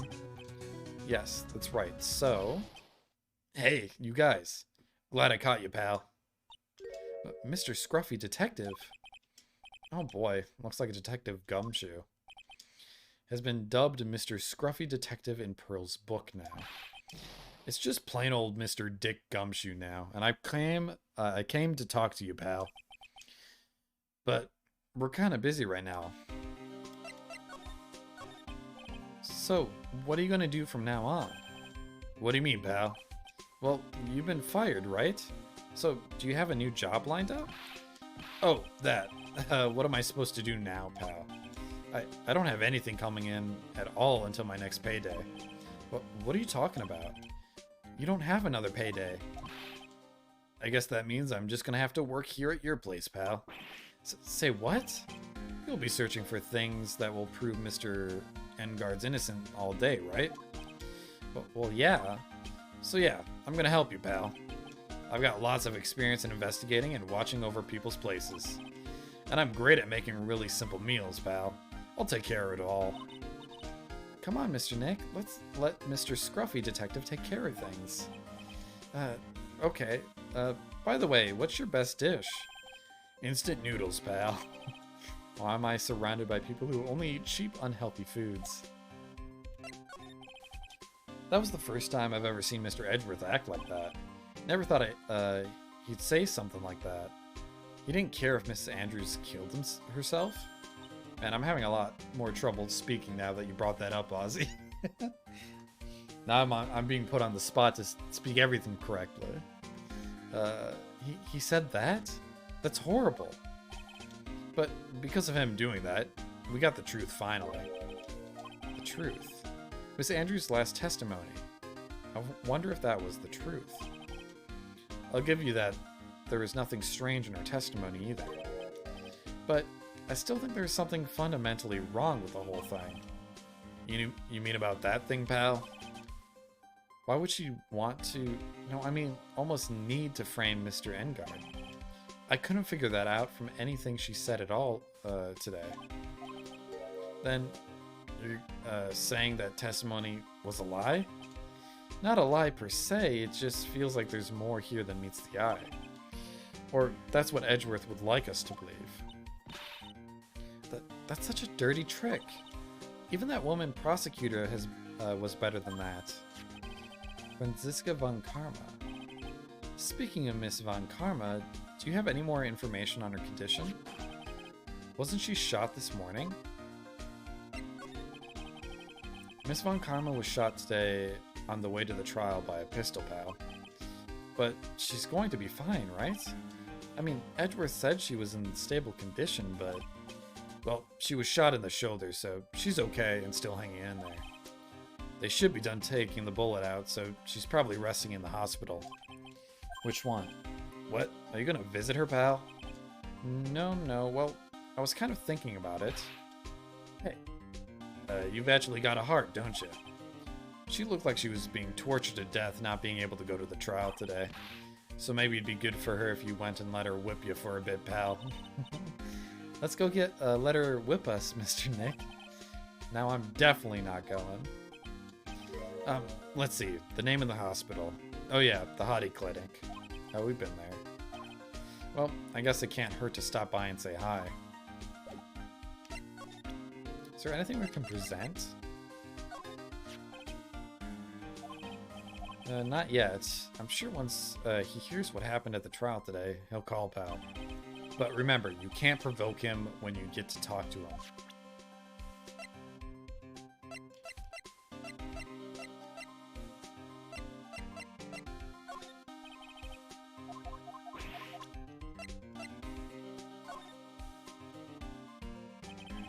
So this Nickel Samurai was really Miss Andrews, huh? Yeah, this is either when she went to Mr. Engard's room to get the knife, or when she was done with the foul deed, but I guess we'll never know. Well, she said she quickly dashed over, so... I'm guessing that was after she did the deed.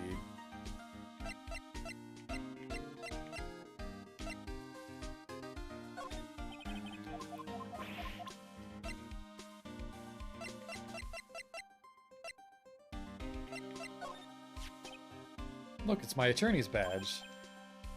Oh, it's a little tarnished, don't you think, pal? Don't worry, I'll make it all sparkly shiny again.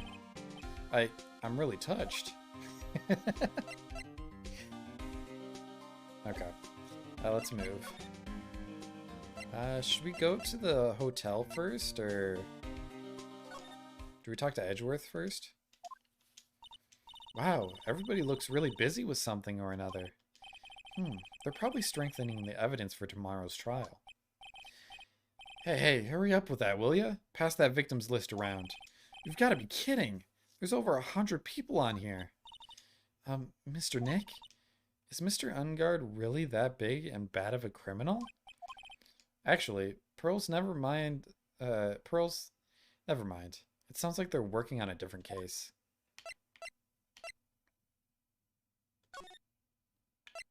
Okay, there's nothing there. Let's go talk to Matt real quick.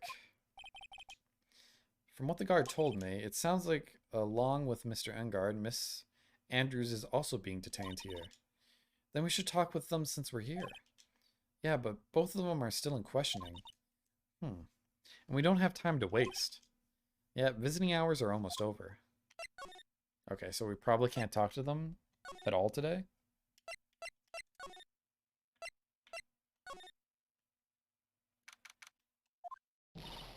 Alright, now, Mr. Nick, let's go look for clues. We have to, for Mystic Maya's sake.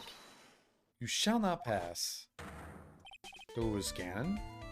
Or Gandalf? What the fuck? This ain't Legend of Zelda. Miss Oldbag, don't devalue my name and turn it into a gasp, you spiky-headed pettifogger. Because of you, I've been made to look like the bad guy again.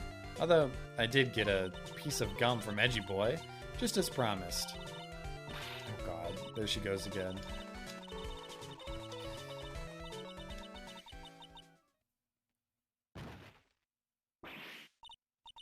Ah, Miss Oldbag. Keep your hands off me. This helmet is airtight. No air's getting in, and no air's getting out. Then why do you keep putting it on? Don't think you can get me to move with silly questions. You're going to have to defeat me if you want to get by. I'm not hearing this. Ratatatata. You're a million light years too early to be asking me questions, whippersnapper. Looks like the only way I'm going to get any investigating done is to first do something about this kooky alien. Okay, so nothing's gonna work.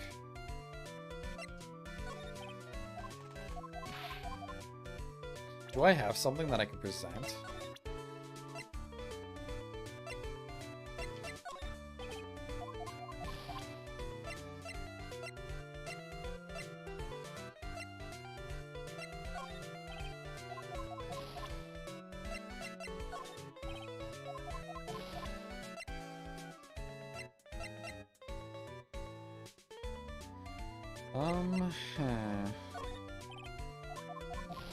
Okay, I need to find something for her.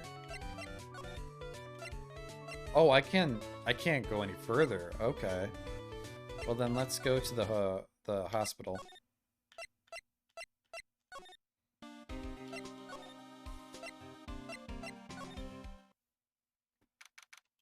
I'll probably end stream here soon. Probably at the 5-hour mark.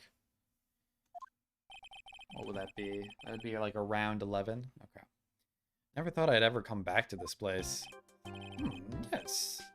Are you here to visit a patient? Hi. Wait a second, you're... yes, I'm Director Hottie. Oh, why are you still here? Yes. What is it? Can I help you? You can tell me, Yes? Director Hottie.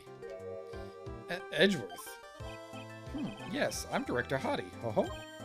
Oh, you're the man from this morning. Yes. What is it? Director, Franziska. How's Franziska von Karma? You don't need to worry.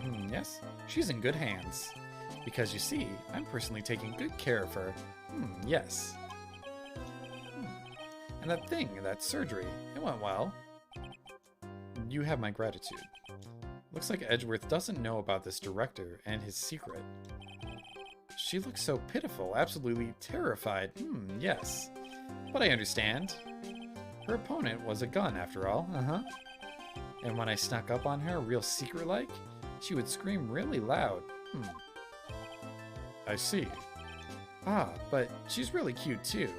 When I do that, she'd whip me with her whip. Oh god, of course he would enjoy that. Boy, did I cry like a baby. Yes. But I think I could get used to it. Alright, fuck off. I don't want to talk to you ever again. Go back to your room. You're so mean. So mean, my frisky Friska. Oh, God. Okay. Yes, it's time for my IV drops. And what are those tulips doing in your hands, Mr. Phoenix Wright? I knew she wouldn't have... I shouldn't have come here. I was shot in front of the courthouse in my right shoulder. But it's no big deal. This sort of thing happens all the time. They even had full intentions of running the trial this morning. But would have been too much for you. There's no need to act tough in front of us, you know? Regardless, I was dragged here by that man over there. He was so unwieldy. One has to wonder if he was simply interested in stealing my case. It was the only logical course of action given the bullet was still lodged in your shoulder. But by taking over the case... Whackfrost, welcome in. That guy is an inspiration for future soon-to-be doctors, since they'll think, if this guy can get a medical license, so can I. I mean, I don't even know if he is a real doctor. He pretends to be... Doesn't he? He pretends to be the director of the hospital. But last game, it's proven that he wasn't. Most influential content creator to you, Ozzy? Who would that be? Anyways, Whackfrost, have you fully played through this trilogy?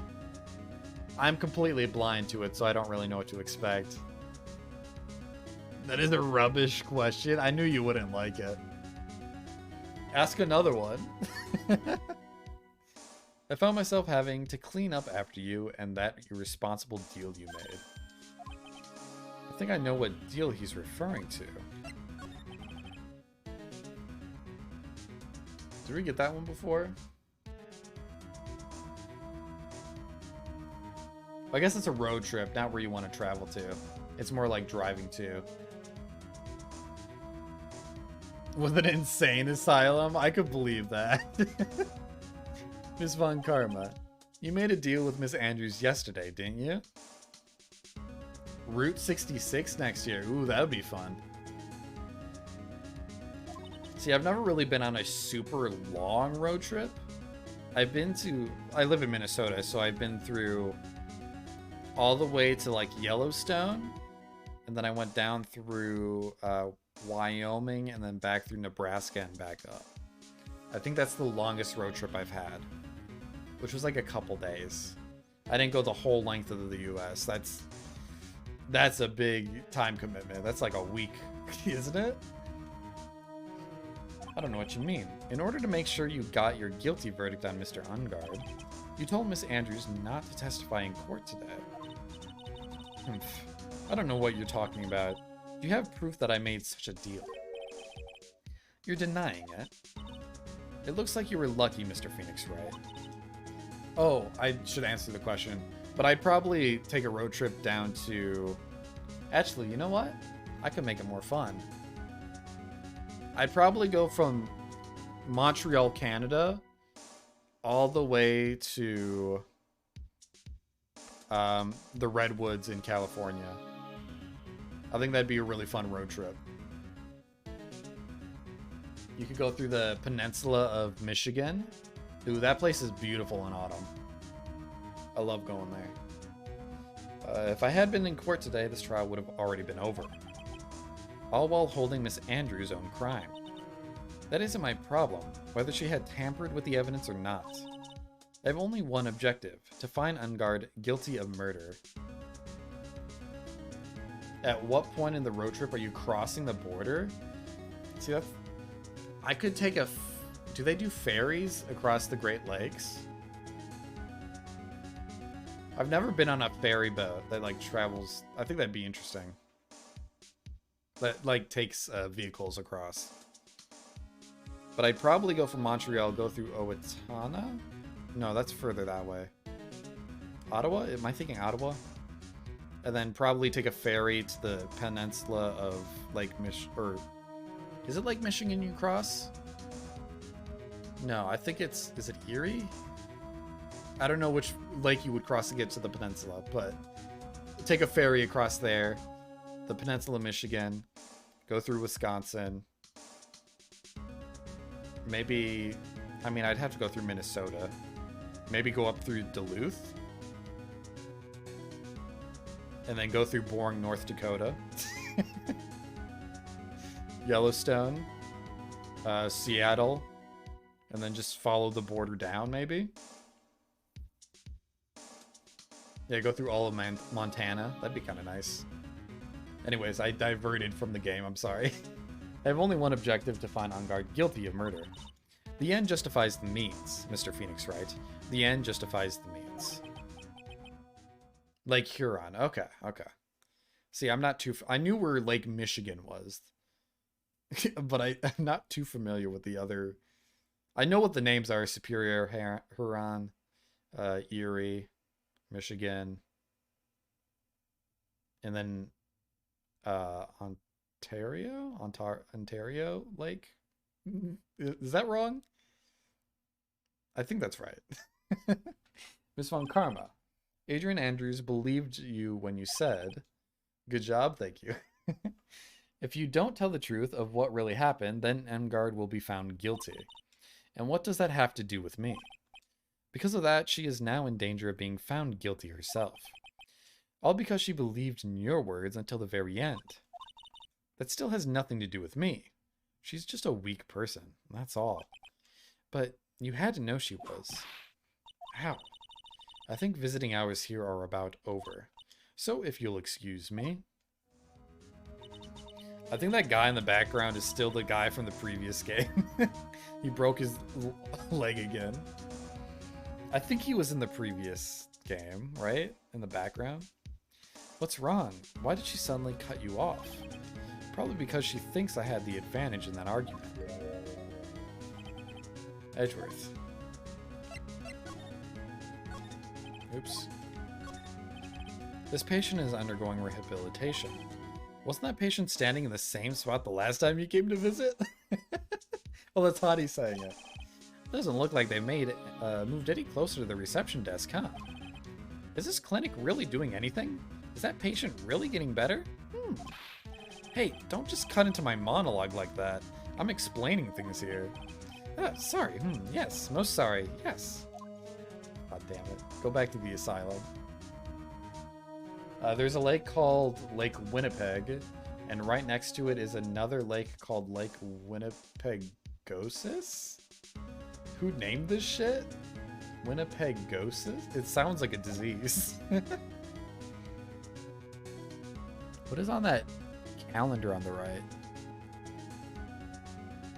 That looks like a reference to something. It looks like a mech. What happened today at the trial, Edgeworth?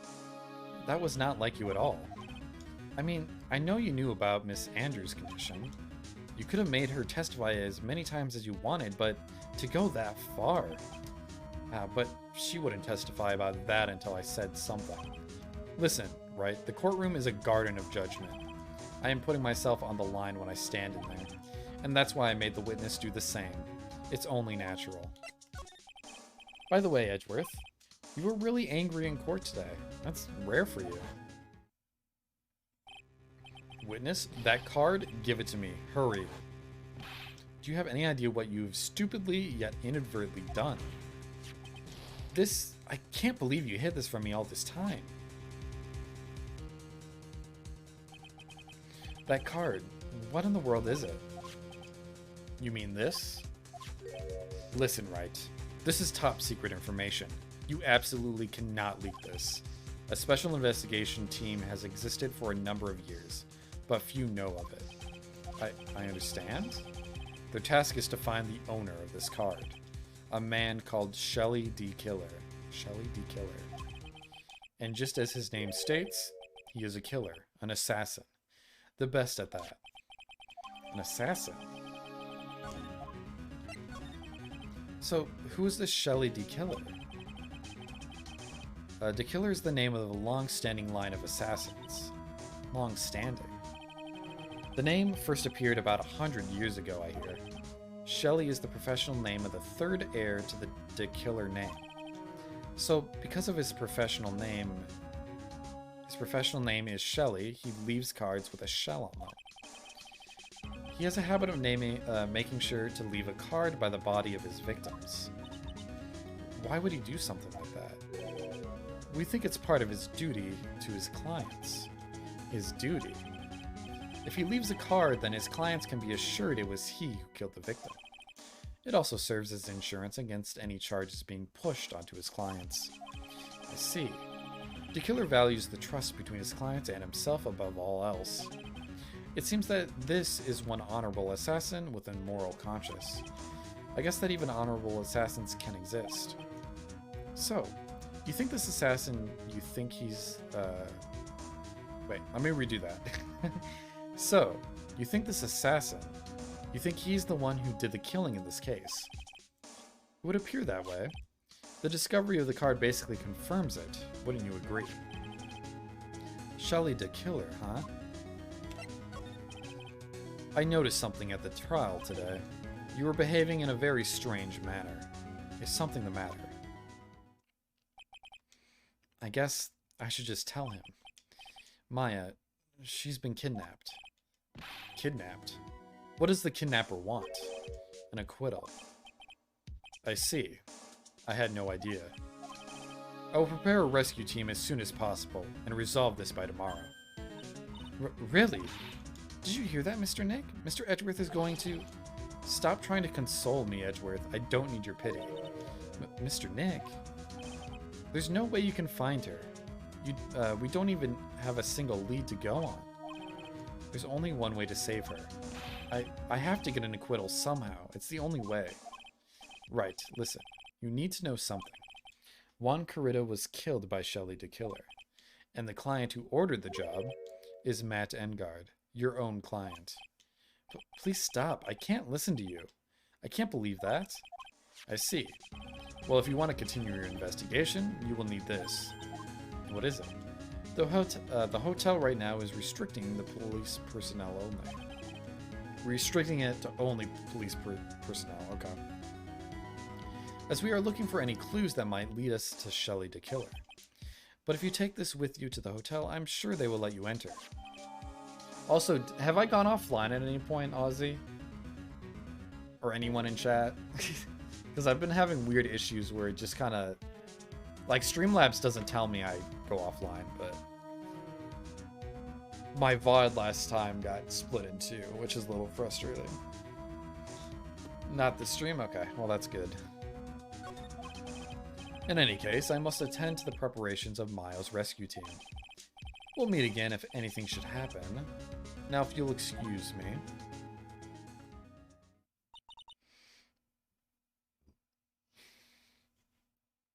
Mr. Nick, do you think Mr. Engard hired an assassin? No way. I mean, he doesn't have a psyche lock. Yeah, I guess not. Maya? Please, all I ask is you make it home safe and sound.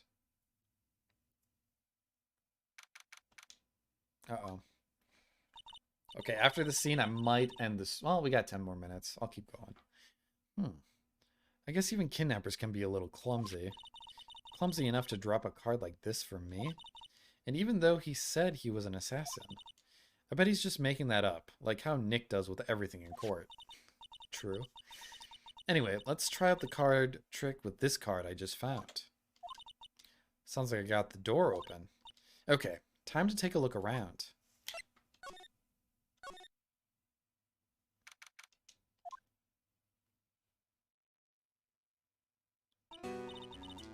What is this place? I've got a feeling I'm not in the hotel anymore.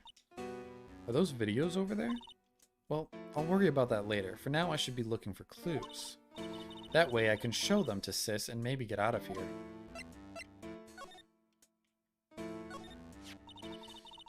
Okay, that's Inpox, or whatever. Impa. There's a framed picture sitting on this coffee table. It's a picture of a woman. She's kind of pretty. Hey, looks like something's written here. Let's see. I think it says, "With love, Celeste."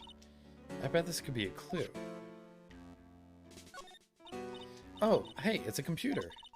I've never really used one before. I have no idea where the power switch on this thing is. Drat, there goes my plan to use this somehow to get out of here. You just have to press the tower. Satellite dish? What is this thing? An antenna? I guess. And this is a VCR? There sure are a lot of electronic gadgets here. But what is an antenna doing here? Wow, I've never seen a TV this big before. Now, where's the power button? Phooey, it's busted. I would so die a happy samurai fan if I ever got to see the Nickel Samurai on TV like this. I can't believe I just made a joke about dying, all things considered.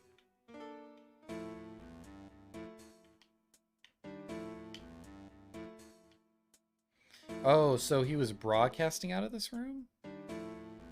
Maybe? He has a cat? It's so dark in here that I can barely see, but these kind of feel like videotapes. All of them. Just what kind of room is this? There's kind of like something out of Videodrome. That's weird. What's a figurine doing on a sofa in a place like this? I think it's a bear? Aw, how cute. But it's got a lot of cuts and slits on it. I wonder if it's some kind of puzzle or something.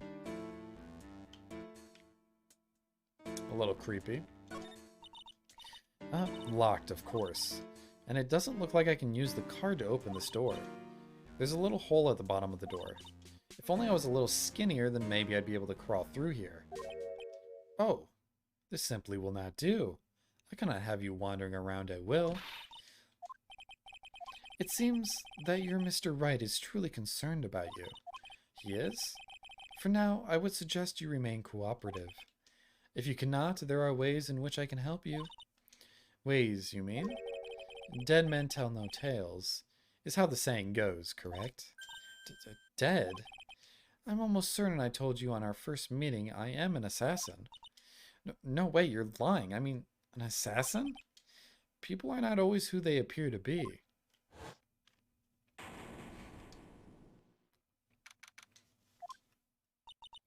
Mr. Nick? Oh, yes, Pearls? Got caught up in my thoughts about Maya's situation. Mr. Edgeworth has left, you know. I guess for now I have no choice but to believe in Mr. Engard. But I think I should listen to his story one more time. Alright, let's get going too. Alright. Yeah, we can keep going.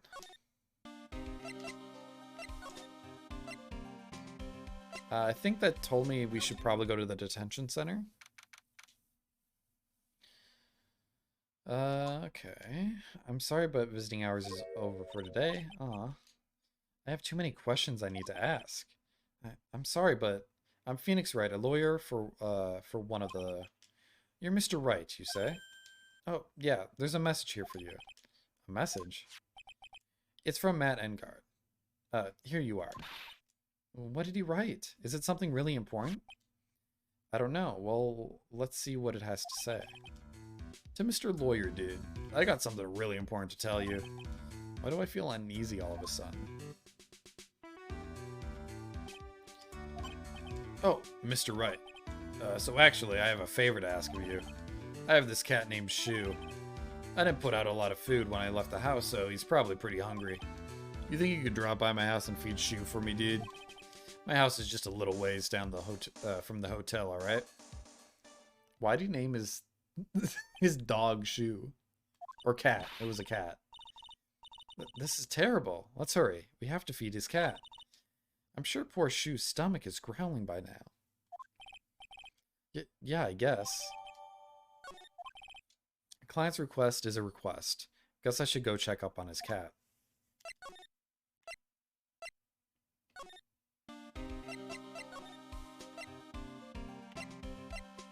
Oh, we probably have to go to the hotel first. And then go to the living room? Sure is dark. I'll go turn on the light. Holy shit, that's badass. Wow, so this is what a star's house looks like. Must be nice to be rich. Come on, Mr. Nick, let's find Shu the kitty cat. Oh, Shu. Oh, he's so cute. So I guess this is Shu. Oh, what a lovely cat. Hello, Shu. The cat seems to be, to like pearls. That looks incredibly dangerous, but I like it. Dude, that's badass. Pardon me. What are you doing here? May I help you with something, mister? Oh, we're lawyers, actually. I'm Mr. Engard's lawyer. The masters?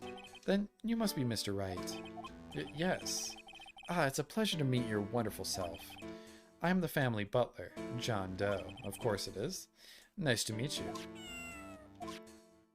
Wait, why didn't you take care of the cat? Why am I doing this? You must know all sorts of things about Mr. Engard, right? Honestly, sir, I don't believe my master is capable of such a foul deed as murder. And, anything else? No, not especially. It is not appropriate for a lowly servant to speak of the master or his affairs. How typical. Butler-like, as it were. Mr. Doe, how long have you served at this residence? Well, sir, I would have to say maybe about 1 year. And, anything else? No, not especially. It is not appropriate for a lowly servant to speak of himself and his affairs. You know, I would have thought Mr. Engard would, the kind to have a maid over a butler. That's a very cute cat you've got there.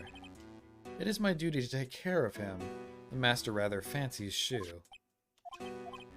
And, anything else? No, not especially. It is not appropriate for a lowly servant to speak of the family cat.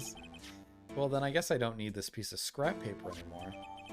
Matt's note crumpled into a ball and thrown away. You should have kept that. Would I rather a maid or a butler? Probably a butler. I think a butler's cooler. It sounds cooler. Because a maid, well, does a maid have the same responsibilities as a butler? Because a butler would deal with more family. No. Because a maid is more cleaning and cooking, right? Yeah, a nice traditional British butler, yeah.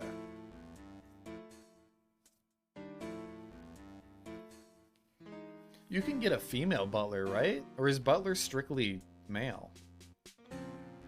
I just assumed it's just a title. It is just a matter of wordage. Butler and maid really means the same thing. You run the house? Oh, okay. See, I always was under the impression that maid just meant you mainly did chores. But butler had more... I don't know. I'll look into it later. I feel like a butler had more responsibilities. Matt's note crumpled into a ball thrown away. Well, I'm afraid I must take my leave of you now. Oh, we should probably get going ourselves. Ah, so young and yet already so accomplished, a master of law. But there is also a lot to be proud of in being a butler, in charge of the house and all. Thank you for the compliment, sir. People are not always who they appear to be. Now, if you'll excuse me... Okay, we gotta check out this motorcycle. A giant bicycle is flying through the air. That bicycle, Pearls, is one where you don't have to pedal and it moves on its own. Really? Wow. But sorry to disappoint you. It can't fly. Oh, that's too bad. This is important stuff, it is. Oh, there's a giant cooking hearth here. Hearth? Hearth here. That's actually a fireplace. How are they different, Mr. Nick? You know, I've never actually seen a hearth before. Come to think of it. You should come and visit Fay Manor. Then I'll show you one when you do.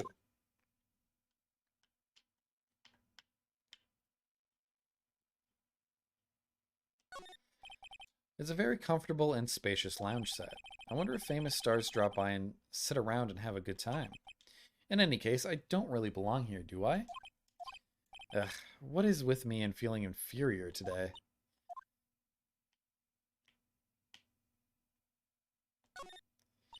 There's a small door at the bottom of this bigger door, Mr. Nick. I bet it's for Mr. Enguarde's cat to use. Oh, you mean Shoe? The door, it's locked tight. Well, I guess that's to keep nosy people like me from entering it. Oh, is that the room with Maya in it? Ah, there are masks here. Yeah, that one in the middle is the Steel Samurai. The ones next to that are the Pink Princess and the Evil Magistrate. They fought many battles against the backdrop of Neo-Old Tokyo. Wow, you really know a lot about the Steel Samurai, Mr. Nick. I don't know whether to laugh or cry that I know more about that show than a kid. There's another door over there. You shouldn't go wandering off over there, Mr. Nick. Yes, Pearls? Now I know how Maya feels when I tell her to stop playing around.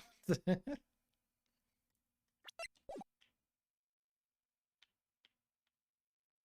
it looks like there's nothing else here.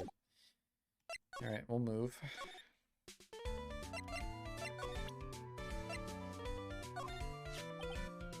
Maybe if I show her this letter I got from Edgeworth.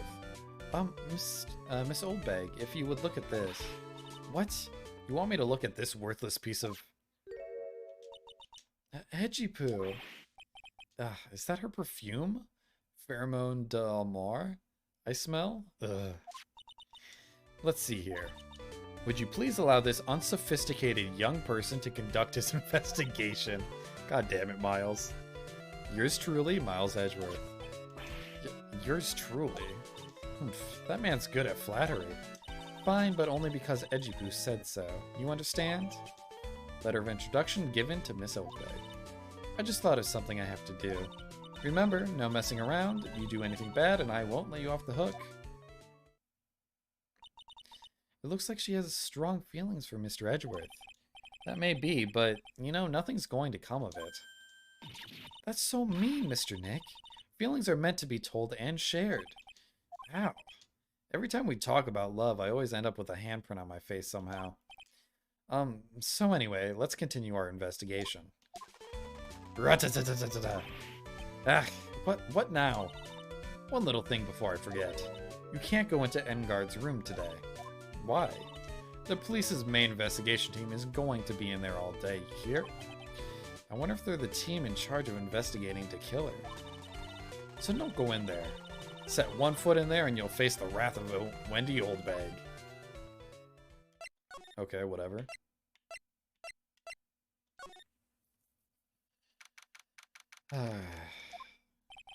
Looks like we're the only ones here. And yet, the hotel seems so busy somehow. Probably because the police team is scouring for clues about the killer. There's nothing new here.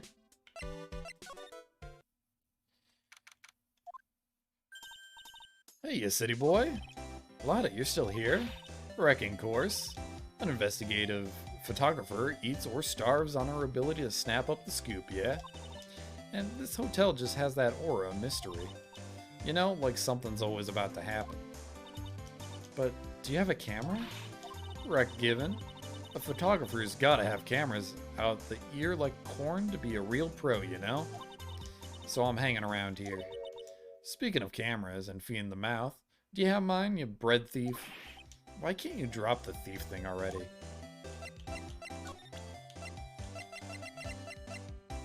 Why did I go all the way around? Would you please take a look at this? Oh, she doesn't want the camera? I guess I don't have the camera? Interesting.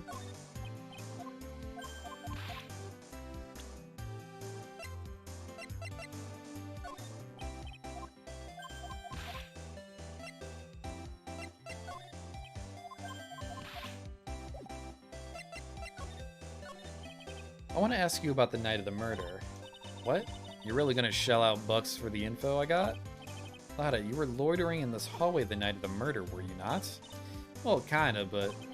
Brace yourself, Phoenix, here it comes. I didn't exactly hang around here the entire time, you know? Followed a few stars around. Got a few autographs, shook a few hands, had a soda pop with a few of them too. Looks like she wasn't here the entire time that night. The security lady also wasn't in this hallway the whole time either. I guess this means there's no one who can tell us who came and went that night. So, about that note that was inside your camera case. Oh, that ditty I wrote? Yeah. Can I believe what you've written? You mean the stuff about Engard shoving his manager lady onto Corrida? Yeah.